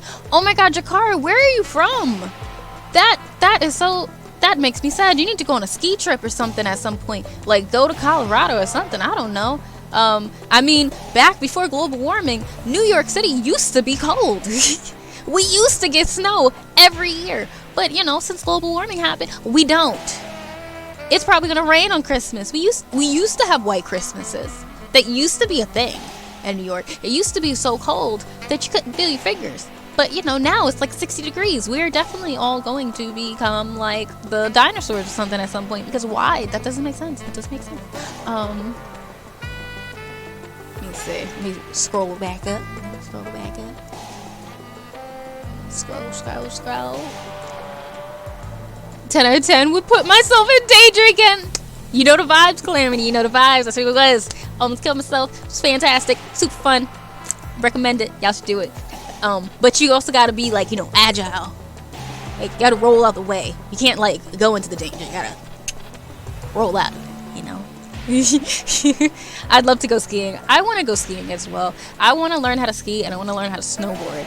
I really want to learn how to do those. I would have tried to ski, but like you had to pay extra for the school trip, the senior trip to do skiing, and I didn't know how to ski, and like it was literally the entire day. So I was kind of happy I didn't do it because I got to do other dumb stuff instead that day. I heard that you met a buddy of mine for potential art things, the Jade Green Girl. Yeah, I actually just finished a commission for her. I did emotes for her. It was fantastic. It was really fun. Did about like 6 emotes. I turned 30 in the Panini. Oh, that was another big... Look at us. Big numbers. Important numbers. Just messing up because of the freaking panoramic. We hate to see it. Like, it's the freaking worst. It really would hurt myself. I live in Orlando, so all our trips are to Disney and Universal SeaWorld. Or Wet and Wild and Wild Fun got very repetitive and sucked when we couldn't choose our own group and chaperone. See, you know what's funny? I feel like even though I didn't get to go on it often, because I'm in New York, at least, you know, back when it was cold, our normal trips are ski trips. Like, it's pretty normal for a senior trip to be a ski trip because it gets cold. It's an easy one in the wintertime. Even if it ain't that cold, they put the fake snow out to make sure that you got it. They do it. Like Poconos and all them places upstate and everything. Like, that's what happens. Or you go to like Great Adventure. But we didn't get to do a Great Adventure trip because our school hated us. They didn't do it. Sorry, they don't know fun. But yeah, we did ski trips in New York a lot. At least we used to. I mean, I haven't been in high school in a long time, so I don't know what the norm is anymore. For all we know, they might just take them to VR and tell them that, hey, you're at a beach, and they're not because they just got VR on. I'll go on a trip with you. Oh, I appreciate it. I was gonna have a masquerade party. Oh, that would have been so fun. I hope that you can still do it at a different time. If it makes you feel any better, my mom was going to we were gonna throw my mom a birthday party. She's in her 60s, and I think it was for her 62. And we're gonna throw her a birthday party because she's never actually had a like party. We rented a place and everything. We ordered the food to be catered. We got our dresses, like we was gonna like be dressed nice. And her birthday is the end of March. So literally, like I'm telling you, literally beginning of March, we went to my grandma's birthday, and that was the last event any of us went to. Beginning of March was my grandma's birthday. We went to her party. Next week, suddenly start hearing whispers of corona. Like, oh snap. I was going on dates like, oh snap. I'm not seeing them anymore. But next week, it's starting to hear more. I'm like, I might not be able to see y'all no more. But next week, everything was shut down. And we couldn't get our money back because it was I think a natural type of disaster or something, and no refunds. So we were so upset. My mom was so sad about it. And now, it's been a full year and we still can't do it. So it was rough. It's been rough. I also feel bad for the people who like had weddings planned in 2020 and like they had to like postpone it. Because obviously they're not going to cancel it, but they had to postpone it or do it differently. Like I had a friend, I was also supposed to go to a wedding in 2020. I was supposed to go to Atlanta. I was going to fly to Atlanta to see my friend get married, bestie. And then COVID hit, so I didn't get to go. And so he had like this close family there, and then he did it on Zoom. But back then, not everybody knew. We weren't used to Zoom yet still. And a lot of people weren't used to having to do the FaceTime stuff and everything. So the person who was in charge of the Zoom portion to ensure that, the friends and the other family and relatives that were watching could see the wedding, they didn't know what they were doing. So they had us looking at trees for the whole ceremony. So we didn't see them get married at all. The only thing that made it good, though, was like, I love my people. I love black people so much. And the thing that made it so good was listening to my friends' older relatives get frustrated and keep saying how they can't see the wedding. I can't see the wedding. Look, they don't even know. We can't even see it. We're looking at some trees. Can you see anything? Somebody text Deborah. Somebody text her. Somebody call her on the phone. Let them know we can't see the wedding. Hello. It was fantastic. I loved it. It was entertainment for me. So that's the only thing that let me not be sad about the wedding. Because I 100% miss it. And I had a cute dress too. I was going to look nice. I had a nice dress.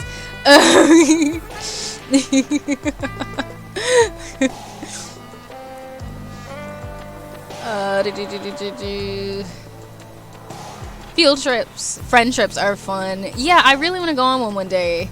Once it's over, I'm going to definitely do it. Yes! And I need to see pictures. I'm always looking for friends to go on trips with. See, once I got some money and I could go on trips, it's going to happen. I just can't yet. I'm broke. I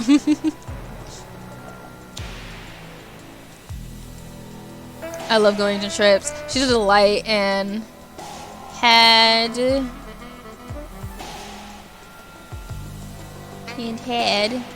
to send her your way. Oh, well, thank you so much. I really appreciate it.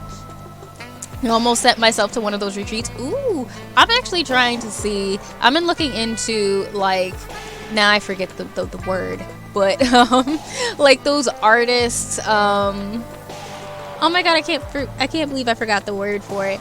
It's like those, like, almost like artist retreats where, like, you go to a certain place for a certain amount of time so that you can focus on your art and, like, do a project and all the stuff. There's usually, like, an ending ceremony and stuff like that. I've been trying to look into those. Residencies, that's what it was. Artist residencies. I've been looking into that because I'm like, why not? It could be cool. I just need to look into ones where either I can get, like, grant for it, or where it's kind of technically free, or like not that much money at least, because some of them get really expensive, so I gotta check into that. I grew up near there, so I feel that.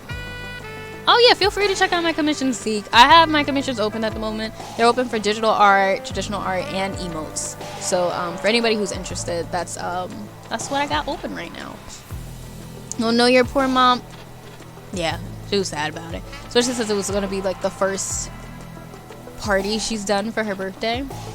We were supposed to have our wedding in 2020, but my parents convinced me to do it in 2019. Ooh, talk about your parents coming in clutch. They didn't even know. Look at that. Look at that. They just got your back. Love to see it. I'm so happy that you decided to do it in 2019. I'm so happy. People hosting weddings at my job. There have been so many, and it'll be a busy spring. Oh, do you work someplace that's like big with weddings and stuff?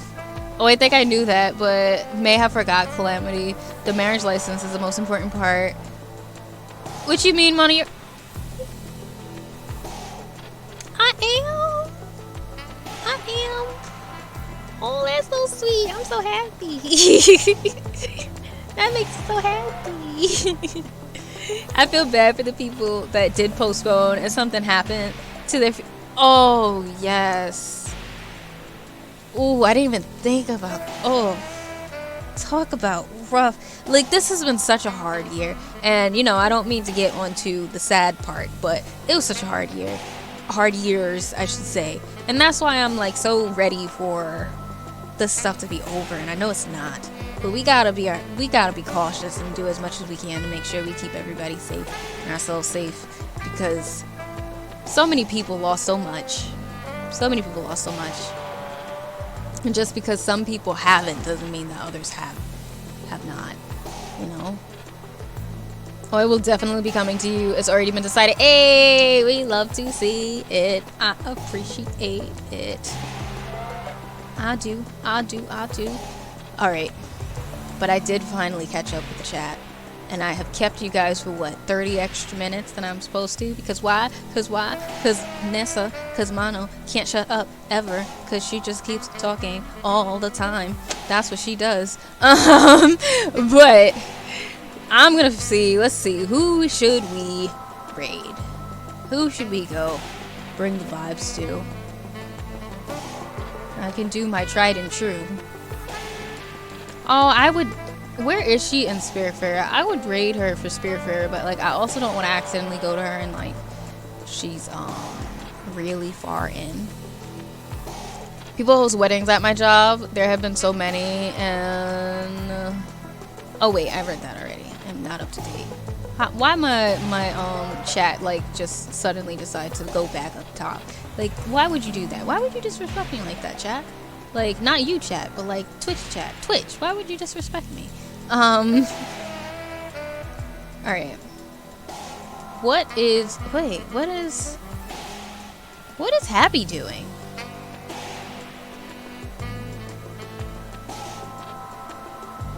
What? Oh, is she doing Dungeons and Dragons stuff? Is that what Happy's doing right now? Because I am slowly becoming a Dungeons and Dragons nerd, and I feel compelled now to see everything that deals with Dungeons and Dragons, despite the fact that my mental capacity has been at an all-time high. I cannot, nothing will seep in lately. So I have not been watching any of Critical Role. I am so very behind. I think I am at episode 3, have not finished it, of campaign 3. There are like 8 episodes now, but my mental capacity has been shot. It's been dead. That's why we're taking a 2-week break in January. But yeah, it looks like, yeah, she's on D&D Beyond. I'm about to go annoy Bushy with my presence. Listen, I will probably pop in there at some point too tonight. Tell Bushy I said hi. Tell Josh I said hi for me. I think looking at D&D stuff is so much and so hard. I'm so bad at D&D. I enjoy it. I really liked the last time I played. I really liked it. Even though you killed the crab before I could talk to it. Saylin's still salty about it.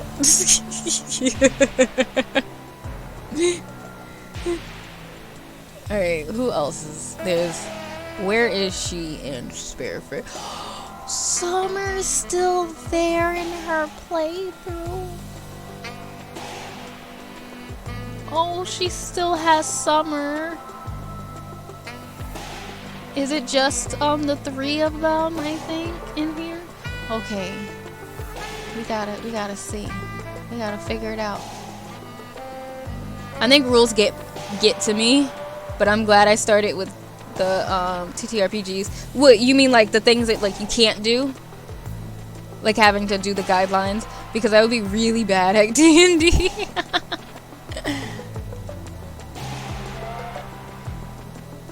Wait, but isn't D&D a TTRPG too? A tabletop RPG? Or you just mean like you're glad you started with other ones because they they don't have as many rules as D&D, I'm assuming? I'm guessing at least. Also, did I skip anything? Did I miss stuff? 'Cause I feel like I did. No, I did not. Yay! Also, so which would you like to look at, you guys? Do you want to look at Spiritfarer? Or do you guys want to look at, like... Oh, no, she's ending. I think she's... Yeah, I think she's ending. Okay, well, that's good. I'm happy that happened. Okay, cool. So, Happy's ending. So, would you like to watch either Assassin's Creed or Spiritfarer? Which one would you guys like to see of the two?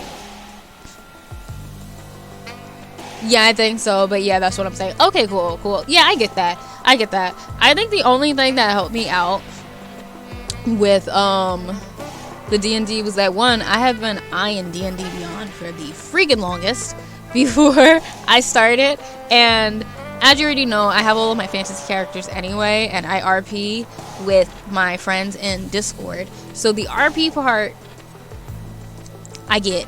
I just usually am like typing it. Happy isn't ending, but I saw a bunch of thanks for the streams and stuff in their chat. Hold on, I'm confused now. Now I'm lost. I don't understand.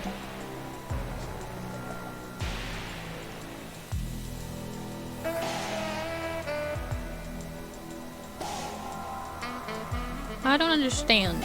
I'm confused. Time to turn on my volume for a moment and ask her, because I don't know what's happening. So y'all will probably hear her.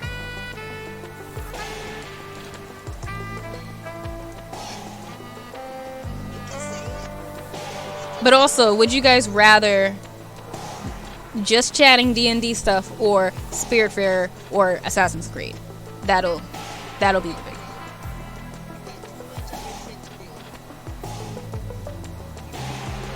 Oh, you just asked her? Okay, cool.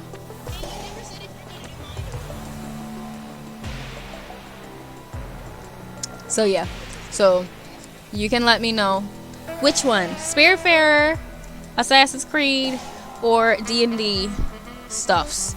I don't feel like doing a poll, so we're not gonna do a poll. Yep, just put it in the chat. Because we're about to leave anyway, so I'm like, I don't feel like putting it in the chat.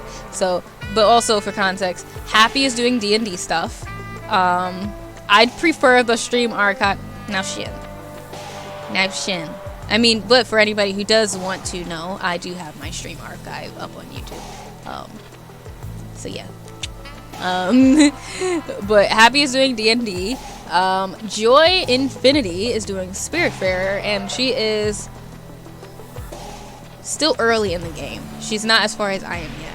And then Bushy is doing Assassin's Creed. Which Assassin's Creed is it?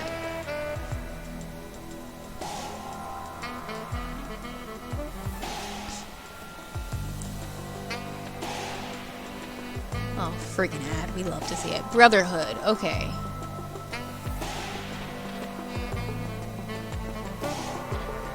Okay, we're just gonna do... We're gonna go with my tried and true. We're gonna go with Happy because she's my friend. Okay, let me set up the raid.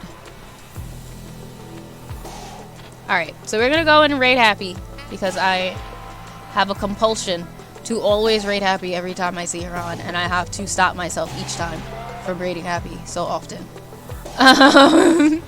It is a true problem. A true, tried and true problem. I shall admit, I shall admit. Alright. Here we go. Let's start this raid. So I shall say thank you guys so much for hanging out with me. If you would like to go into the raid, do feel free to copy down to copy the raid messages so we can go in and show Happy some love. I don't know what's going on in that chat. It's a mess, but it's okay because we're a mess right now because we've been talking for like 30 minutes, almost 40 minutes for no reason. For literally no reason. We have been talking. We finished the game like literally 40 minutes ago, and yet here we are. We're still here. But I will be back on Wednesday. I'll be back with an art stream as per usual. I know it hasn't been the usual lately, but we will be back with an art stream. What will I be doing? I don't know. Maybe actually stuff that I want to do for once. That will be fun. So that's what we'll be doing on Wednesday. And then 50-50 chance if I will be streaming on Friday because it's Christmas Eve. Plan to stream Spirit Fair, but we will see. I will let you guys know. Keep you posted. Do feel free to check out my links if you, for some reason, can't get enough of me. Got my Twitch, my Twitter, my Instagram, my art shop, my commissions, my Patreon, and my coffee on there. But other than that, I'm going to say goodnight. So, yeah. Thank you for hanging out with me. Peace.